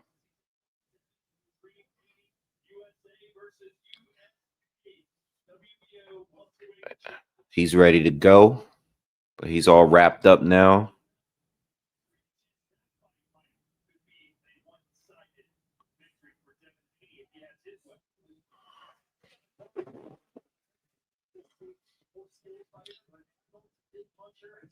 We're in the 7th round now.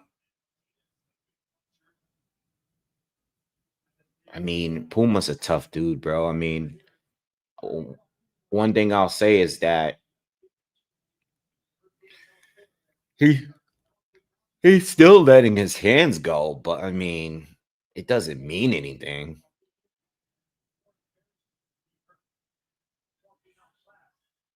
It's like a kitten fighting a lion. Like he's just, and Bam is just, again, I don't think Bam is really sitting down on his punches like that. He's just all speed.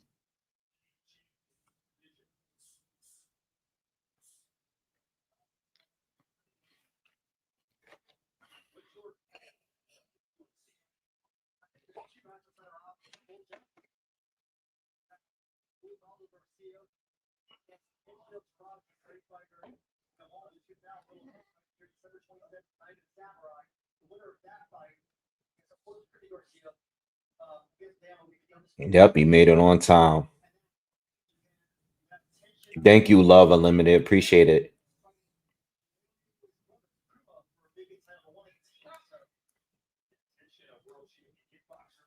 Yeah, I would love this. Yo, I would love to hear Keith Thurman as a commentator. I'm about to lose my money because Bam ain't knocking this dude out, man. This is gonna go on for 12 rounds. He's schooling this guy. Unless this guy quit in his corner, man. This is a beatdown, a meaningless beatdown. I mean, his face is starting to look. Knock him down, man. I think Bam is trying to, man. Puma's face is pretty swollen, man. Puma shouldn't have did all that stupid stuff at the presser and the weigh-in.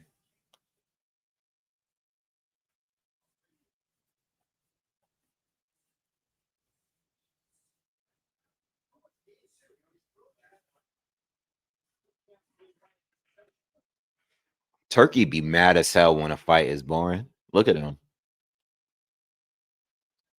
Yo, Turkey always angry when a fight is boring.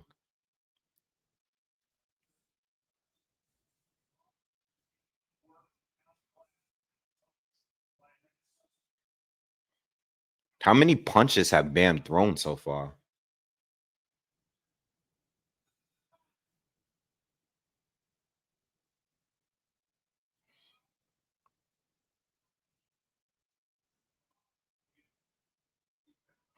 Nah, I want to hear Thurman commentate, man. Because Thurman not going to talk about the fight. He going to talk about herself. When I fought Sean Porter, Paulie Malignaggi was ducking me. Nah. One thing about Thurman is, even when he being corny, he do know how to trash talk. His trash talk is very funny. Like he's literally like the Rock of boxing. Is the Nick game over?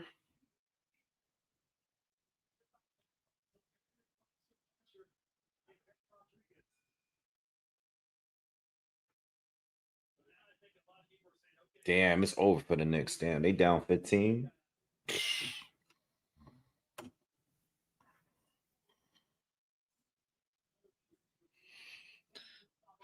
All right, Bam. Can you please stop this guy?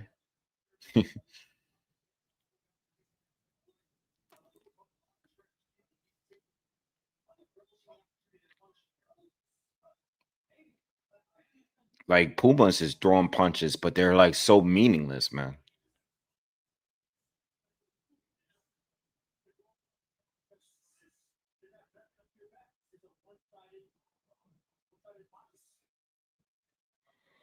Oh, man.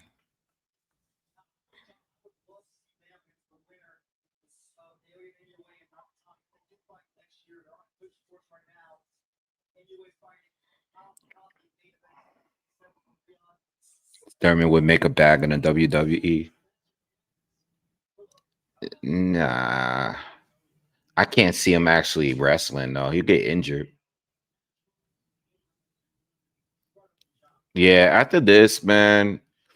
I mean, that other guy that has the belt, I don't even know who he is. Yo, that's the second time I seen Puma go for the headbutt like that.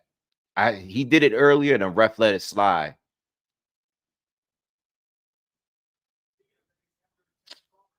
Damn, man.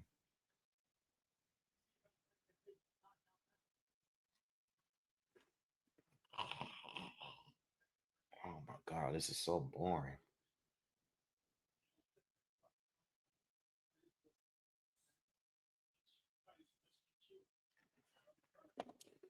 Nah, Puma's not KO'd yet. I think this is gonna go to decision.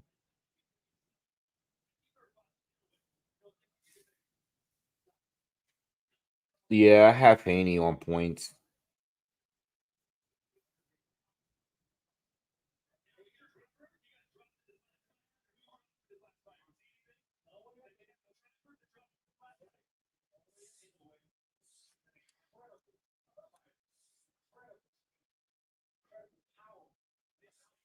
Good combination from Bam, but hit him like 20 seconds ago.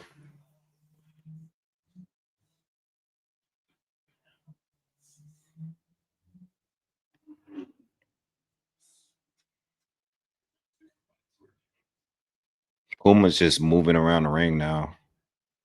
Bam is like just toying with him. Yo, this quit in your corner, bro.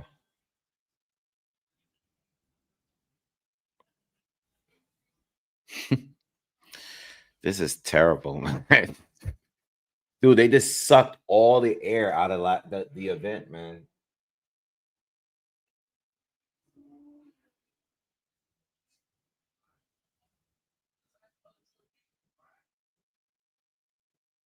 This guy is terrible. I want to win my bet. Yeah. I want to win my bet. I knew.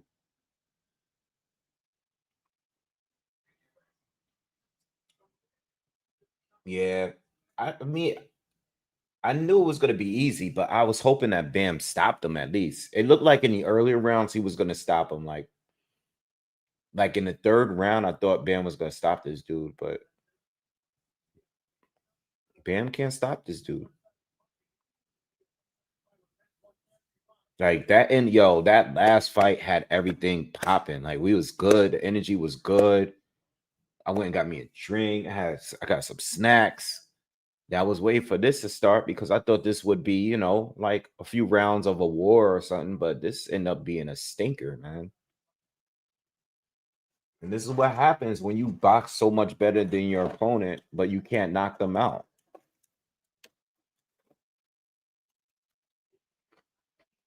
This fight is trash. We went from having the best fight in the night to the worst.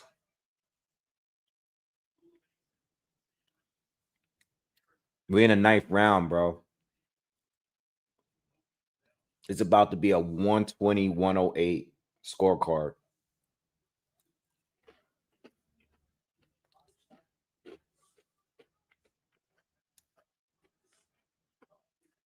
Bam looks like he's trying to stop him right now. He's hitting him to the body like crazy.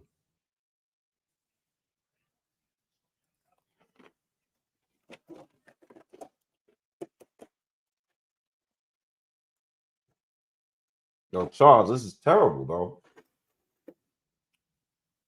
This is terrible. What are we doing?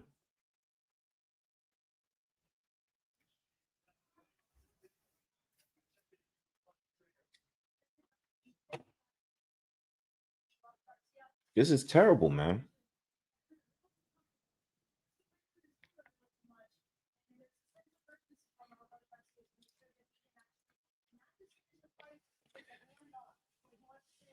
I don't know what Bam is going to do. I mean, he's probably going to want to be undisputed. So if they could get that last fight in, cool. But he got to go up, man, after this. You know, he was already up at 118, so there's not much you can really do. Oh, Puma almost went down. Monroe, thank you, bro. Appreciate you. Appreciate that, man. Please, everybody. I know this fight sucks, but please do me a favor and hit the thumbs up for me, man. Appreciate that, man. It's not my fault, man. I'm talking as much as I can. It's not my fault. This fight is terrible.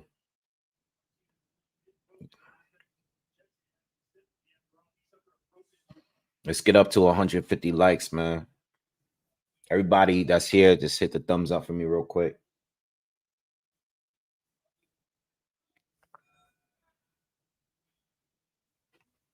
This is terrible, man. Just begging for this fight to be over.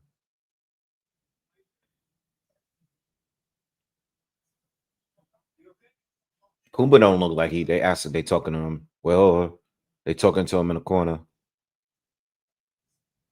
He don't look like he want to be in there no more, bro.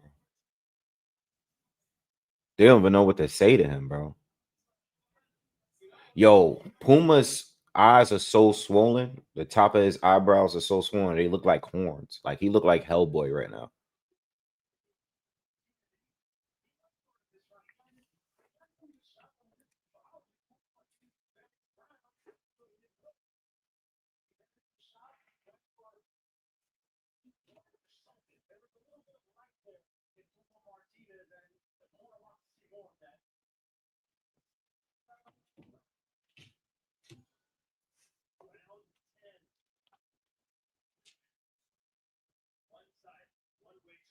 All right, 10th round.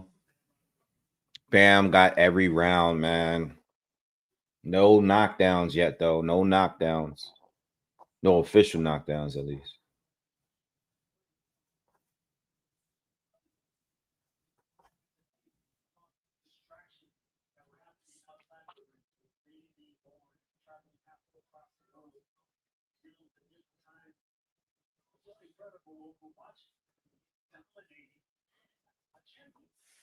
Yeah, I did want Yarde and Buati. Damn, Bam just hit him with a nice right hook, and this guy buckled but didn't go down.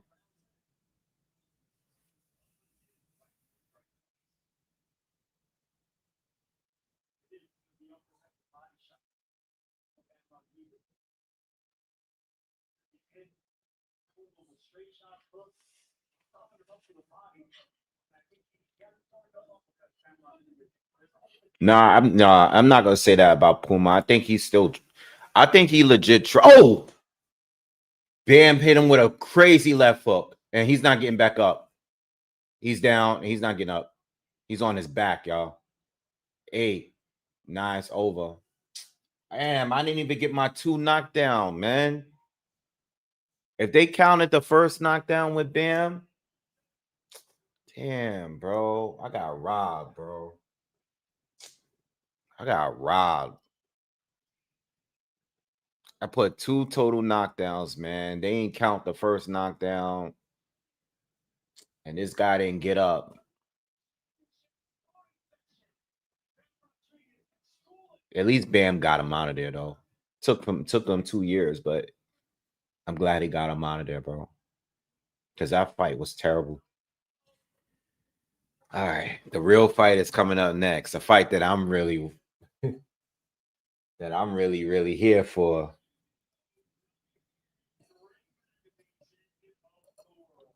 Damn, I'm nervous for Devin Haney. I'm nervous for Haney, man.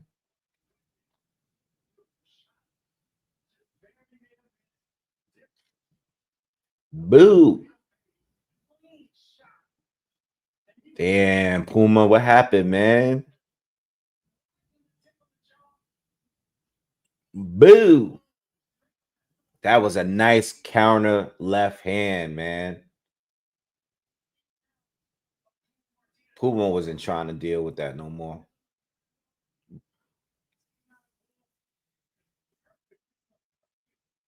Kafu went to 10. I was watching a little bit of that fight yesterday.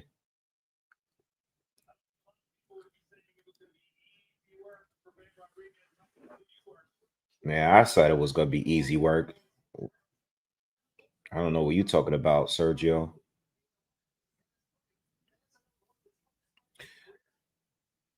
All right, y'all. Norman and Haney is next.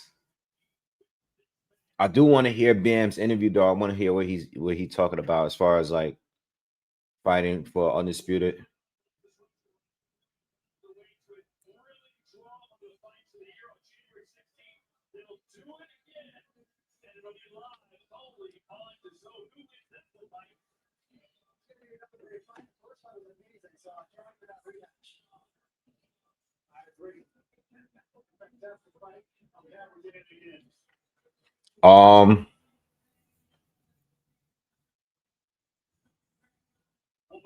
I don't know.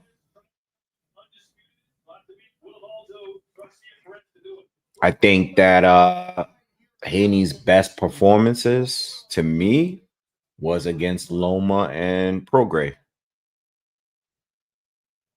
You know, I mean, I know people are not going to give him credit for Cambosos, but Cambosos beat Tio, you know, and then he went and made it look good against Cambosos. Those are probably his 3 best wins, you know.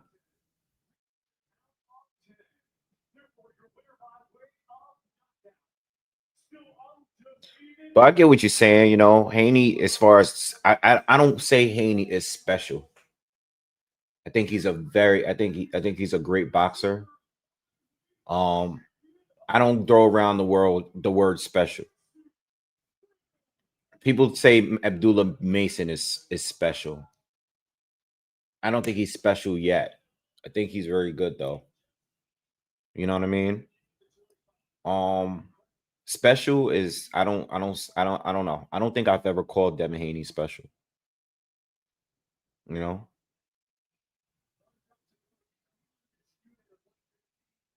Like I don't even use that word. So to answer your question, I'll say is that Loma's performance was good, Prograis performance was good, and Camboso's performance was good. You know? That's it.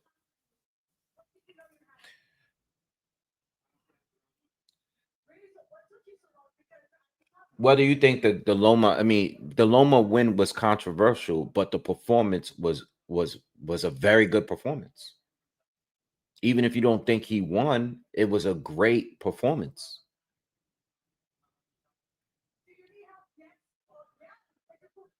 I think Shakur is special. I think Shakur is special.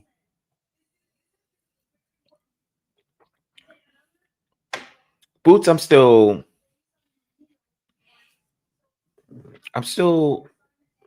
want to see Boots look special, but I'm waiting for the win. I'm waiting for I want to see him do it against somebody. You know what I mean? Crawford, I knew was special before he got the 147. Crawford, I said he was special before 47.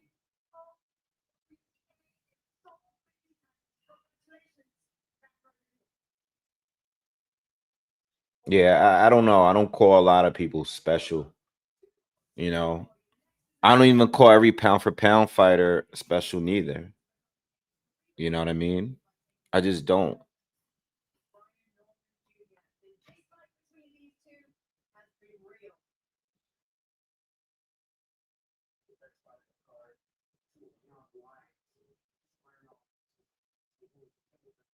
Yeah, Boots got potential, but I'm kind of waiting.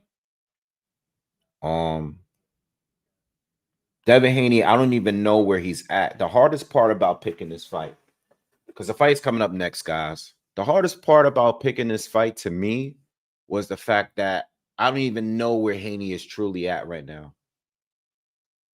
I don't know where he's at right now. You know, because that last fight just it threw me off. Not the Ryan Garcia fight, but that last fight.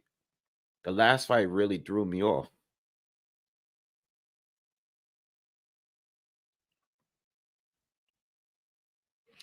I don't even think people listen. When you say the public overrates Devin Haney, there are way more people that hate Devin Haney.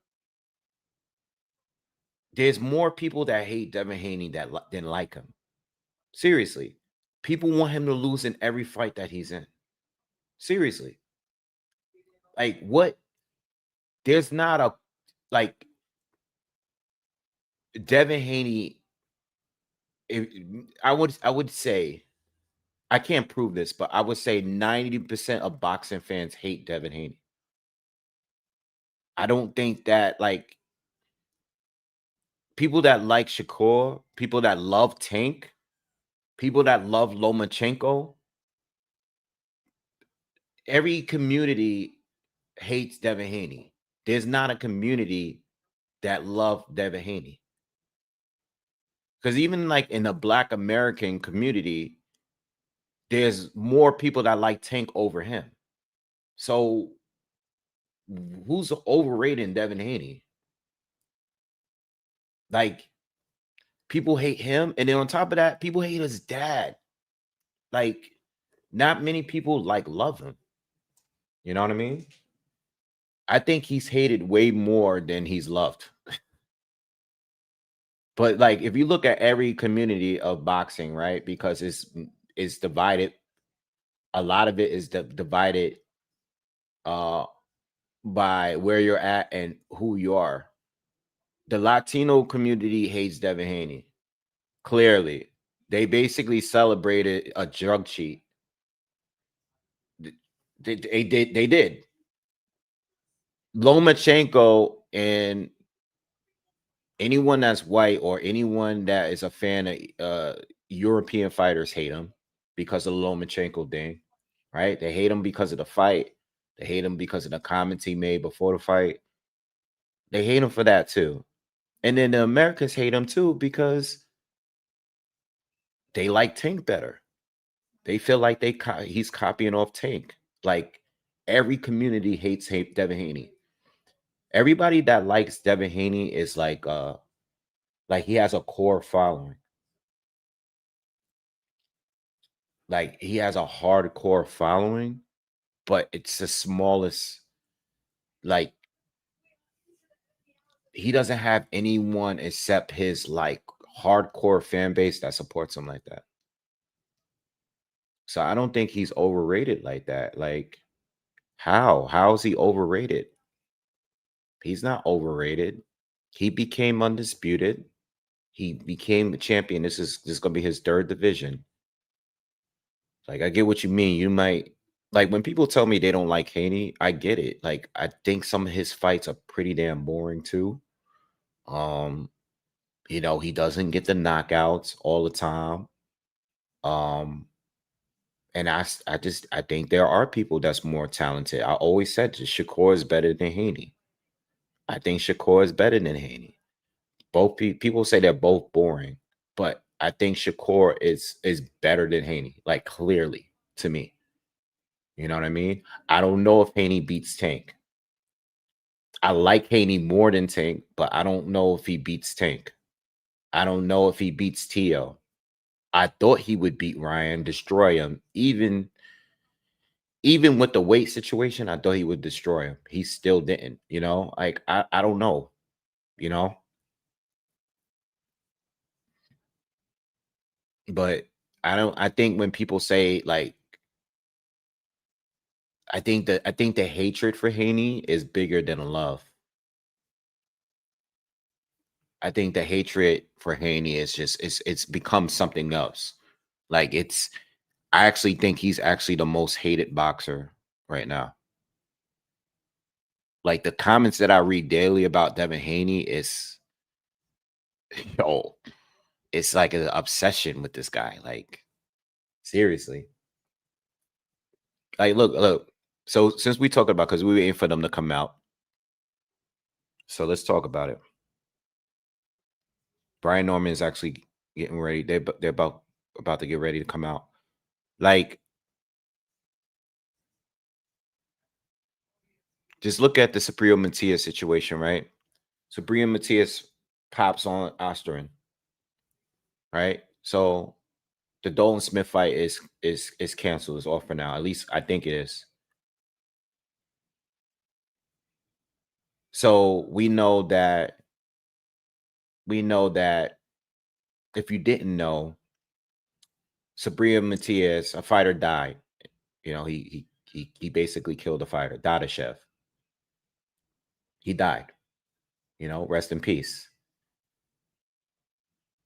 Because he popped yesterday on Osterin, everybody was on Twitter yesterday talking about how this guy is responsible for somebody's death and he's popping on Osterin now. But just last year, Ryan Garcia was being celebrated for popping on the same drug. It's being celebrated. He's being celebrated. You know what I mean? Like, do you think there would have been an outrage if Ryan killed this dude last year? Absolutely not. People hate him that much. But now they're pulling up the Dadashev fight with Subriel Matias because he popped this year. It's just, I think the Haney hate is like on a different level. It's something like I've never seen before. I don't think he's special, but I think he's very good. And I think that you know, him, his father, I think people just hate him because he beat Lomachenko. He beat Lomachenko. He beat Lomachenko. He beat Lomachenko. Yeah. It is what it is. I think people didn't like him before that fight, but I think that that fight and the you know, the decision, it really pissed everybody off. To a point, it pissed people off so bad that a guy can cheat and beat the hell out of him, cheat, purposely go over the weight limit, and people still was happy that he lost. It's crazy. Crazy.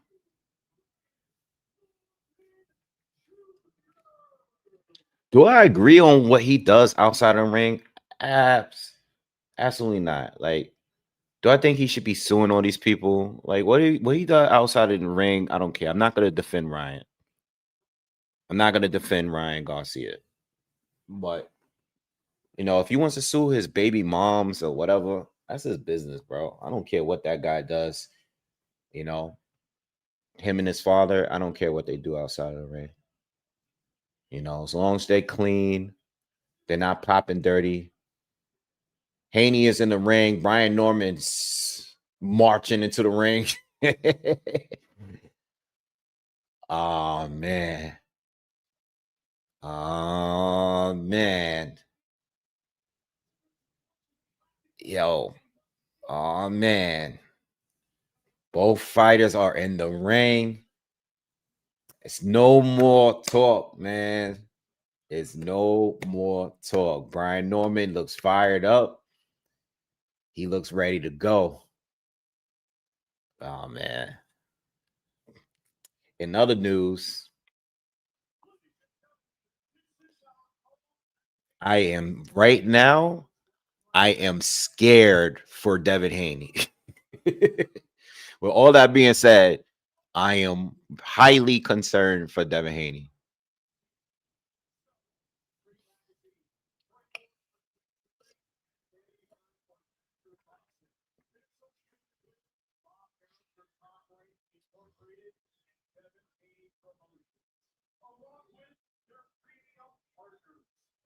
Yo, Norman, no, I'm gonna tell you right now, I'm not in that ring, but the way Norman look right now, yo, the way Norman look right now,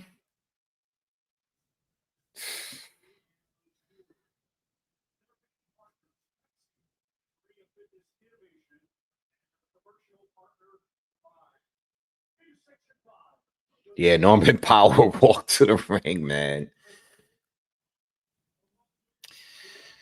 Let me get my pen. No, what? I'm not even gonna touch nothing. I'm gonna wait and see how this first round look.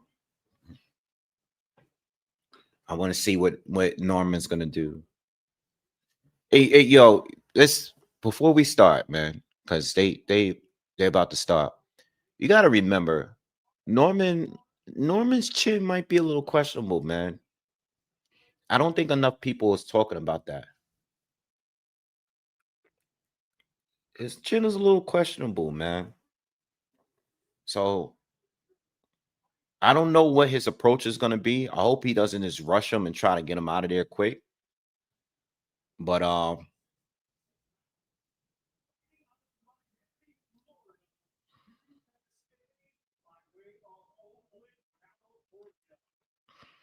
nah, cheese, chill, cheese, chill.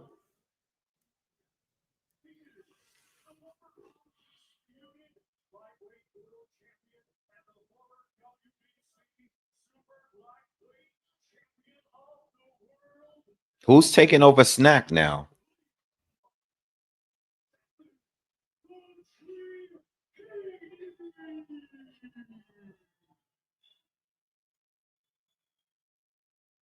And his opponent across the ring in his championship contest, he is the defending champion, fighting out of the red corner. He comes to the ring and weighing officially at 146.12 pounds. Damn, this dude Norman always looks super relaxed, Joe. Oh man, I'm nervous, man. Oh, this fight got me scared. I'm about to cash out. No, I'm playing. I'm playing. I ain't gonna cash out. I am a little nervous though.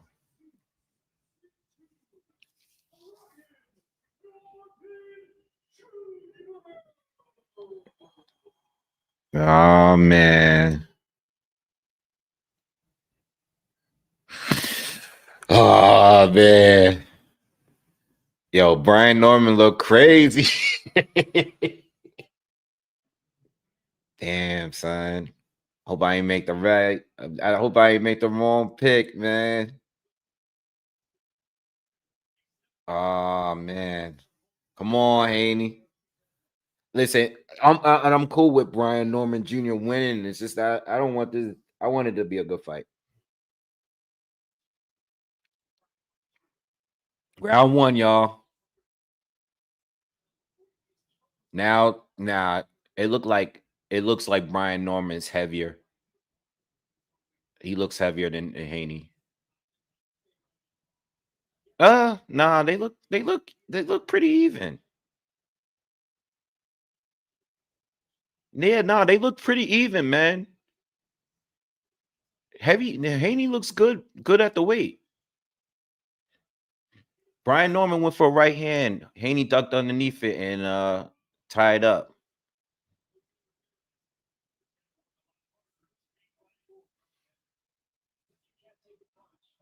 Nice backhand feint from Norman. I like that. He didn't catch Haney with it, but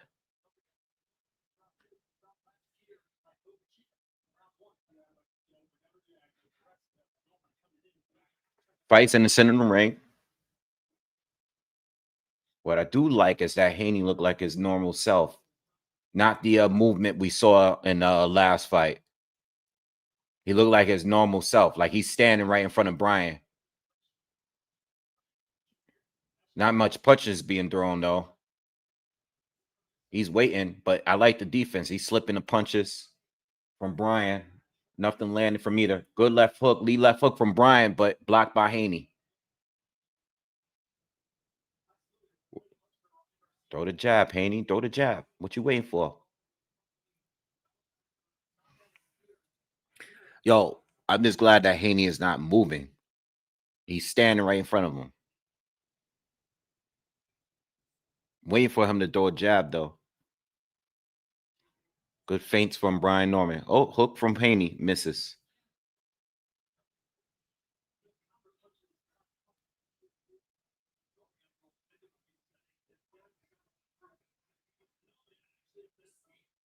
Another hook from Norman, ducked by Haney.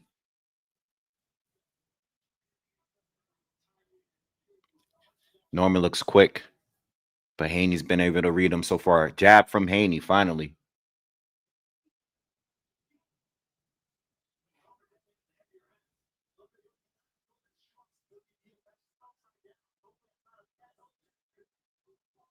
Norman's boxing. Still not much from Haney. Good jab from Haney. Norman caught him with a good jab. Backed up Haney. Haney didn't like the jab. Good jab from Norman. Only significant punch in the round. Norman's tracking him down. Good framing from Norman. Round 1 is done. Norman round. Just from being an aggressor. Yeah. Norman gets the round from just being the aggressor and landing a good jab. But, you know, that's I mean, I like the fact that this Haney is just not doing what, at least he wasn't doing what he was doing in a Ramirez fight. Haney started out that round just running, you know, but Haney didn't let his hands go there. It's feeling out round. Can't judge off a filling out round. Now I wouldn't get out of my seat. Norman Sr. is telling him high and low. Yeah. Change levels on him. All right, round 2. Don't move. Nobody moves. Nobody moves. Don't leave your seat because this can end quickly. Something can happen quickly. Norman's doing a good job staying in front of Haney. Haney still hasn't really thrown anything, but they're in the center of the ring, though. Lunge and left hook from Norman. Misses again. Nice slipping from Haney. Haney has his hands down. Good left hook from Norman, but it's blocked by Haney. Haney caught him with a light little hook and a jab. Good slipping from Haney. Right cross on the inside lands for Haney. They tie up. 2 minutes left in the second.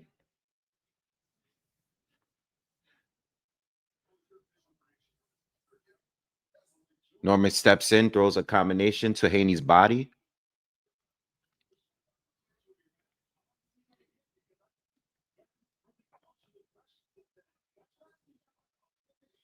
A lot of tying up, a lot of holding.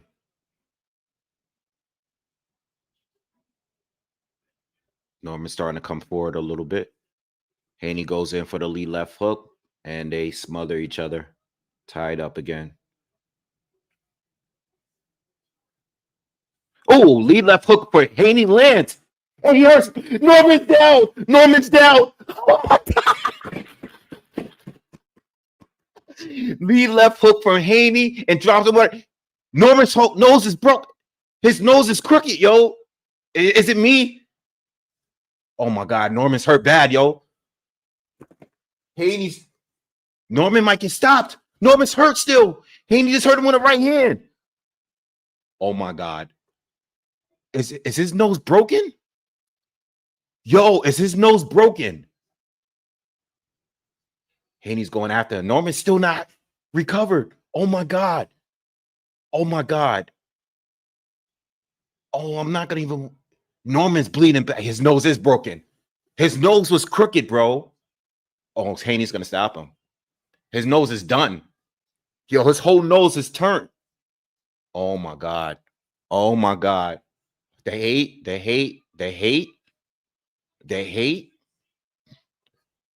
Yo, this dude's nose is done. He's bleeding bad. It's over. Oh my God. This is a nightmare for Team Norman. Oh my God. Haney's just jabbing him. Oh my God. Oh my God, y'all. Oh my God, y'all. Yo.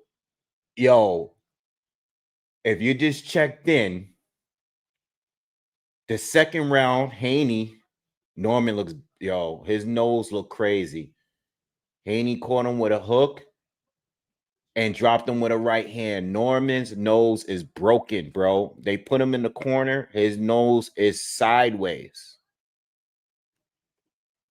And he didn't fully recover in the second round.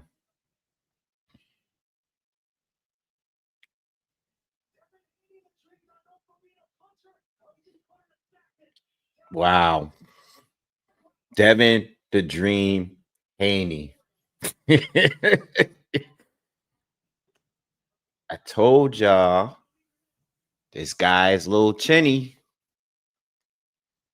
Devin Haney broke Brian Norman Jr.'s nose. Jesus Christ, man. Even if Haney wins, I lose because I put Haney on points. Haney hasn't had a stoppage since 135 years ago in 135. All right, we're in the third round. The fight ain't over. Norman's Haney got to still treat this fight. Oh, bro.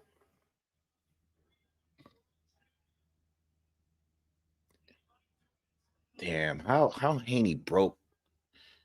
Yo.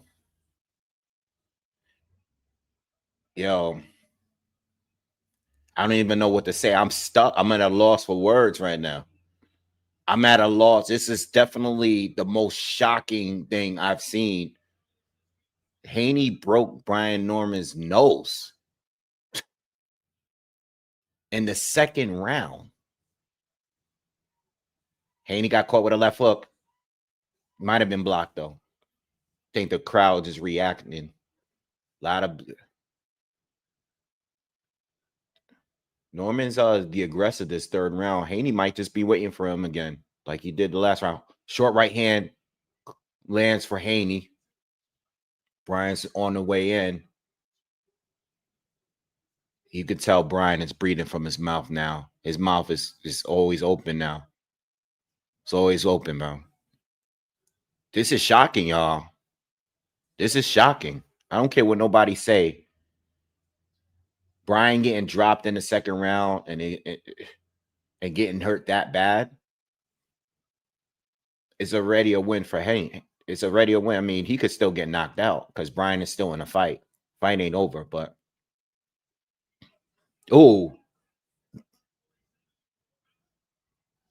Norman's still coming at him. Norman's having a decent round. Norman's being very aggressive. I think Norman feels like he has to get it done now. I feel like there's pressure on him because of the situation. He's being very aggressive now. He's throwing with bad intentions. He's not boxing. Good jabs from Haney. Haney's coming forward now. Haney threw a jab connecting and Norman backed off. Those jabs hurt. Haney, if he's smart, the jabs hurt. You got to just touch his nose. Again. You touch his nose, he backs up.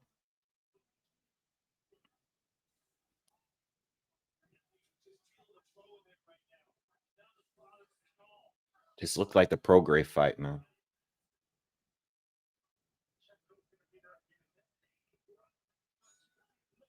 Another round in the bag. Good Norman round, though. Good Norman round, you know.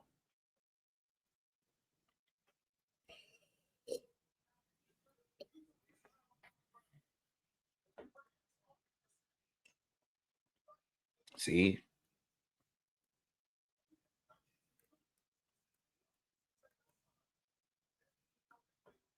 Well,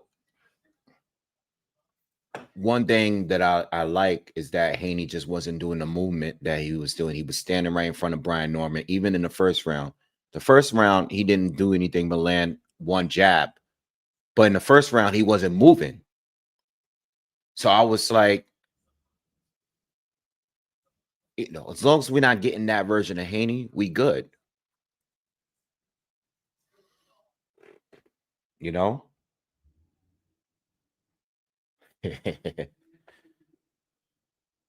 I'm leaving this comment up for a while. Tavares, I'm leaving a comment up. But fight ain't over, y'all.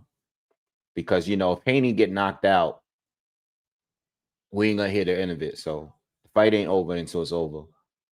You know what I mean? And Haney, if Haney really wants to make a statement at this point, now that we know that he can hurt Brian, he needs to get the stoppage.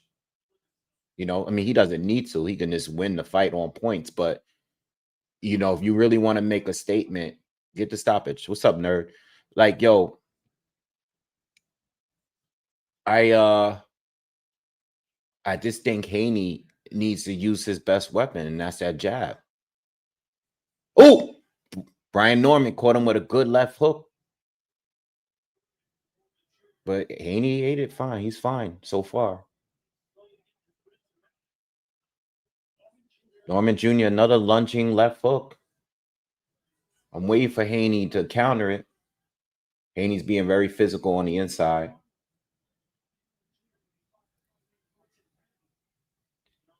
We're in the fourth, y'all. We're on the fourth round, y'all. Smash that like button, man. Hit them thumbs up, man. Cause this, I'm still not over what I just saw. We still got a lot of, we halfway through the fourth, but I still can't believe what we saw in that second round.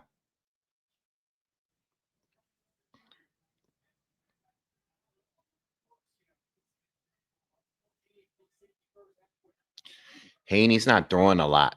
And that what that tells me is that he's waiting for the right counter to land to put him down. Good jab. Another jab from Haney. That jab is splattering the blood on Norman. Says another jab. Haney got that lead hand all the way down now. He's shooting that jab. Another fourth jab. 50 seconds to go in the fourth. Haney's just popping the jab.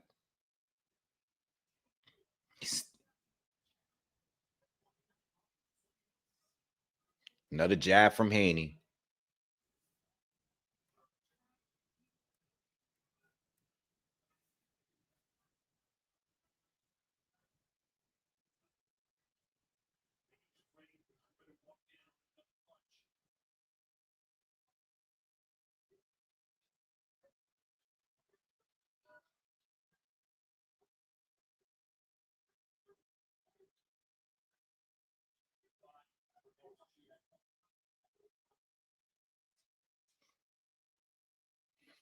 Couple good jabs from Norman to the body.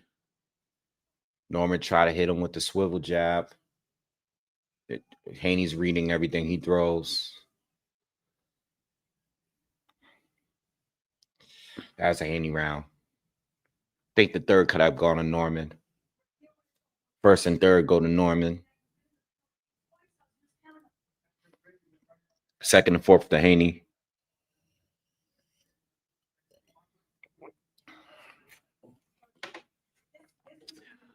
I think Devin is still.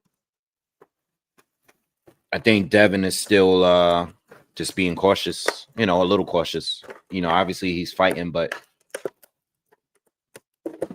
I think he sees that the jab alone hurts Norman because he's popping him right in his nose.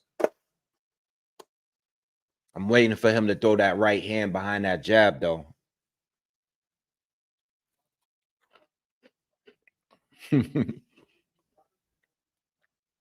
Why you want me to fight Showbiz? I'm cool with Showbiz. You fighting Showbiz. Why would I do that? Oh, Showbiz talk today. That's my guy.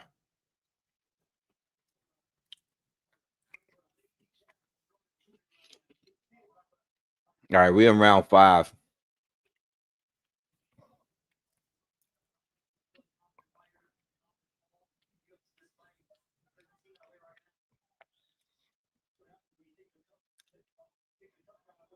I want to see what Haney's going to do.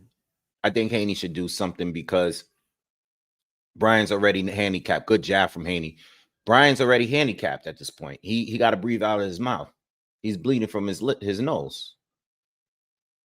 At this point, I want to see Mike Koppinger has the first round to Norman and the last 3 to Haney.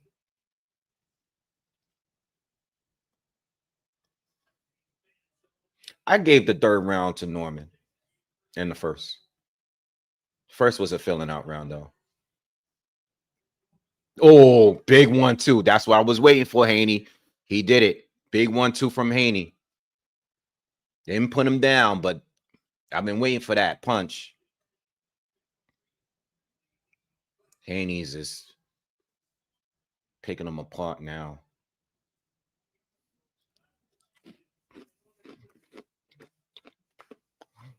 Yeah, my pops would have went crazy if he was here for this. He called me. He sounded like he wanted to be here.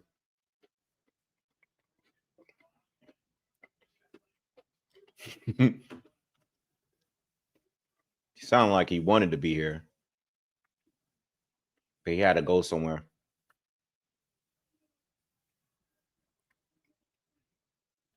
Oh, another 1-2 from Devin. Clean. Not as clean as the other one, though. Another jab from Haney. Yeah, I don't need a right no more. The way this is looking.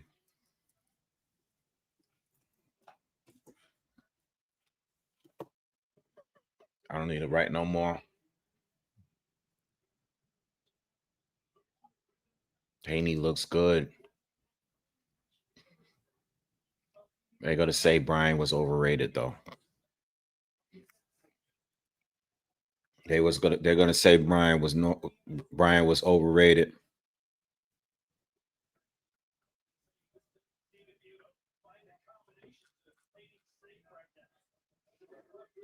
Shout out to Ghana.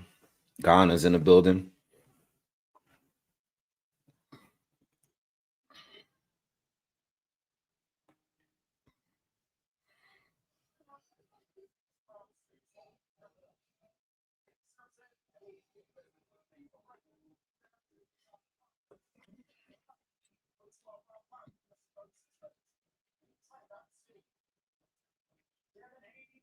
This is so weird, you know. I think, you know, it's so weird with like Haney tonight looks like his normal self. But that Jose Ramirez fight really threw everybody off. You know what I mean? Did Devin Haney actually ever do an interview talking about why he fought that way? Excuse me, in that fight? Did he ever do an interview where he actually talked about? Because I know like Shane Mosley was in the corner, and you know there was some issues with Shane because Shane didn't want Devin to fight that way, and Bill wanted, you know, I think there was some issues in the corner. But did Devin Haney actually ever speak on why he chose to move so much in that one fight? You know, I mean, I know he was coming off of the Ryan Garcia fight and everything. Oh, let's not talk about Ryan and Rolly because we already know that the WBC and how they get down. We don't need to talk about them, you know, because the WBC is a joke for giving Ryan an opportunity after popping dirty in one fight and then getting the fight overturned and then losing in a fight to Rolly Romero.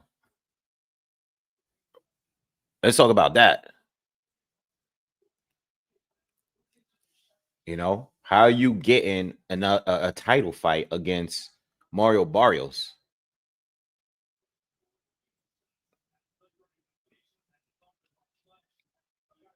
It's a joke.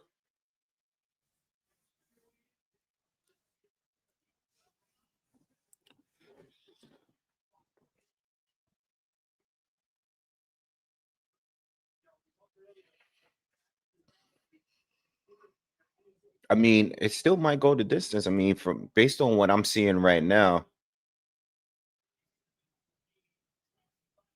based on what is happening now, it still might go the distance, you know. Still I still might win my money.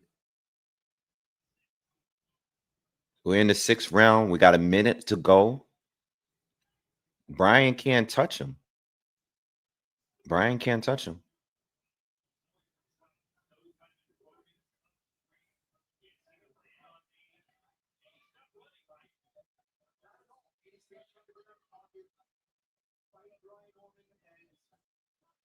Very good showing for Haney so far. Not much. I just want him to let his hands go a little bit more.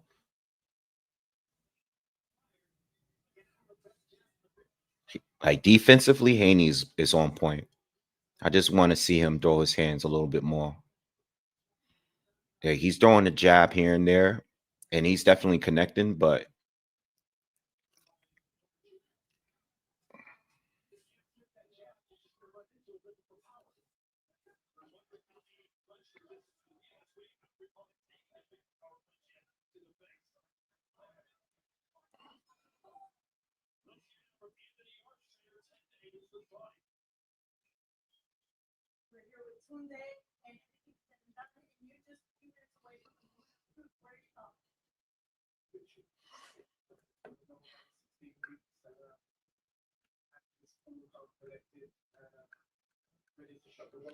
yeah, Boots would have destroyed Norman. But I also think, like, you know what I think the biggest problem with Boots is, like, saying one day and the next, you know what I mean? I think sometimes he speak on things like, you know, saying like you ready to move up, but don't move up. And then moving up before Norman's fight, like it's the order of how like things happen. It makes people feel like he's avoiding people. It's hard to defend Boots on how he moves. You know what I'm saying? It's hard to defend him. The cheese, bro. Thank you, man. Appreciate you. I'm really amazed, man. Wow, great recovery, healed at death. Yeah, man. I'm good lead left hook. That was a wild lead left hook from Dev right there. What the hell is that? Is he trying to get a stoppage? Oh, Dev came out in this 7th round being aggressive. Oh, wait, hold on. Oh, Dev came to fight. Be careful now. Dev wants to stop him. He's fighting like a Dula Mason now.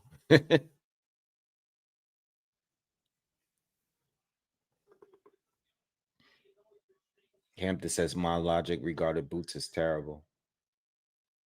All right. It's true.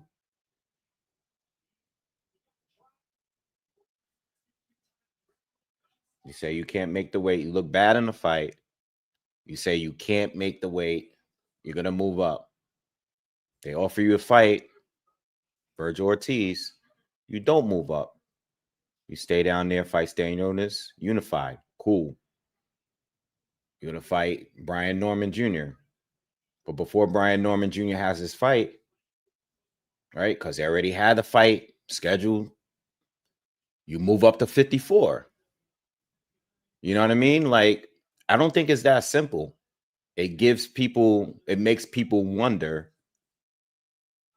There's fights that we want and you don't do. Virgil Ortiz, you didn't do it. Brian Norman, you didn't do it. That's why people question whether or not you really want to make fights. It's really not that simple. Oh, Norman caught him with a hook. It's really not that difficult. You know what I'm saying? Like, it's no different from what Bozy said about the Black Prime stuff. It's just too much inconsistencies, and that's why people always attack Boots. You know what I mean? Like, who did you really try to fight? You know, I blame Brian Norman for not taking the fight on the first offer because I made content on that, and I blame what's his name, Virgil Ortiz, for not. Well, I don't know if he's not going to take the fight, but it seems like they don't want to take the fight. It seems like the zone want the fight. It seemed like team. It don't seem like it.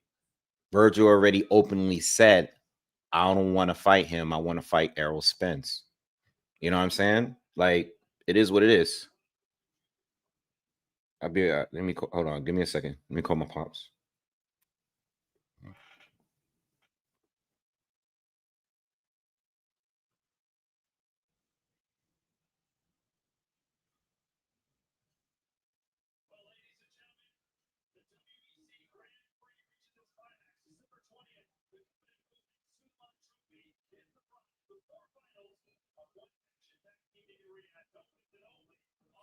Yeah.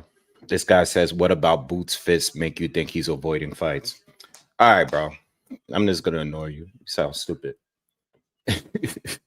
Everybody got fists in this situation. Do I think Boots can beat all of these dudes? Absolutely. But you're not fighting the people that we want to fight. Like, we want to see you fight Virgil. At one point, they offered you. You said no. Like, how difficult is that for you to understand? Like, it's not that simple. Like, it's not that serious. Like you got what, 30 something pro fights? Like, you should have fought somebody by now. You know what I mean? And he would have destroyed Brian Norman Jr. He could have destroyed this guy. I don't know if he would be Virgil. I think he would, but like, come on, bro. Like, how long are we gonna keep defending this guy for not fighting certain people? You know what I mean? It's that simple. I think he definitely would have stopped Brian Norman Jr. And I'm not basing that off tonight's performance, but I'm just saying overall. He would have definitely stopped Brian Norman Jr., you know? And I think he beats Virgil, but like, offers were sent your way, bro. And you wanted to unify at 147. You felt like you said you felt great. Why do you change your mind every other fight? It's that simple. All right.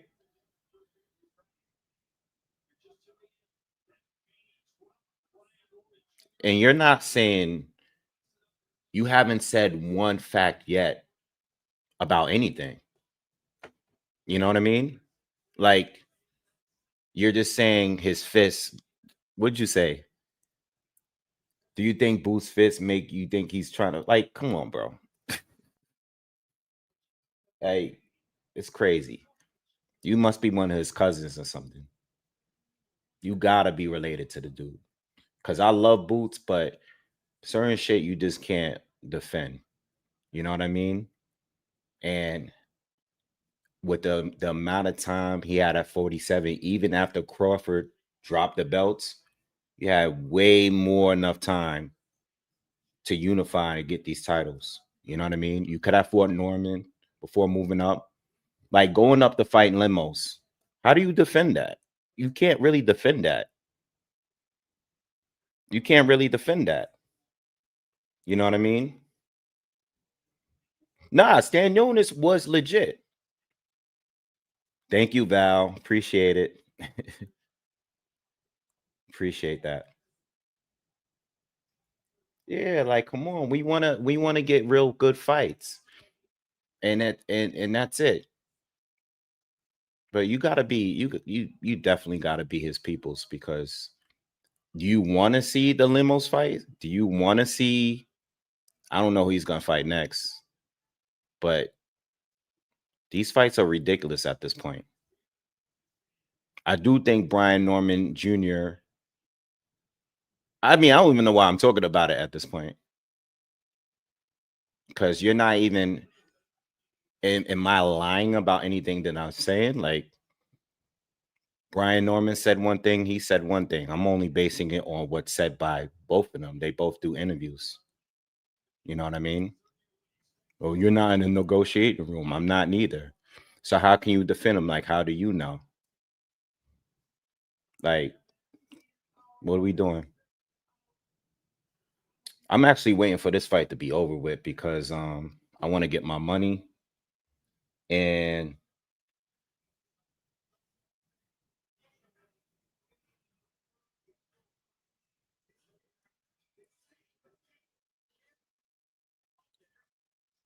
hold on, it's my dad.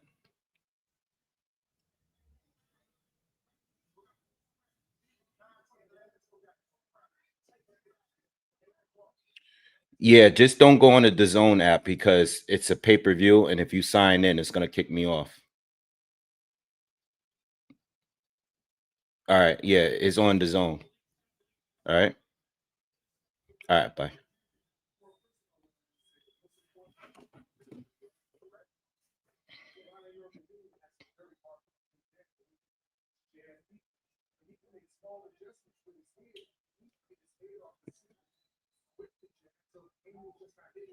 Yeah, we do want the best, and shout out to the Zone for shutting down the idea of Virgil fighting Errol Spence because that's crazy.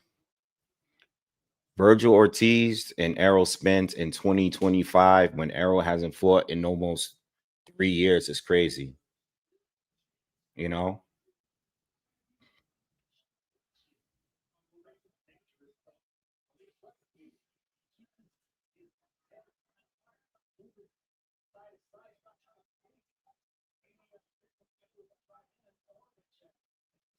I mean, I figured this fight was gonna go like this, but I just wasn't expecting a knockdown.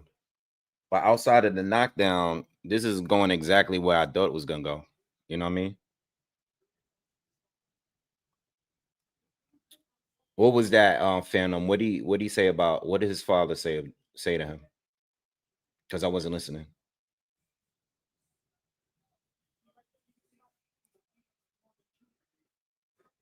No. This is my login. His login is my login. When I go to his house, my login is on his login. I have the zone. He be having all the other stuff. But you know, if you have it on different, like I guess my like computer and nice shot from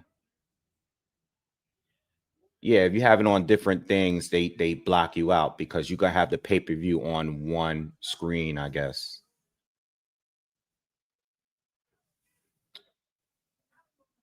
Oh, he's telling him to go knock him out. I mean, it's nothing else he can really do at this point because Brian Norman is just not a good boxer, on at least not on a level as Devin Haney.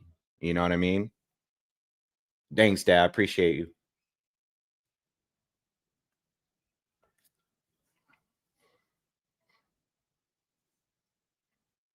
Yo, to be honest, I don't even think it's Norman not having the strategy. I just think they came in wanting to box, and they're doing that. It's just that he's getting outboxed. You know what I'm saying? He's just getting outboxed. Is nothing we can really like he can do. Norman's just getting outboxed. I mean, salute to him though for fighting a whole fight with a broken nose. You know, salute to him for even doing that.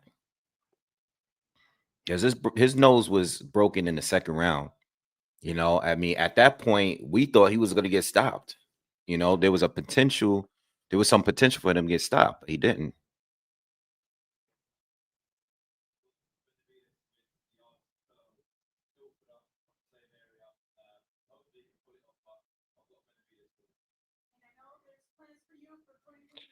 Yeah, I mean, that's how. I mean, that guy probably related to the dude. Be going that hard, but that's how boxing fans are. They're gonna defend their fighter no matter what, you know, to the death. You know what I mean? Like Boots can literally fight. Like certain fighters could fight anybody, no matter what. People will defend it. Like Lima, I was the one that was saying that Boots should go up to 54 and fight like a champ in his first fight. I don't think he needed to fill out anything at 54. I think he's too good to be having filling out fights. But he fought Lima instead. You know what I mean? And people will defend that shit. Like, something you can really do about that.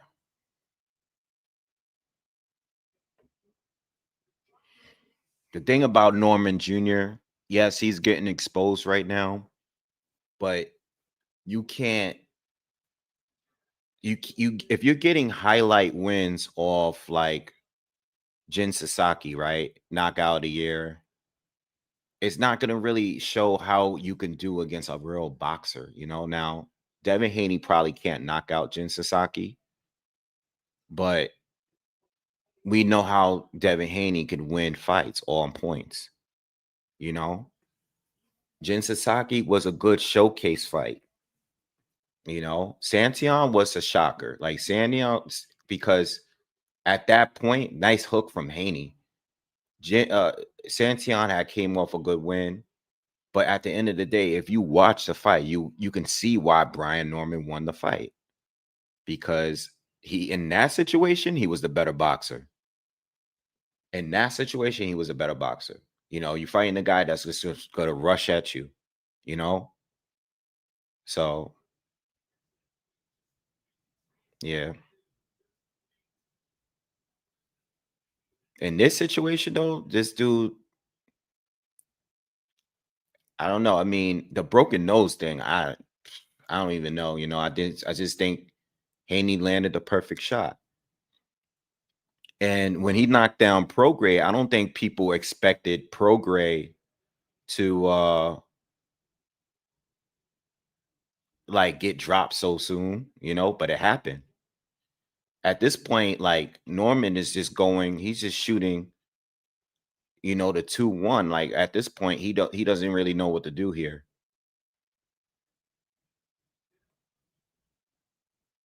Like he can't just set his feet and just land like one big punch like he did against Jin Sasaki. Cause Devin Haney ain't that type of fighter, man.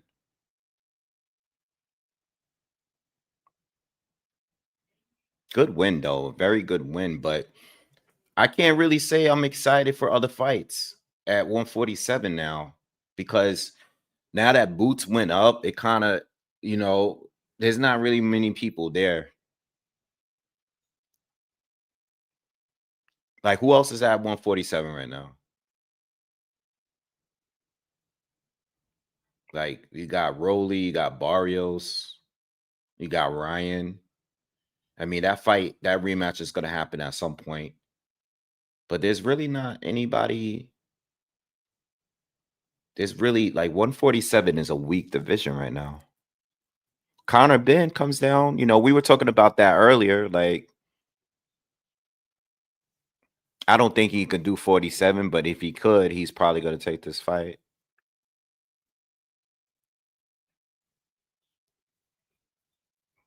They showing Connor Ben sleeping on Eddie Hearn's shoulder right now.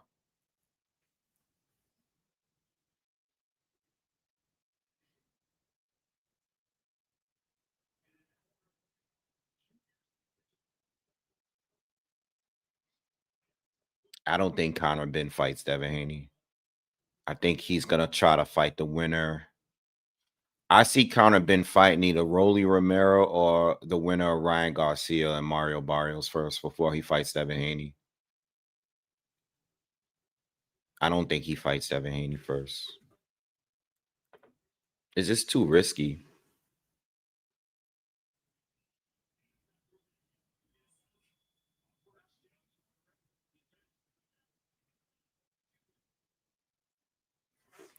Mr. Classic, thank you. He says, and what's the deal with Norman's inside game? It's average at best, very disappointing. Yeah. Haney got a good inside. He's always had a good inside game. I think Norman's inside game looked good against Santion. It did. If like, because I just watched the fight against Santion, it looked pretty good. But I mean, there's levels, man. And that's all I could really say. Like, there's nothing that we can really say. Is there levels? You know,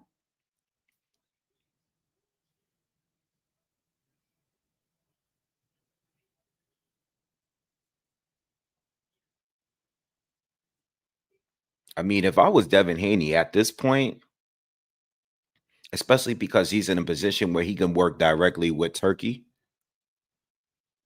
I would just push to go for undisputed. You know what I mean? Like, yo, if Haney were smart, like stay at 47, right? You already proven yourself now by beating the most dangerous fighter at 47. Stay at 47. You know, if you can get the winner of Ryan and Barrios before Connor does, that'll be great. You know, this is just a whole fest at this point, and I can't but blame Haney. It's Brian Norman. It's Brian Norman too. Like Brian Norman he looks sloppy, man. I mean, Haney's back to popping that jab. Yeah, that's what I'm saying. Yo, Caster, that's what I'm saying. Like, stay at 47, work with Turkey, you know what I mean? And go for undisputed.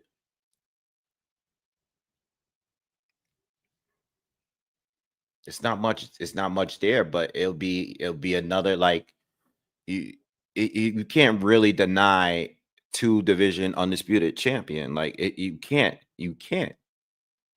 You know, whether you like the Lomachenko outcome or not, like going to 47 and becoming undisputed would be dope.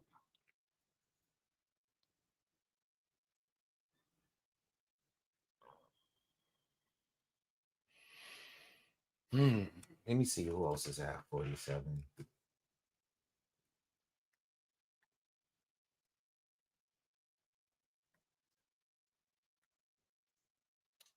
Well, at least the next fight will be good.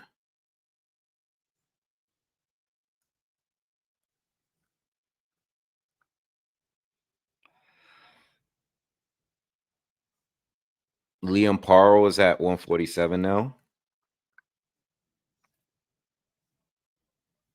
Liam Paro solid. Jack Catterall's at 47.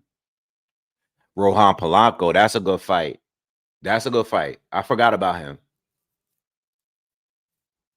Rohan Polanco beat what's his face better than Brian Norman Jr. did. Quentin Randall. I think Rohan Polanco will be another good fight. He ain't really proved himself yet, but I'm not mad at that fight at all.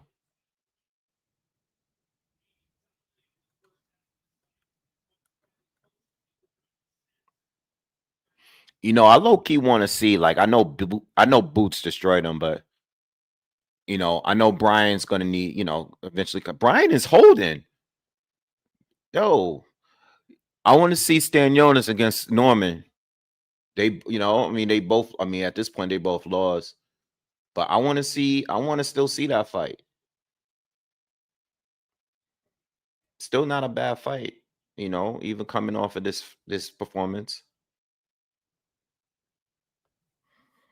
You know, like Stanionis, I don't want to just completely write him off because he lost to Boots.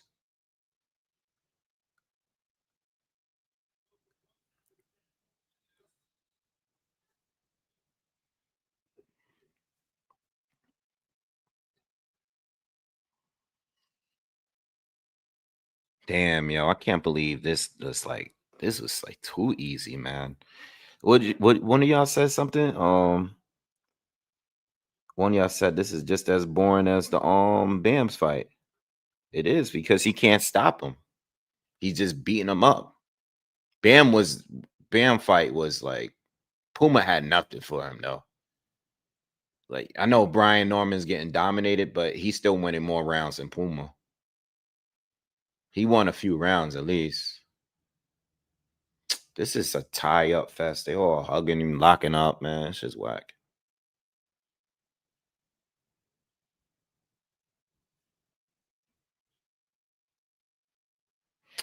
I don't know when Dana White is gonna start doing what he does. Karen beats Brian Norman. That dude, after seeing what he did with Boots in that rematch, he beats Brian Norman. His movement is ridiculous. And, you know, like, what did Blair the Flair say?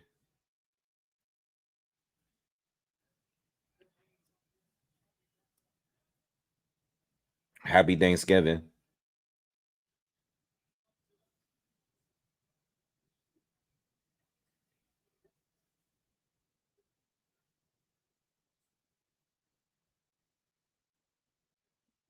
Now, his fight's coming to a close. I definitely want to hear the post-fight interviews.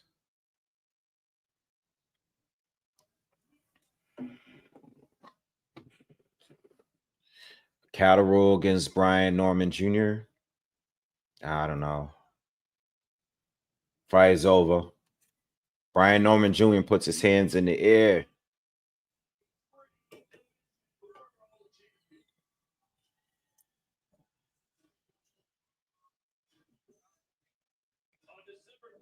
Oh, he said that?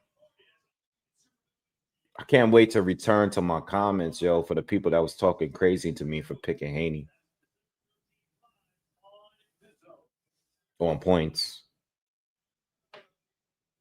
Hey, come on, guys. Don't act like that in the ring, man. Don't do that. Come on, y'all. Don't do that. Don't do that. It is what it is, man.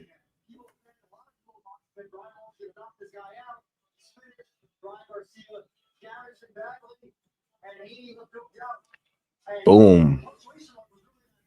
Oh, they just showed a slow-mo on that right hand that Devin Haney landed.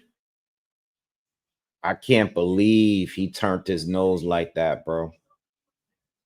That was the best shot of the whole fight.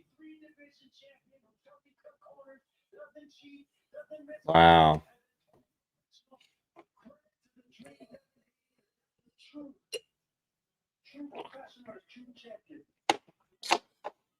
I'm so glad I stuck with my guns, man.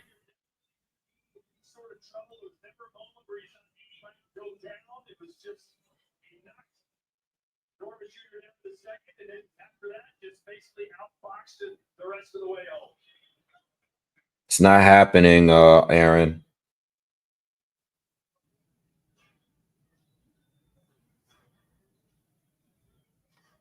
Brian Norman Jr. Sergio, what would your advice be to him as he goes back home to Georgia? Move your waist, move your head, focus on footwork, on foot speed. Power's not going to be enough at the elite level. We just discovered that. Yeah.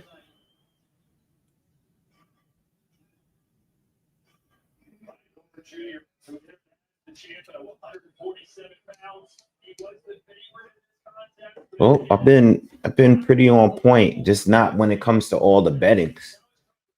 But as far as predictions, been pretty on point today.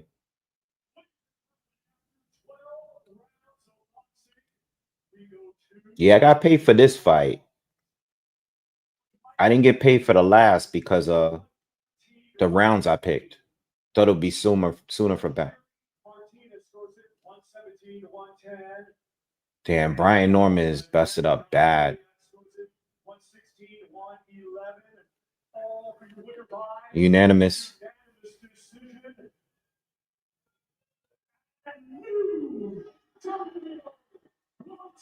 Haney don't even have, like, he's barely have any marks on his face or anything, man.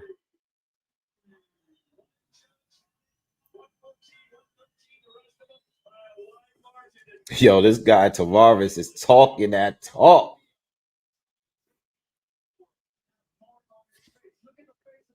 He don't got a mark on his face. He's right. Damn. I know this was boring, but I mean, what a hell of a statement. You know what I mean? Bam was a super favorite to win that fight against Puma, but this was a complete 50-50 fight.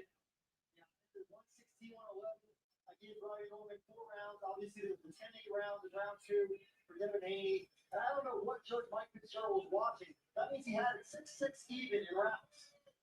Well, in the end, the right I didn't put any money up on the last fight. The next fight coming up. I'm trying to decide if I'm gonna do a late stoppage for Benavidez or a decision win. I might just leave it alone. I'm not sure, man. I don't feel right about putting money against Yarde too. The 2025, I can't even get it back. The 2026, I'm coming for everything. And you're definitely making a nice little mark in this division. So with that being said, let's talk about the second round. You had and then all of a sudden the way started changing. Even though you dominated, what made it so difficult to take him down? Yeah, no, he came out. Yo, if you guys are not watching this, Devin Haney does not have a mark on his face at all. He's a true champion. He's definitely better than I expected. But I give him, credit for thank him for the opportunity, give me the opportunity to become champion again. You just said he surprised you. What surprised about him? What was different? What was new? Well, like I said, we trained for how he came out initially, but he made an adjustment, champions are supposed to. So we readjusted and we wrapped those rounds. We mentioned before, you've been dominating 2 divisions, and now this is your 3rd division. So is 147 where you feel the best? Yeah, of course. 147 is the weight class that I was supposed to be at for a long time. My dad had been telling me it's time to move up for a long time, but it was just so much at stake at 135 and 140. But I'm here to say at 147 for a long time. I know this is very soon. You just got your belt. Speaking of boots, who might you like to face in this division? Yeah, we take on all comers. It doesn't matter who it is. according to Devin Haney, Boots wanted to fight Haney at a catch weight in between 47 and 54. I mean, Haney didn't agree to it, but I was actually surprised to hear that fight was a potential fight. Haney's very good, but I don't know how he would have dealt with Boots. Like, but the fact that he would consider doing that, I mean, I was surprised he took this fight. But the Boots fight was kind of shocking when I heard that he was willing to fight Boots. And Boots wanted a catch weight.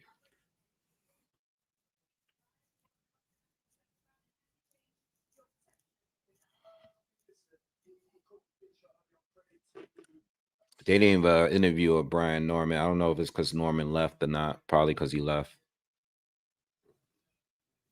Yeah, I don't know. Like Devin's, I don't know. He would have beat Boots though. Like, I think that's a little bit too much.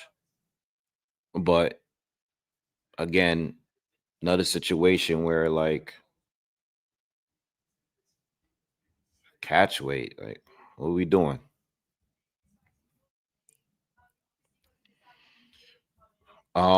Right now at 47, I think the Conor Ben fight would be the dopest fight if Conor legit comes down. I don't really care for the, I mean, look, I'm gonna say it like this. I want him to go for undisputed in the second division. I don't think people should be talking about him anyway. But if people are still gonna talk. People are gonna say Brian Norman Jr. was overrated. But he was overrated. He was a little bit overrated. Like, because nobody was counting. No one brought up how Brian Norman got dropped by Boca Chica. No one brought up how he got rocked a couple times by Cuevas or whatever. No one really brought that up. Everybody was just talking about Haney and the whole situation. So he was overrated, but he still should get full credit because I still think at this moment right now, Brian Norman Jr. was the most dangerous opponent at 47. You know what I mean? And that's it. But if it was for Devin Haney, let me see what Conor Ben says. I want to see See, Conor want to fight one of these dudes, yo, because he already know, like, he talking about Rolly.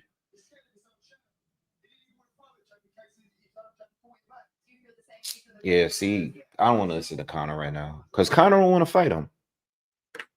He's talking about how scared this guy is. You want to fight Mario Barrios. You calling out Mario Barrios. Why? What has Mario Barrios done that's better than what has Devin Haney has done? You know, Ryan Garcia, he just got dominated by Rolly Romero. And then Rolly Romero, I don't even think he's full champ right now. I don't even know what his situation is. But I just like, see, here we go again. Like, boxing is so weird. And people going to defend this. You know why people going to defend it? Because Conor just beat Eubank and people hate Haney that bad. Like, if you're Conor Ben and you're coming back down to the division, I think it's pretty clear right now at this moment that Devin Haney is the best welterweight, right? He's the best welterweight, without a doubt. Why are we talking down on the guy? And he just left the fight with no marks on his face. And he didn't even run. Devin Haney did not run. He didn't run at all. This boxing thing is ridiculous. Like, it's ridiculous. And you know what? These fans, these fighters are always going to get a pass because the fans are going to defend anything they do. You know what I mean? I expect the promoter to defend it because the promoter works for the fighter. But the fans are the worst, bro. They're the worst.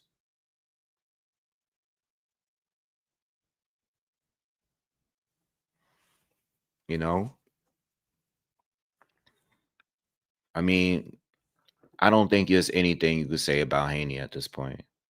You know what I mean? And the best thing about it is he did it without having to run. That's my whole thing. Like, yeah, the fight was a little boring, you know what I mean? It was a little boring, but is it boring because of Haney or is it boring because Brian Norman Jr. was just outclassed and he couldn't really do anything about it? I mean, there was points where Brian Norman was just holding and locking up Devin Haney because he didn't want to get hit. You know? I think Devin Haney is improved though, defensively. You know, I've seen his defense against the hook tonight, a lot of them. I don't think Brian Norman has Ryan Garcia's foot like hook, but I think he's at least proven that, you know, he can iron out some of the issues he had in those previous fights, you know. At the end of the day, to be honest, I was a little undecided on where I was gonna go. And the reason why I picked Devin Haney to win is because I didn't want to crucify him off of one bad performance. And that performance wasn't the Ryan Garcia performance. It was the Jose Ramirez performance. So I had to think like, you know, even though I didn't like Devin Haney in his last fight, it did look like he fought scared. I didn't want to pick against him off just one bad fight. And that's the only reason why I picked him at the end. I thought it was a dangerous fight. I didn't know exactly where he was at. But I also said too, like, yo, if you take Devin Haney on his best day, anytime before the Jose Ramirez fight or even a Ryan Garcia fight, right? He clears Brian Norman Jr. easily.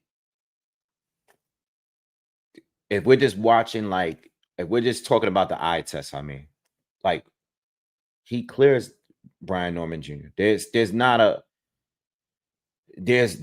fight in a Brian Norman. I argue with people about this. There's not a fight in Brian Norman Jr.'s catalog that I was like, ooh, like, oh, he boxed so well against this guy. I never seen him box that good. I told you a lot of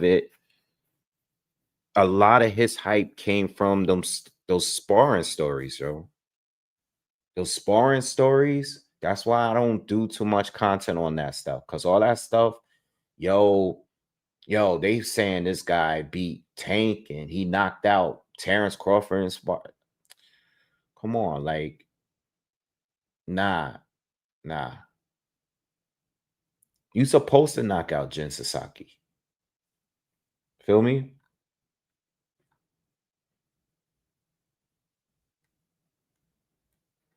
Fresh BX, you definitely said that. He definitely said that. I saw your comment. You said it. That's a good call.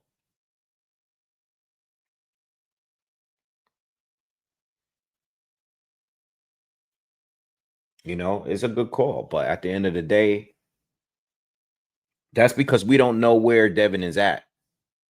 If we talking about the best version of Devin that we've seen, Devin beats him easily, which he did tonight. But we talking about the Devin we saw in a very last fight he was in. Nah, like none of us wanted to watch Devin win that way. You know, none of us wanted to see that. Main event is about to start, by the way. Yo, before we start, since we, you know, because I want to get off this 47 stuff. Is there anybody in the chat? Is there anybody in the chat that have Anthony Yarde pulling off the upset?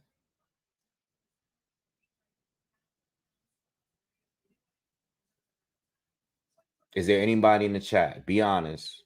Let's call it out now. Does anybody have Yarde pulling off the upset and beating David Benavidez tonight?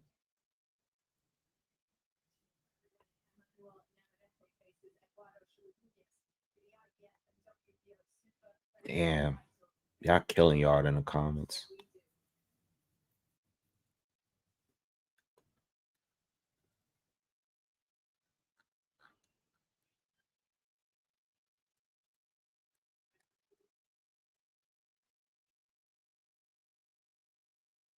No.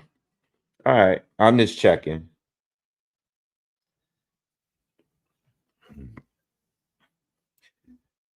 Pepino said you put on Yarde. Did you put the money line or you put by KO?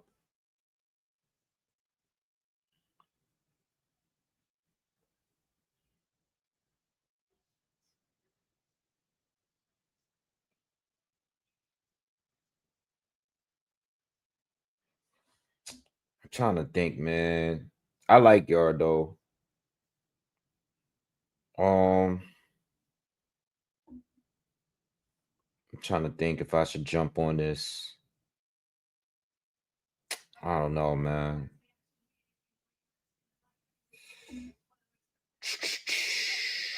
Trying to think. Benavidez late or decision?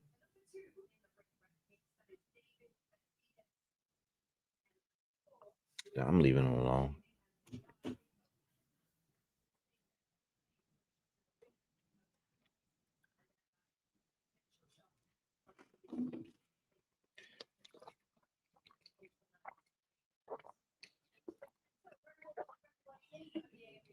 We just hit 6 hours. We're hitting 6 hours, y'all. Shout out to everybody that was here from the very beginning of the night.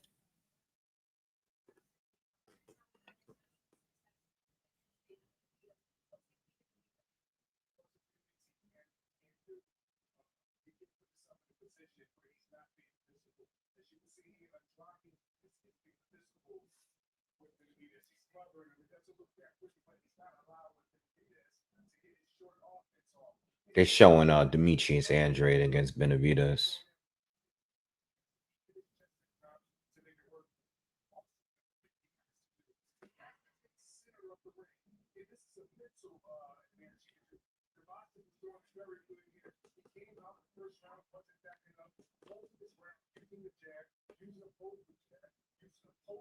Yeah, I kind of want to see an underdog fight. I mean, an underdog win.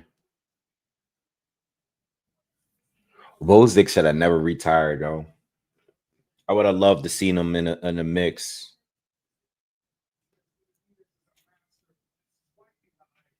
Hold on, give me a second.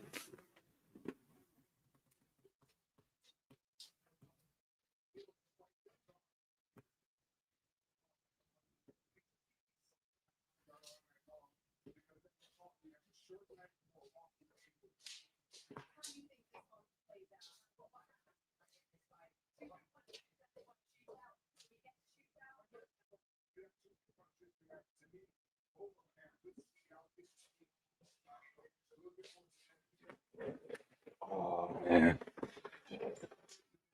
Yeah, long night, but we done this for a longer time than this, man. I think the last time, I think 9 hours I did one time.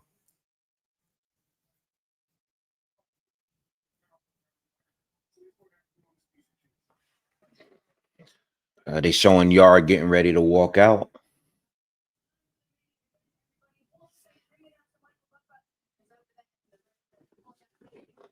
I just hope it's a good fight. You know, the last two fights kind of. I mean, the band fight was really boring. The Haney fight was boring, but I think the knockdown made it exciting for a little bit, you know. And it just shook up, like it shook up everything because Devin Haney was able to dominate him. You know what I mean? Um, Damn, I had so many arguments about that fight. So many arguments, man. I think the Haney fight was the real main event. But this might be a better fight to watch, more entertaining. You know, as far as the action, I think this is going to be more entertaining.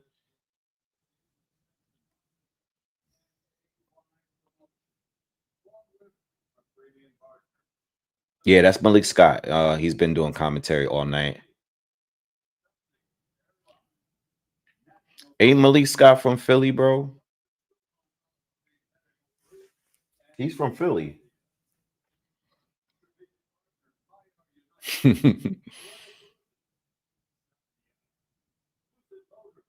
Hey, you got David inside 8.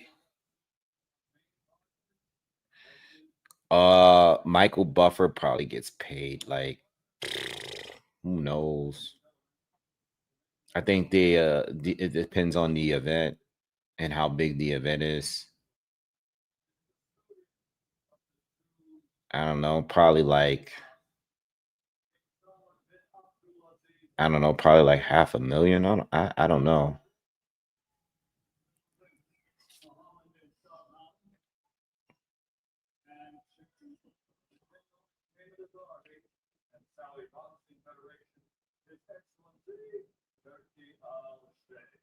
Oh, it's 50K. Oh damn, I said $500,000. Oof. I would figure it'd be more than that though.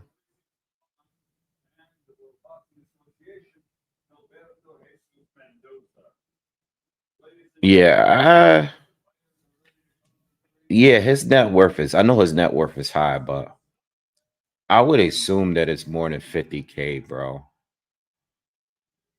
Yeah.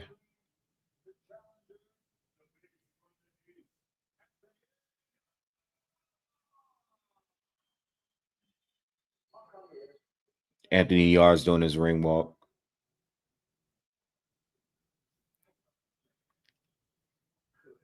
It is 500K. I feel like 500K for Michael Buffer is kind of like realistic. It would have to be more than any other fight announcer.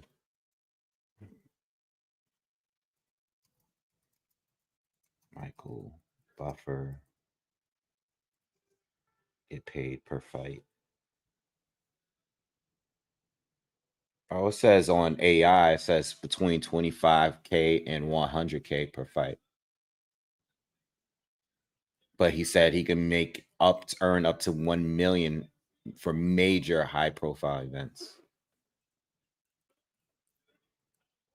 Damn, getting paid like up like $1 million just to read a card is wild.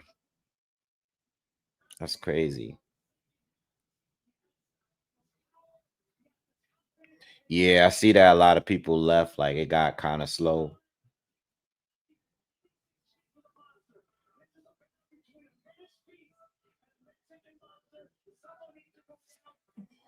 Yeah, that's what it said on Google. 25 up to a million.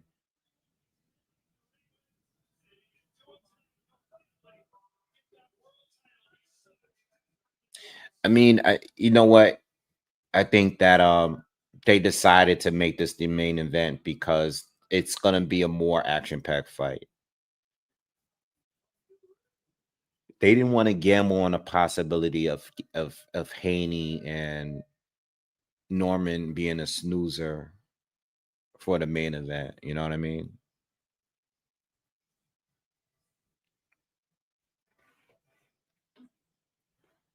Devin Haney is. I'm sorry, I've said Devin Haney. David Benavidez is doing his ring walk now.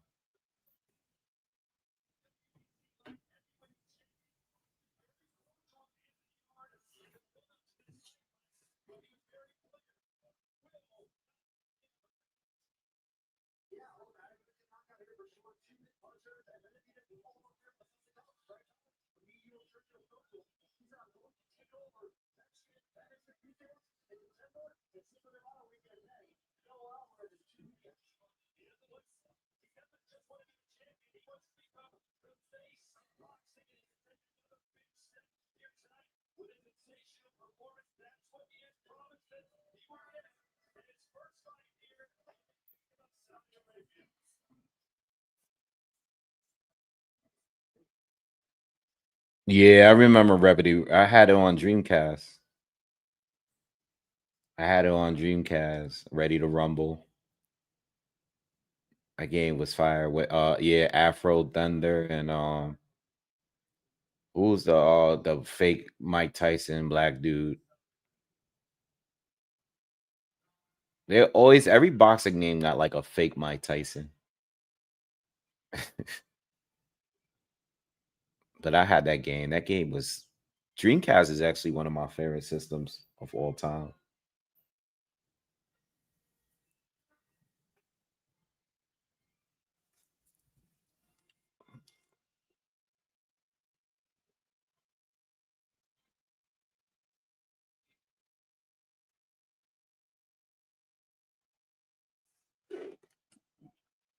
Like I kind of want Yard to win, but I kind of doubt it.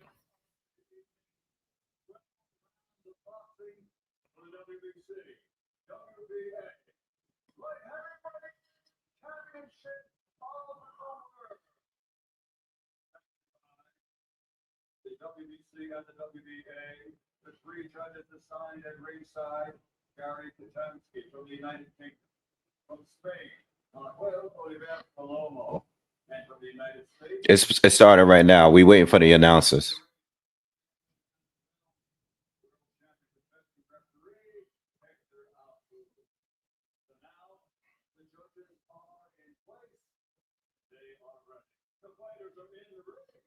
He said Glass Joe is still a great name. I think the funniest name on that game was who was on there? Soda Popinski. Oh man. What's the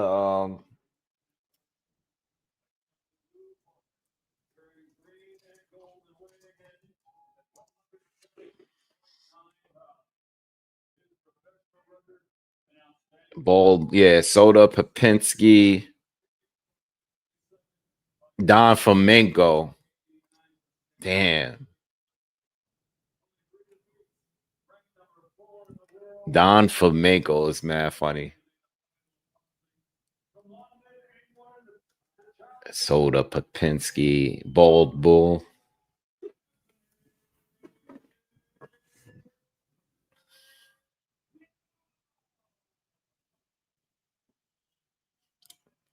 All right, let's go. David already ready to go. He already got his robe off. Like David ready to go.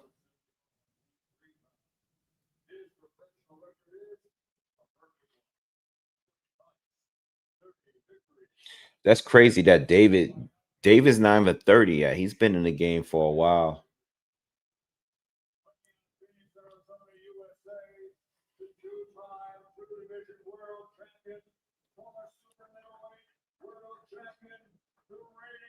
Yeah, I kind of low key want Yarde to win, but I like Benavidez though.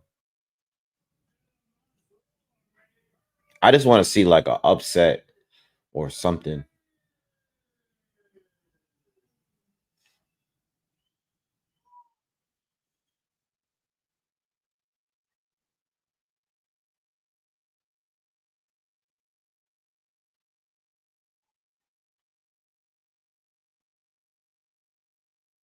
All right, they doing a face off.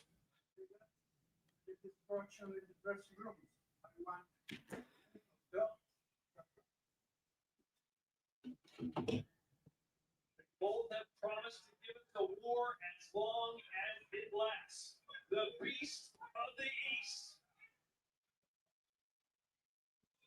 versus the Mexican monster for the unified light heavyweight championship of the world. 12 rounds. Here we go, live from Riyadh in the Kingdom of Saudi Arabia. All right, round one, y'all. Let's get it. Let's get it. Green, white, and red, the colors of Mexico and the art of the green and gold. Yarde over fainting. Natural light heavyweight at 175. Both of them carry big power, but I would think that Yarde looks big, man, compared to David, to be honest. Like I know David's probably heavier, but Yarde looks big.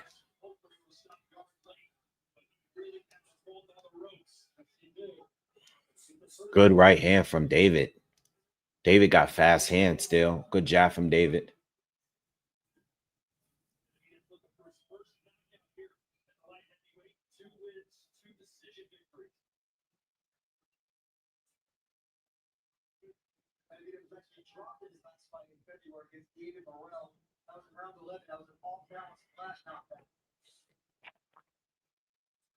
Oh, overhand right lands for David. Clean.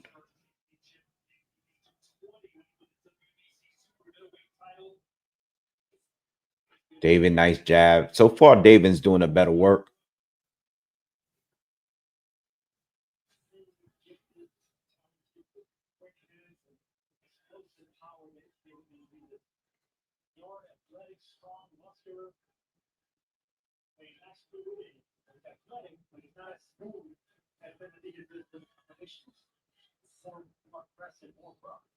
Both of these have limited amateur experience. Benavidez 15-0 as an amateur before he turned pro at 20. Yarde just with a Good shot to the body from Yarde. A lot of pressure from David. Oh, big right hand from Yarde. Benvitas stepped back for a second on that one. 45 seconds to go in the first.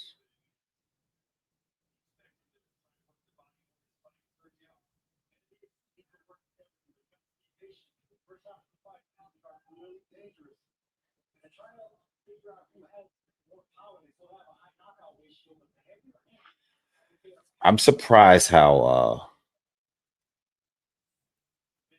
I didn't think Benavidez, I figured he looked like a little bit more bigger than he does.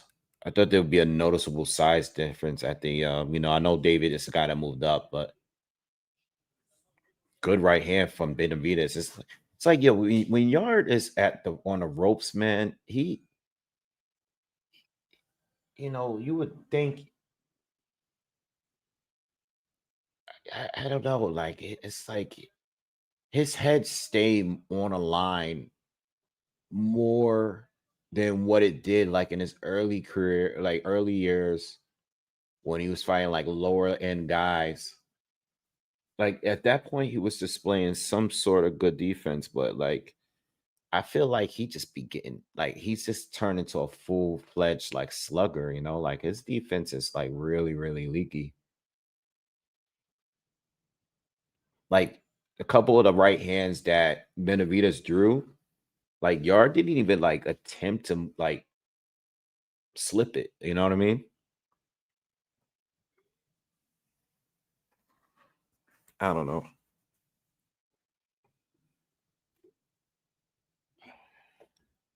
Not a bad first round, though. All right, round 2. I slightly gave it to Benavidez, though. Benavidez won the first, in my opinion.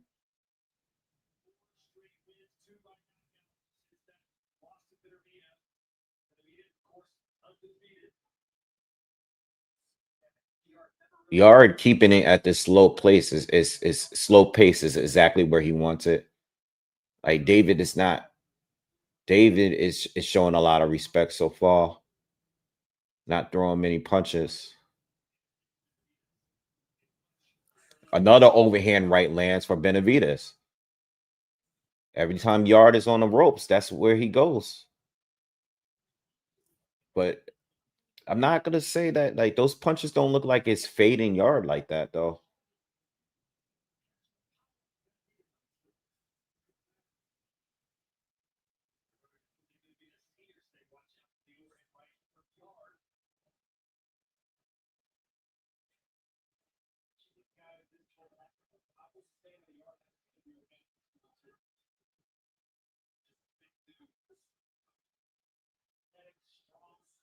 Good shot to the body from David. Halfway through the second.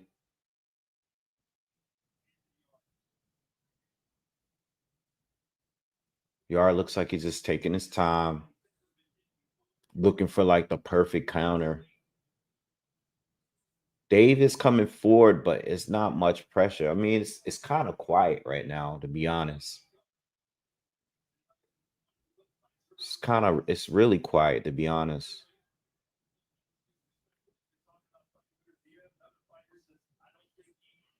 Like from an offensive standpoint, though, like Yarde is not really doing much. He hasn't put any power, really like real power in anything. He's like more measuring, keeping the jab out there. Just good body shot from Yarde. It was a little low though. David's trying to get him back to the corner, and now he's throwing combination. Yarde spins around him, but he didn't really take advantage. Like I'm waiting for him to land something like heavy.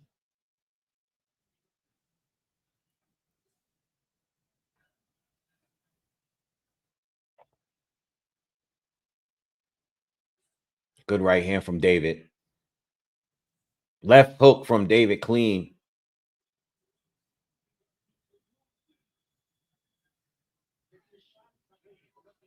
Good right to the body from Yarde.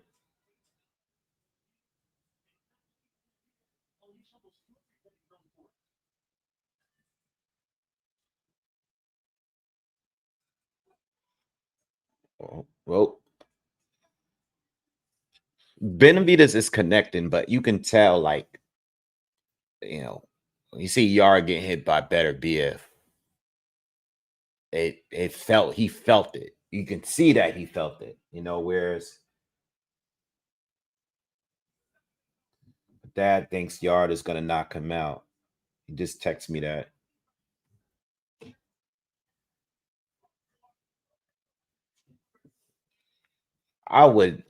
That would be great.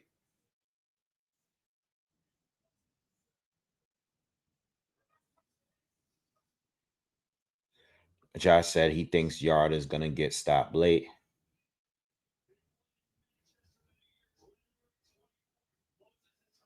Yeah, I'm still waiting for Yarde to hit him with something heavy.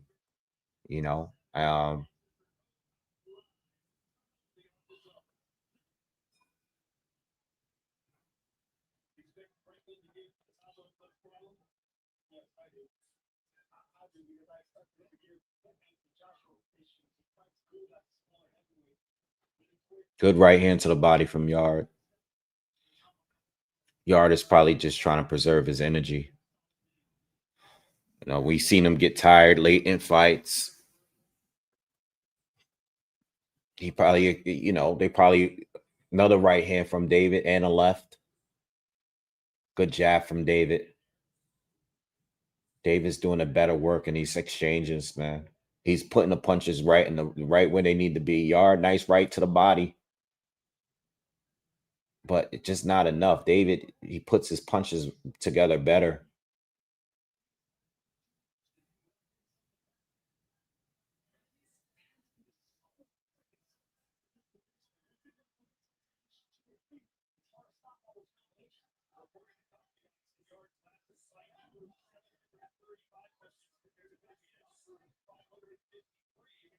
Good. Damn. Short left hand lands for David. David's starting to open up in this third round.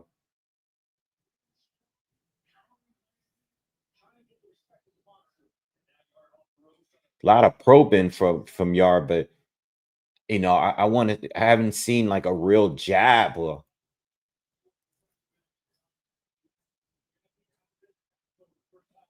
it's this pity papping, slapping punches, you know.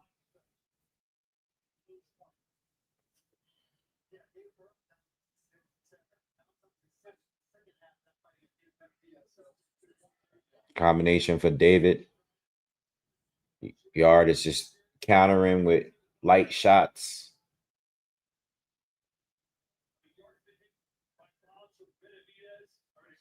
What's up with Yarde and these light punches? Are you all watching this? This got to be part of a plan, and I think he's probably waiting late. I mean, I'm glad that he's staying active, but David is already clipping him with good shots. I just don't want him to get to a point. I understand, like, I don't want him to get to a point where he's taking too much punishment. And, you know, and he's waiting too long to get it going because there's opportunities there to hit David. Another right hand from Benavidez. Yarde is on the ropes again.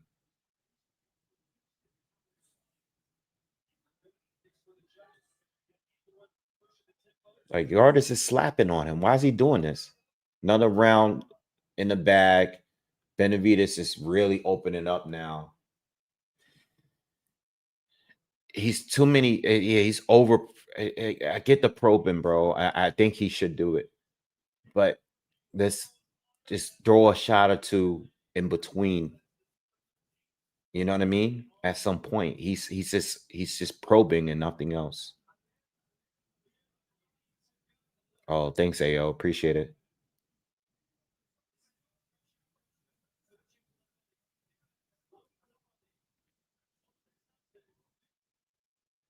Yeah, you preserve it in gas tank, but your gas tank is going to be empty if you're taking too much damage.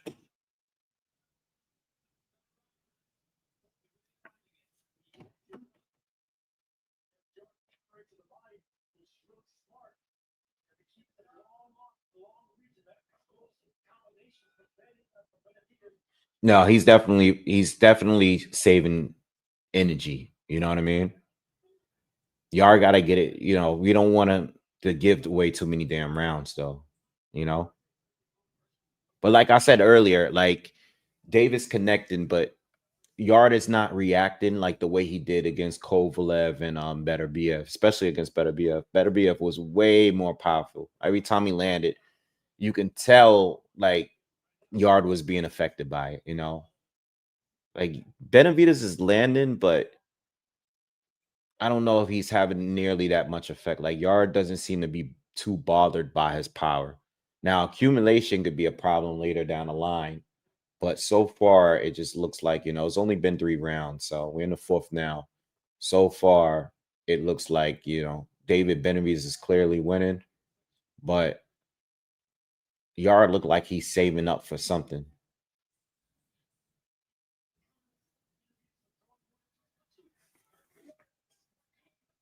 Benavidez is getting a rhythm going.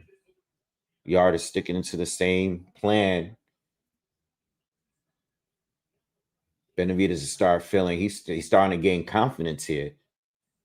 Good uppercut from Yarde. I saw that.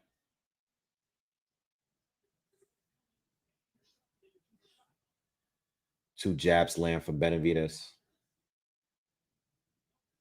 No head movement from Yarde, man. He's got that line. That head is like dead center on the line.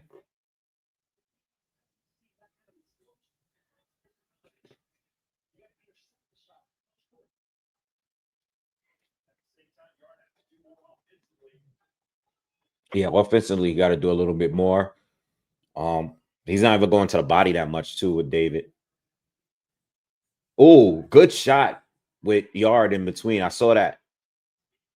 He caught him in between the punches with a right hand. But David is still landing more here.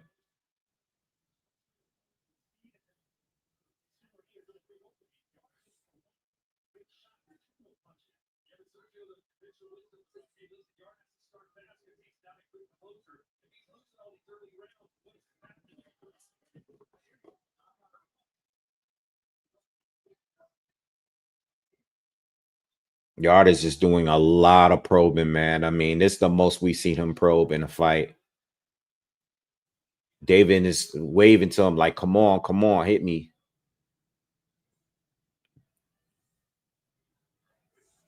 Yarde's just playing like he's just... David is throwing a bunch of punches right now. But he having no effect on these punches. He's holding them with one hand. He's punching them with the other. Round is over.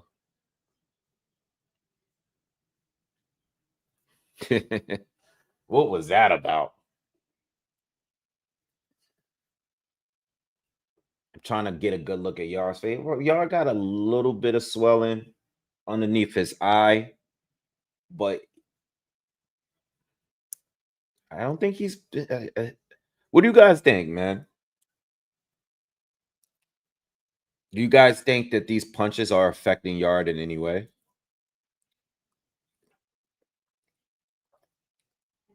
Yo, Ali, he punched with David a couple times in this fight. I mean, this round.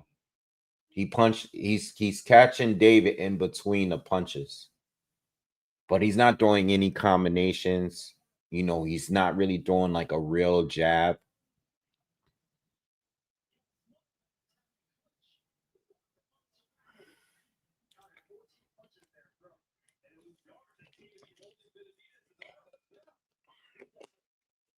All right, round 5. I have David up pretty clear so far. But, you know, I mean, I don't know. I mean, he can have one round maybe. I really don't know how to score this, but all I know is that if he is going to pick it up, you know, you don't want to give too many rounds away early, just in case this goes to a decision. All right. Mike Coppinger unofficially has it 4-0 for Benavidez. Benavidez is coming forward in this round, but he's not really throwing anything.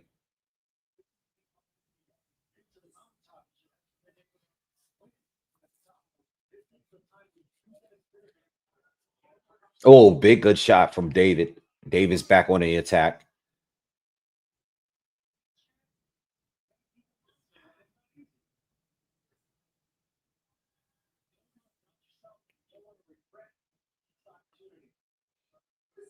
Big right hand from Yarde. There you go. But David's firing him back. David's combinations are good.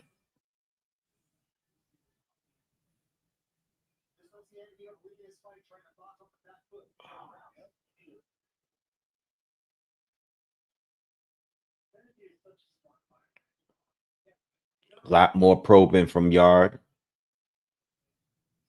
From both hands. Feinting. Trying to throw David off his rhythm. But when David throws, he throws and he lands. He connects. Another jab from David. Good jab from David. Right hand from David.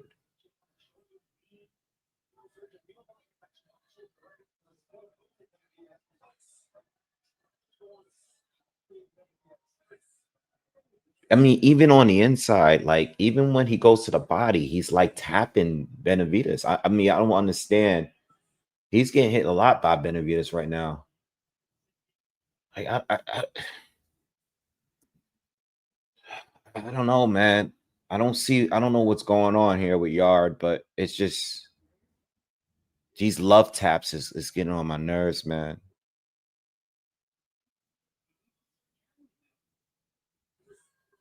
Oh, that was low. That was low from Yarde.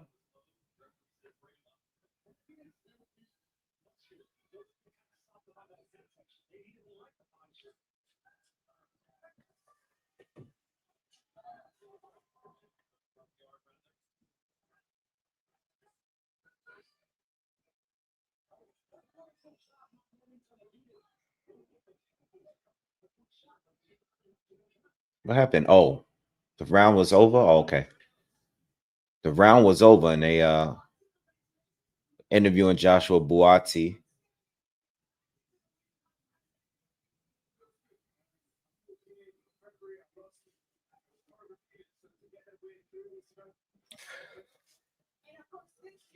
I think Boxy and Yarde can still happen. Yeah, I haven't been giving Yarde a round either.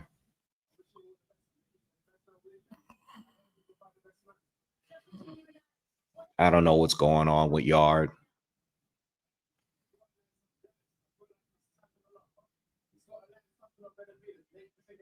Boxy's pretty much saying the same thing. He's like he's tapping a lot, but he needs to land something big on Benavidez.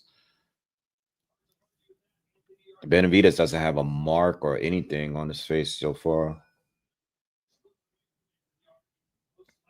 Now Yarde could be down 5-0. Good shot, Benavidez. Right now, Yarde just landed a heavy shot. First punch in the 6th. Backed up Benavidez a little bit with that. Now Yarde is going after him.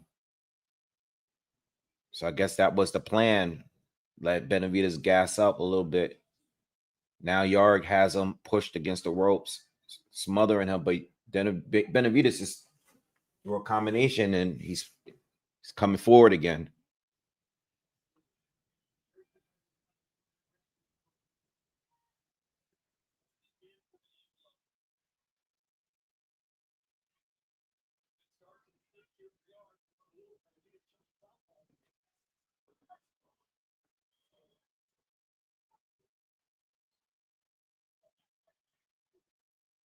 Come on, Yarde, man. Come on, man.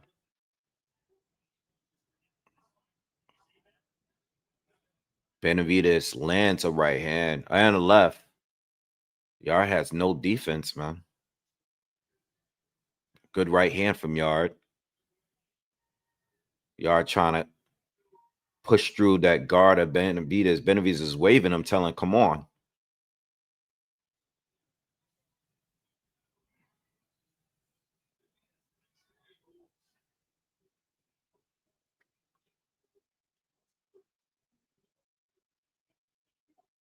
Good hook from Benavidez.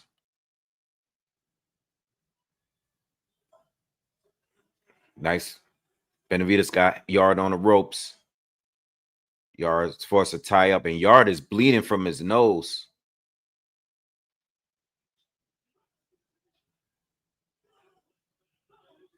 Benavidez is going crazy now. Good right hand from Yarde, but that nose is bothering Yarde. Bloody nose is bothering him. Oh, man. Benavidez is messing him up bad now, y'all. Oh, man. Yarde's getting destroyed. We're in the 6th round. He's getting destroyed. He's getting bad. This looks bad, y'all. He can't get out of the corner. He's getting bad. He's getting beat up bad. Oh, my God. Yarde is getting punished bad.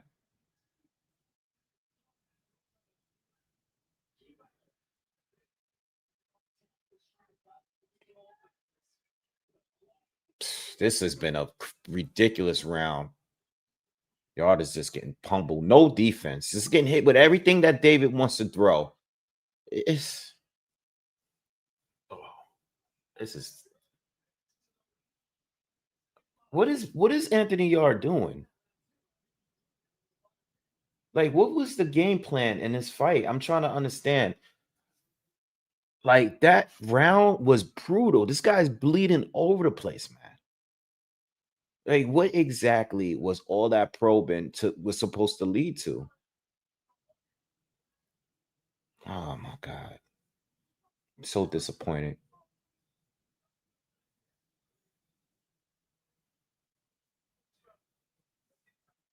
He started off the fight, the round, landing a big right hand, but Yarde's face is what David did in that one round. He did more damage in that one round than he did all the other rounds combined.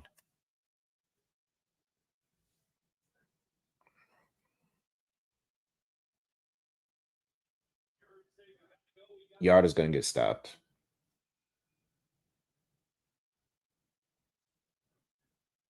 The referee wants the doctor to look at him. For what?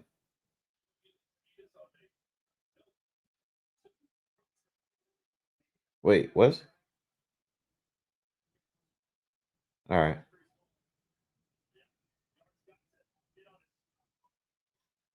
They're saying there's a possibility. Nice right hand from Yarde. They're saying a possibility from a orbital bone break. There is some swelling over there, but I can't tell.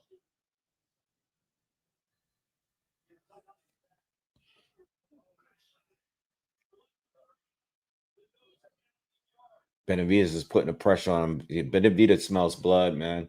Yarde is fighting back, but again, his defense is so bad, and he has no jab.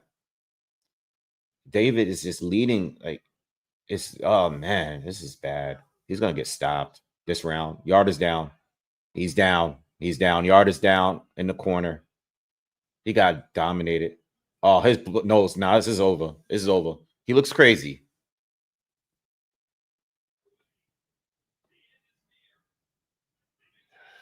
This is like, well, the referee is what? Red. He took. I think the ref just took 2 points from him because maybe David hit him while he was down.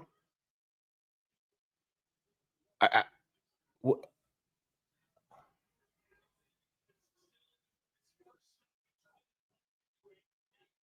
I'm confused of why he took the point.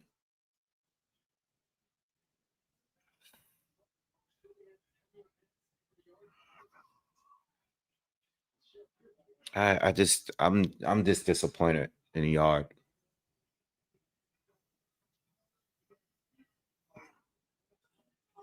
Benavidez is all over him. Halfway through the seventh. I'm disappointed in Yarde, man. This was not even like close. Benavidez is all over him, man. Stop the fight. Stop the fight. Stop this fight. Stop the fight. This fight is terrible. Oh my God. Oh my God. Oh, it's over, y'all. It's over. It's over. That ending was crazy.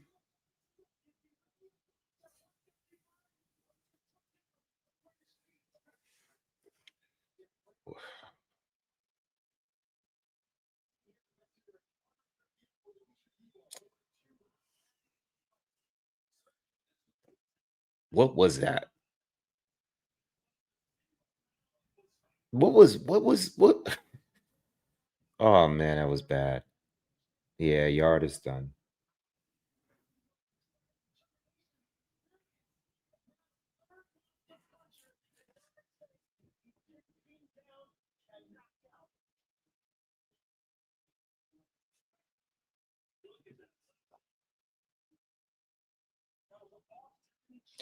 Yeah, I know. I didn't make any money on this one. I just I didn't bet on this fight because I wasn't sure if David was gonna stop him or beat him on points.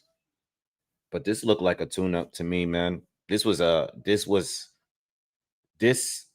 this was a tune-up. This was a tune-up. That last punch that he landed was crazy.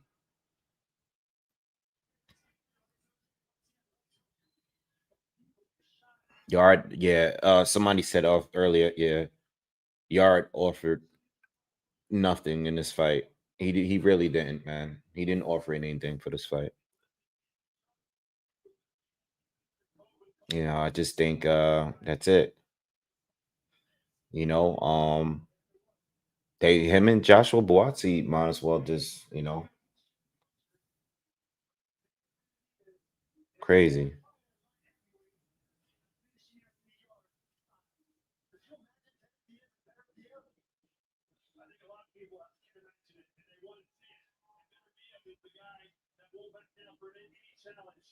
Man, those young man. Mason and Nooks, man, that was it, man. That was the main event. Nooks and Mason. Nooks and Mason was the fight tonight. That was the fight. And Devin Haney breaking this guy's nose was a great moment, but Nooks and Mason stole the show.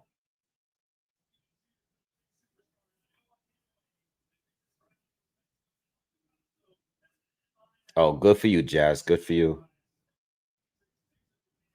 I would have lost anyway because for the knockout, I was expecting it to be later. I was expecting anywhere between 9 and 12. So I'm glad I didn't put any money up for that fight. I didn't really want to bet against Anthony Yarde anyway.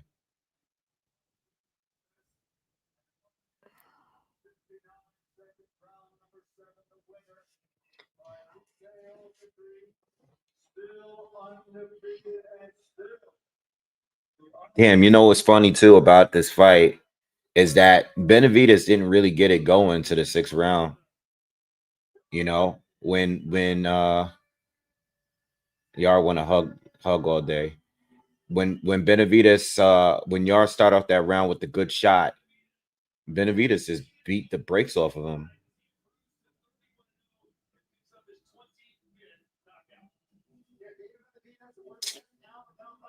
Oh wow.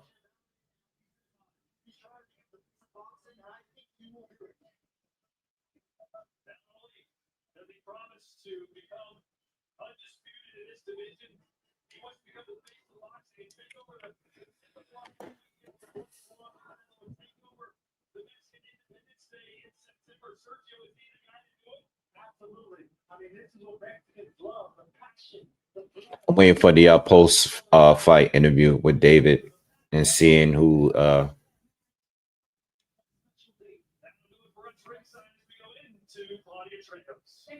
Thank you, Todd. Congratulations. Was this what you expected? It's definitely what I expected. When I signed the fight in the yard, I said, "Oh man, this is gonna be a war." And this is what I heard about. You know what I mean? I won the war. I think it started to come me like around 6. I said, "You want to shoot out? Let's go for it." And you see what I did. You said the most of the world, you got killed. Well, there was a tiny cut, but it didn't affect you in any way. How would you grade your performance? I rated B plus. You know, I'm not gonna lie. I think I could have did a little bit stuff better, but there's always room for improvement. But people wanted to see the knockout.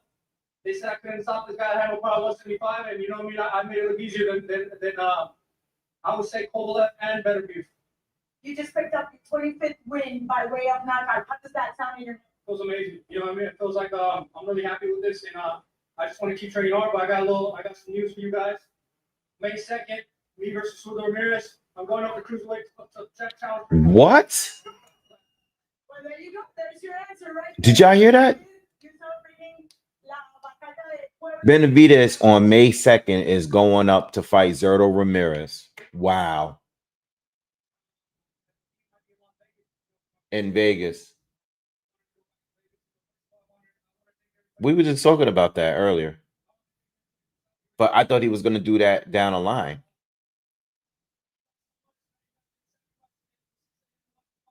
Wow. I mean, wow.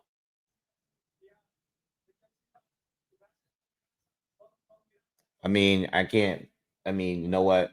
What am I going to say to that? What is there at 175? If you're not fighting Bivol or Benavidez, what is there at 175? There's nothing at 175. And Zerto and Jai is not going to fight.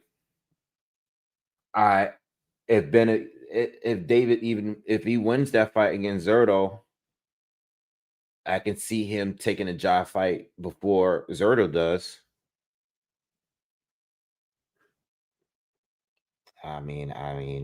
It is what it is. I guess he doesn't want to make the weight no more. There was rumors about him being drained for this fight.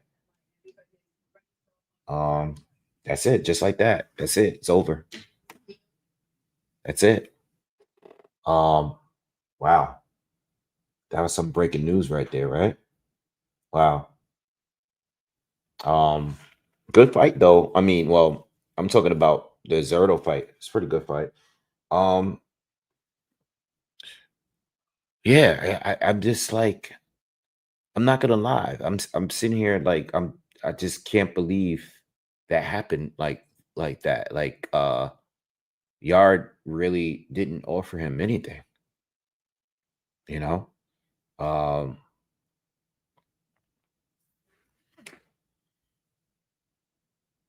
no, Bivol and Benavidez is supposed to fight for a third time.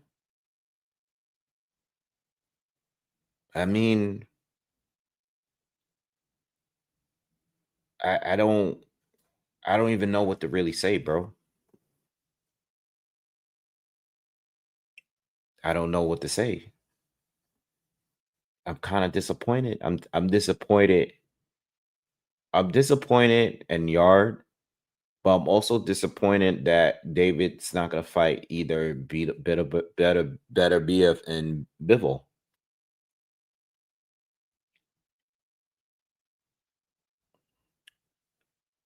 I expect Jai to be a slight favorite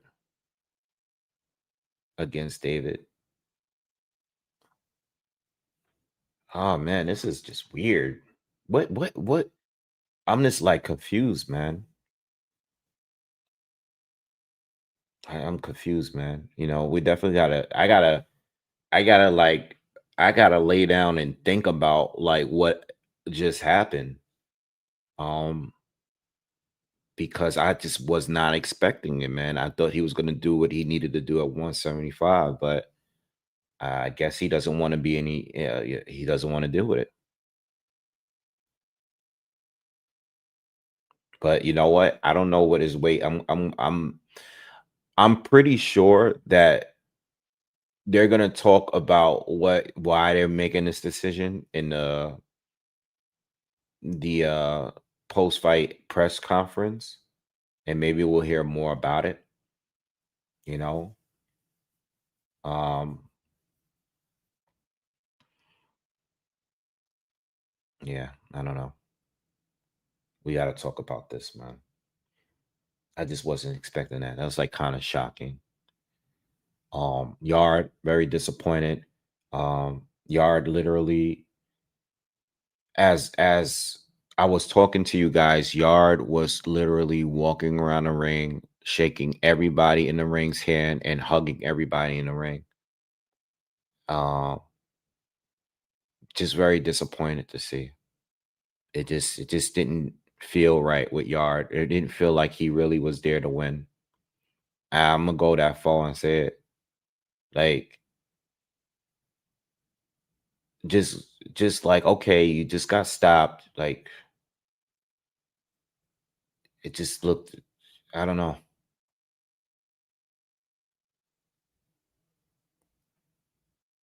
Yeah, he might be damaged goods, but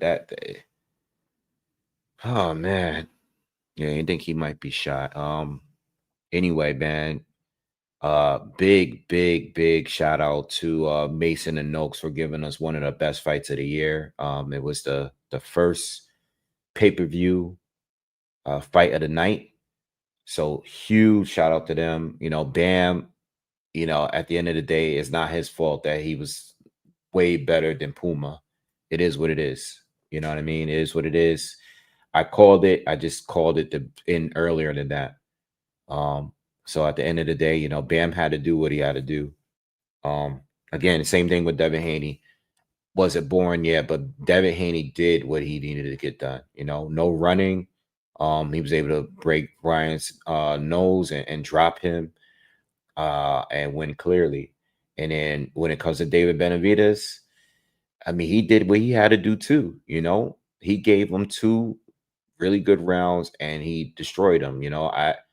I really seriously thought Yard was waiting for an opportunity to explode on him and pause. And he didn't, you know, he just didn't. I don't know. I was like, we was waiting, he was waiting. I'm like, all right, well, all this probing, all this tapping. When are you gonna throw something heavy? And he started the sixth round by landing the heavy shot. He started the seventh round by landing a heavy shot. But I mean, I didn't see any real win, like no will to win the fight. is disappointed in the main event, you know.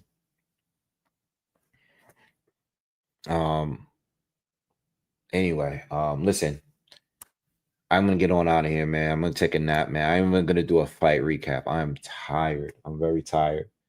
Almost 7 hours here. All right. You guys have a great night. Thank you for everyone that's new. If you are new, subscribe to the channel. Please, if you on your way out, just do me that favor and just smash the like button. Thank you. And shout out to everyone that's donated to the channel today. And we're going to talk more about this in the upcoming week. It's going to be a slow week in boxing. So we'll definitely be talking about all of these fights and moving forward. All right. But yeah, have a good night. And if you're out, get home safely. I'll see you guys real soon. Peace.